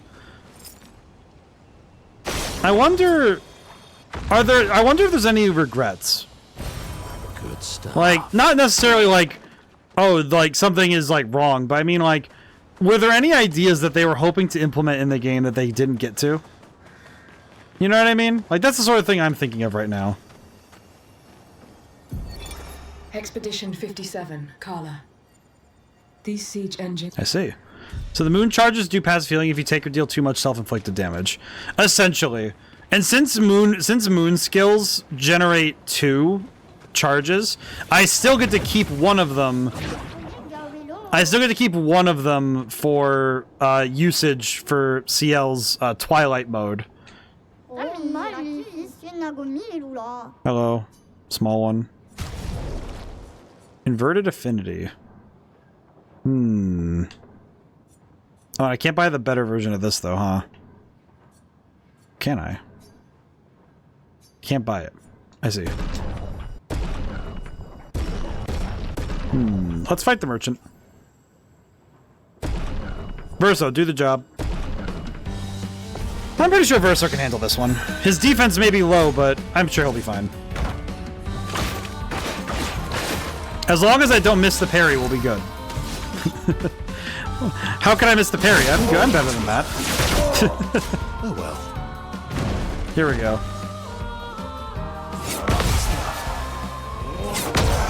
Well, I missed the parry.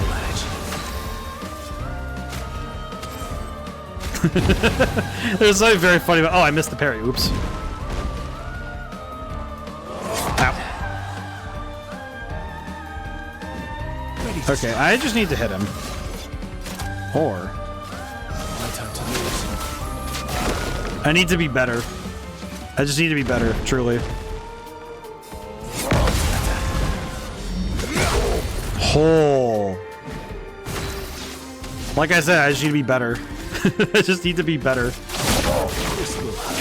Alright. Not impressed. One more counter and we win.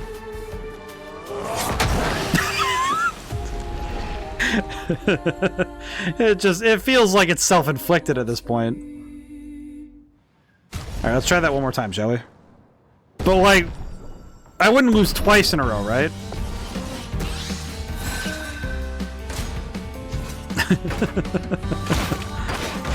I feel like there's a certain point where it's like, you know, you ever just think that you just shouldn't open your mouth when you're doing something stupid? Tempt fate and you shall receive. Ow. Yeah, that's where cinematic timing messes me up. This music is great. I think the music in this game in general is really good, but I do love the music that plays with all of the gestural stuff. Gestural music is just great.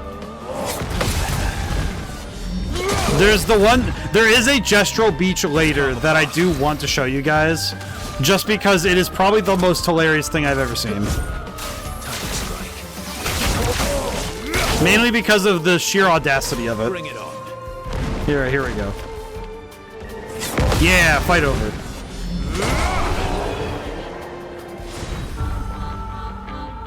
Nice.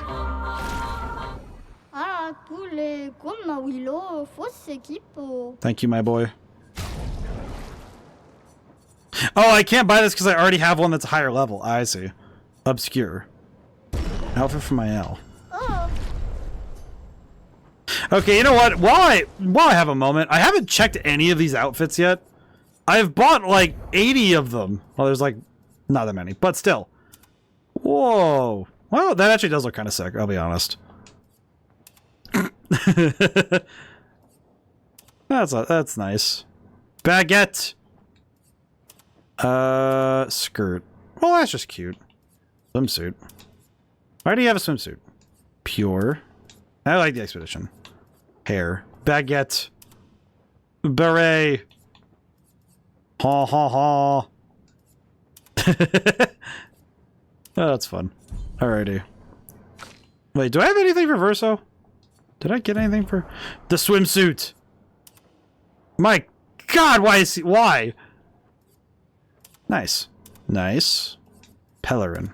Oh, he looks. Oh, that's Final Fantasy's hack. That's awesome. Nice. Nice. Nice. Wait.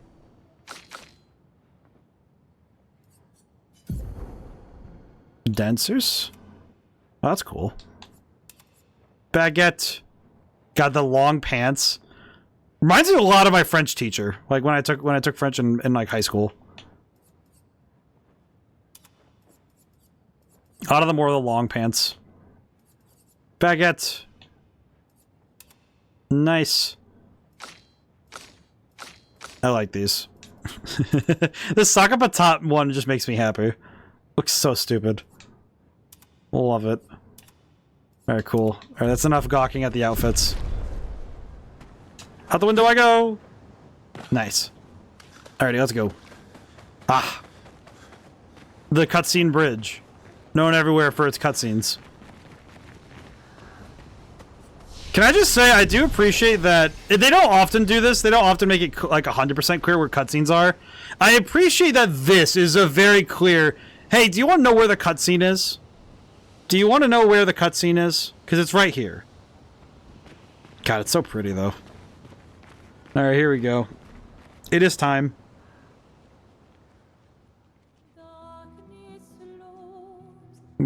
God, why the ad break? You know what? Hang on a step. Let me take a moment. Let me stretch. The ad break. Why? Why does it arrive in such inopportune timing? I'm gonna check something really quick while I have a moment. I'll delay the cutscene as best I can so that people can see the thing. Oh, excuse me. Sorry. Jeez. I don't know what it's been lately, but for some reason I've been having like a weird... I like to call it a breathing issue during stream, where I don't know what it is, but I think I've been breathing in differently because I talk so much during stream. Ow. And I'm not sure what... I don't know what changed, but for some reason I've been having like a... I don't think it's a gas problem, but like a airflow problem? I mean, I figure all of it's connected to that weird sinus thing I've talked about, but... Whatever. Alright, I don't want people to miss stuff. That's the problem. I don't want... God dang it. Oh, jeez. Alright, I have to entertain with my dulcet tones for those who are out of the ad break. Guys, I guess now I could start. I can move forward a little bit, but... Hey. You holding up? We're almost there. Holding up. Everywhere we go, just death. Death and more death. Everywhere we go, just death. I don't want to see that anymore. Look, my Elliot. I thought you would understand. You said you spent your immortality burying the people around you. Doesn't any of this bother you? And you. Gustav's dead. How can you keep going like nothing happened?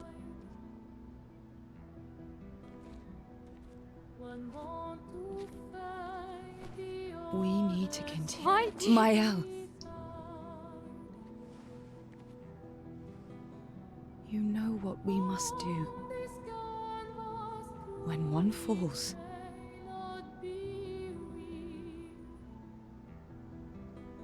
Come on. Can I just say, CL saying that, it's like, it's not that she doesn't care, it's that she knows that they have to keep moving. It's never a matter of not caring. I think some people internalize loss this way, and I kind of worry that I do that too, to an extent, that it's like, but I think CL does it in a healthier, I say healthier way, that she shows that it's clearly not, it's not enough. It's not like she doesn't feel it and she doesn't let herself feel it. It's that she understands that now isn't the place and the time to let it control her. which is good. All right, so to summarize everything, for people who are stuck in the ad break, Mael was crashing out a little bit because she's been surrounded by death. And yeah, Verso feels kind of sad about death. Back from ads, yes. So Verso, she kind of like went off on Mael went off on everybody about being surrounded by death and that that everyone else is moving on, but Mael isn't. But it's because all three of them understand that they have to keep moving. Because they have to. They have a job to do. And they have to keep themselves together to keep doing so. Oh yeah, also, Siegfried is there.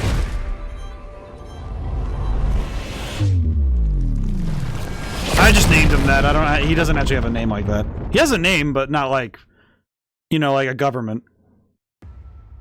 I don't know, he looks like a Siegfried to me. Maybe just because Siegfried is just a cool name.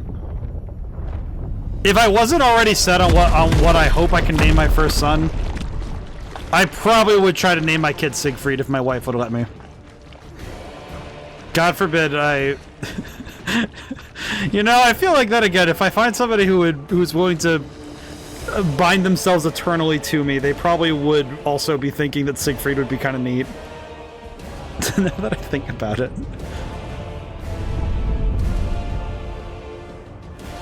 Ah yes, my three-armed son named Siegfried. Are you hurt?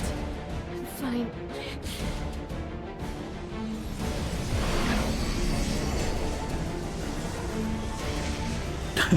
She was worried about being surrounded by death. And now we are dunked in it. Ready? God, he looks like a Dark Souls boss in the best ways. Duelist. Maya. Ooh. Nice. That's better. All right, one more victory for the night, shall we? Oh, that's right. He resists fire. I didn't actually know that. I just was like, well, of course. how could he not deal double damage? How could he not? Let's see. Yes. Let's do it. Double damage. Defiant Strike. Yeet. Nice. God, the music's so good.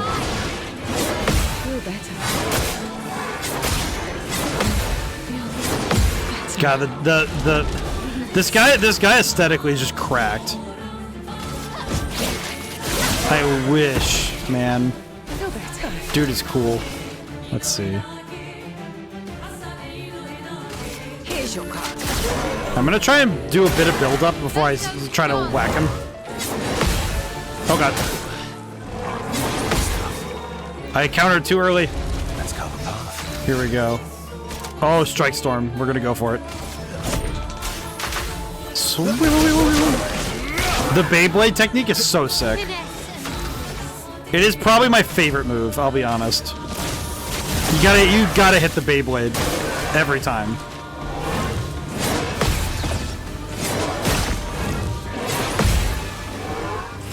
Yeah, big counter.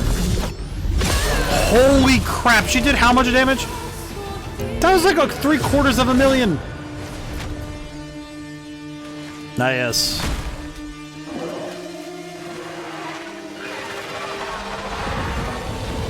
He summons a second sword. Absolutely cracked. What does Verso Perfection thing do? The text is a bit small to read on the phone. Oh god. It basically raises his damage. Ow. And it goes down. I'll explain it when I get to his turn. I can explain it better on his turn. Let's do it. Whee! Okay. Upgrade your perfection rank by attacking and not getting hit. Higher ranks increase your power and unlock new skill effects. That is what it says.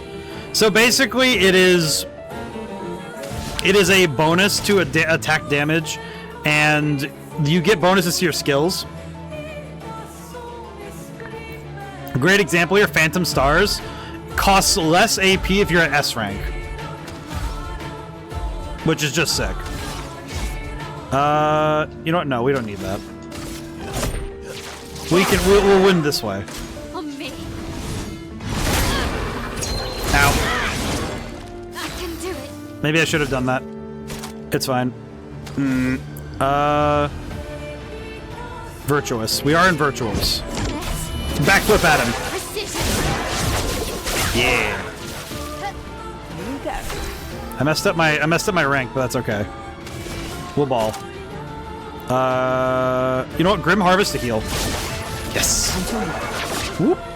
Nice.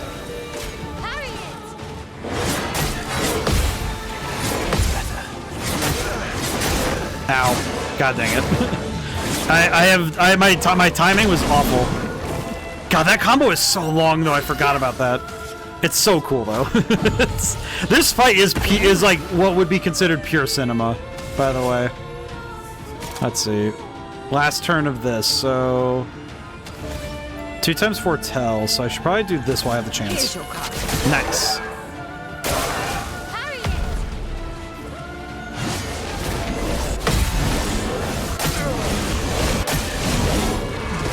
Ow. Yeah, my parrying is going out the window, isn't it? Not leaving you behind.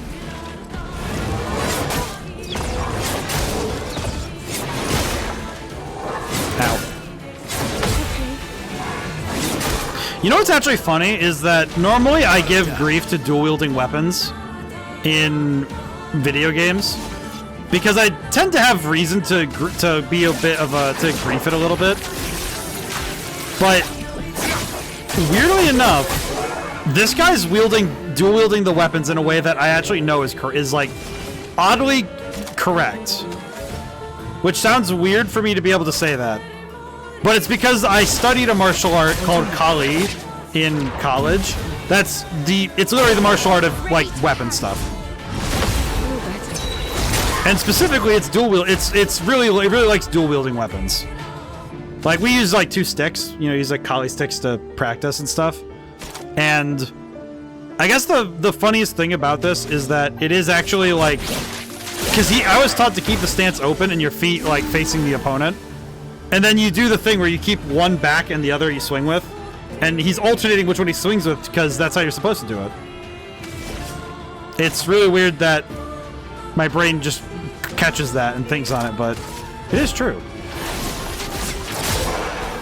Like, and obviously he's a fantasy creature who has 4 arms that can create blood demons, so he gets a few other passes that other martial artists would not get. Ow.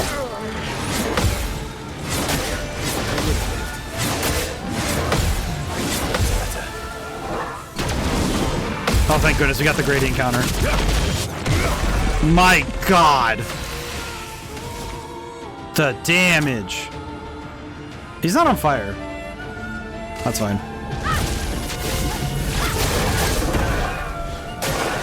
Applies inverted to the expedition.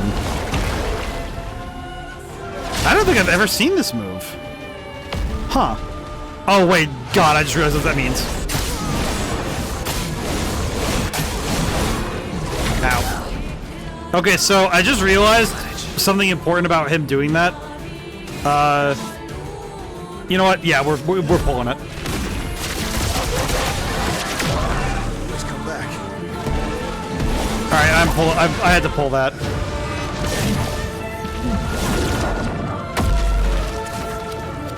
God, it's so cinematic. I hope it's not too... It looks dark as heck on there, though.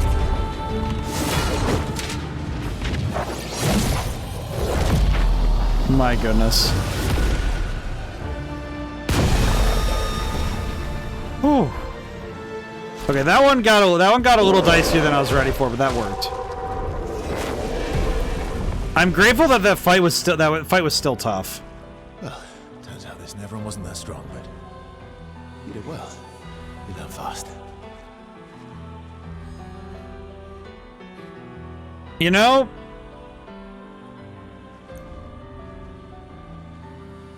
All this is what we're fighting for.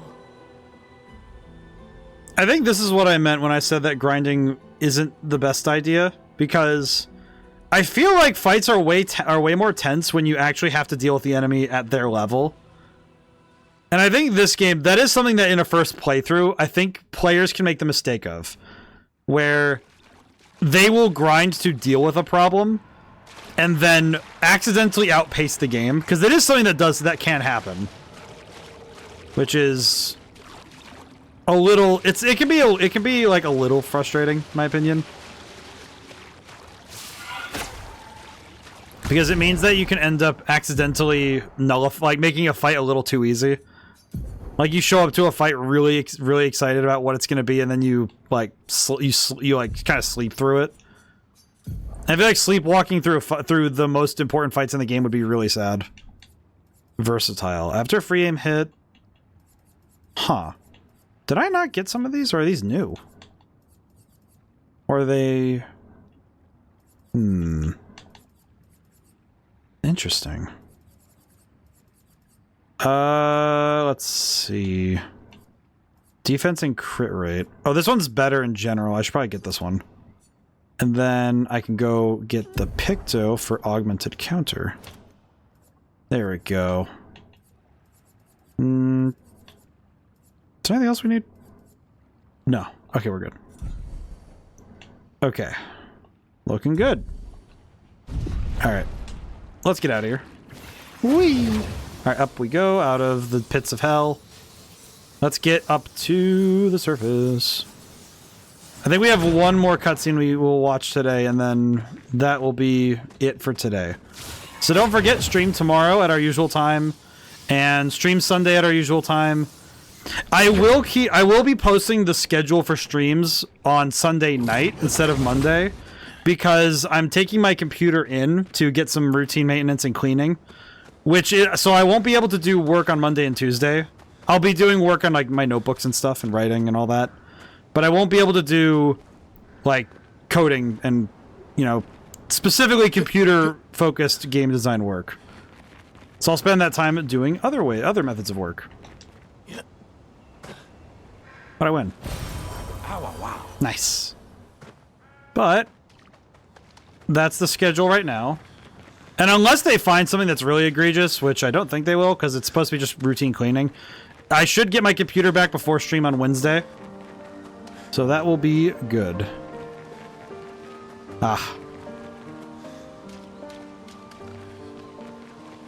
As they said in the seminal classic, The SpongeBob Movie, I'm ready, depression. Where is it? Where is the sadness? Bring me the sadness. I would like one more before stream ends. Here it is. Is this the place? Yeah. We can bury your friend under this tree, if that's okay with you. The sadness. One more note before we end for today.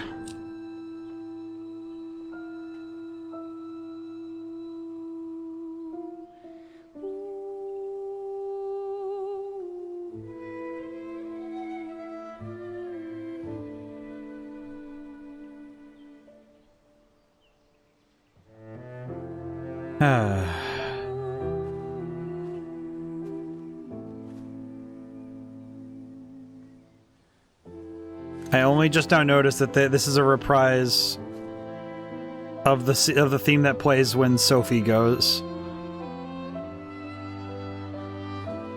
It just occurred to me that this is a reprise of that theme. I guess they have more of the device now.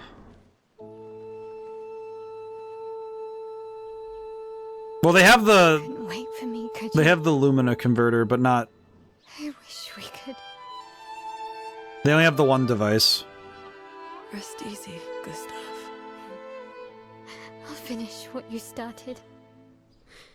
The Paintress, Lenoir, they will pay. No more dome. Just open skies. I'll save them, Gustav.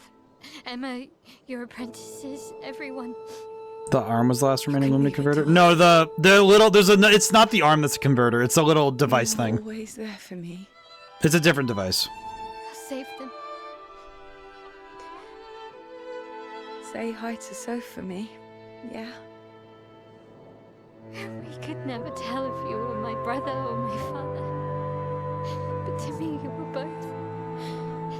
Best brother and father I've ever had. When one falls, we continue. Thanks for being my family. The fact they used this theme with that played when Sophie went. In the next life. I only now just put that together, and it makes me even more sad. Man.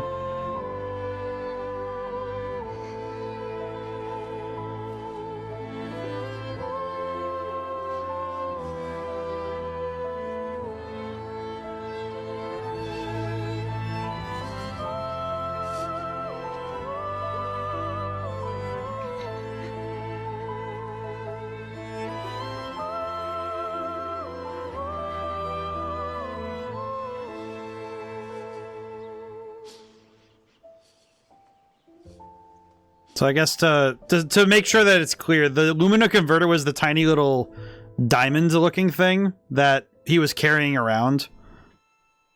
I believe Mael has it, if I'm not mistaken. Let me look at the characters really quick. I think Mael has it now. Let me see. Does anybody have it right now? No. They don't have it externally, I can't see it, but... No, the Lumina no, the arm is just an arm that Gustav's apprentice has made. But the Lumina converter is a different device. They only have the one Lumina converter. That one actually is the... That one I do know, but... Can I just say that is slightly menacing? Hello. Alrighty. So, we're going to... Alright, we're back at camp. So we're gonna rest. We won't skip any character stuff. 2 hours. Then there's a big lake. We shouldn't go there at all. We should make a right, and then it's gonna take a few hours, and then we make a stop. We get some rest and some food, and then from there, we head north to Monoko Station. Why there? To recruit my oldest friend. We'll need the extra firepower, because our next goal will be to take down the Paintress' heart. Her heart? Yes. You can't just stroll up to the Paintress. The chroma there is far too dense. It erases anyone who gets close.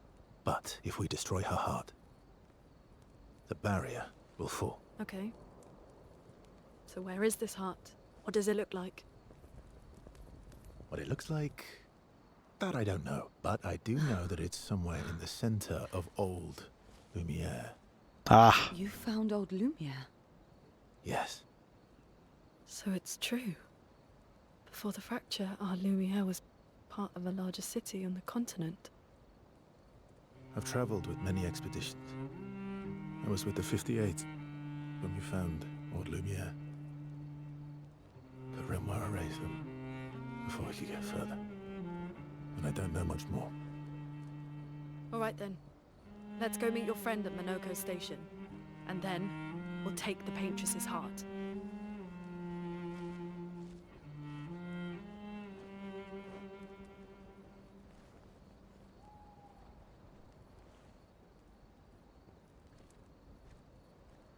Oh, every time I hear the music in this game, I just think they're doing more storytelling with that music than some games do with entire soundtracks.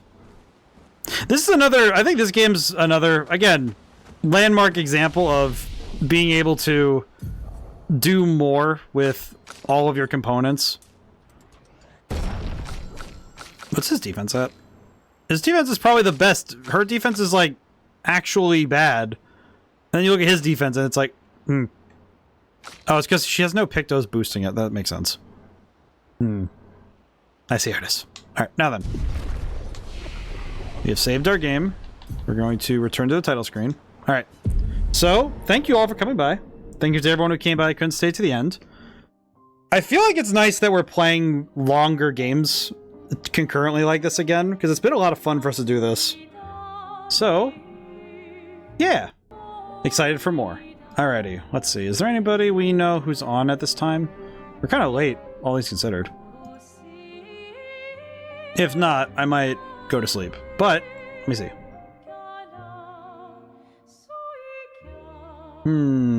Let's see.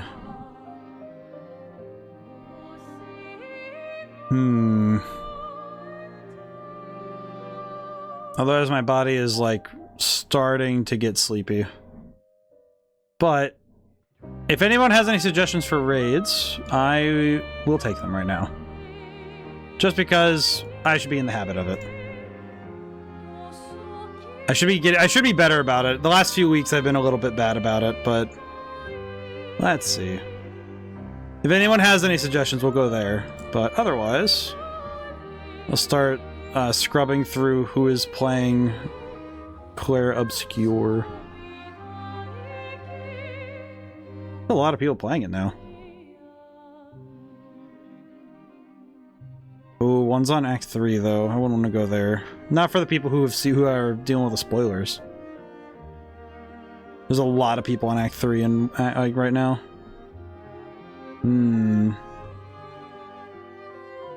Yeah, there's a lot of people I'm looking through like Clair Obscur streams that it's like a lot of them are on Act 2 or 3 and I'm like, like either late Act 2 or early Act 3 and I'm like, yes, of course.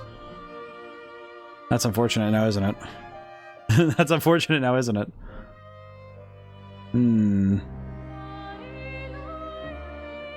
It's a lot tougher than I expected. You know what? I think it might be wise to... Let's see. CL Valkyrie is playing Final Fantasy VI. I am less familiar with Final Fantasy VI, but I do want to see this. We shall go there. Let's see. Raid channel. Search. Paste. CL Valkyrie. New friend? New friend. I like these vibes. I like the design. We shall go there then. Alright. Well, now whenever I see you guys next, goodbye for now and thank you so much. I'll see you soon.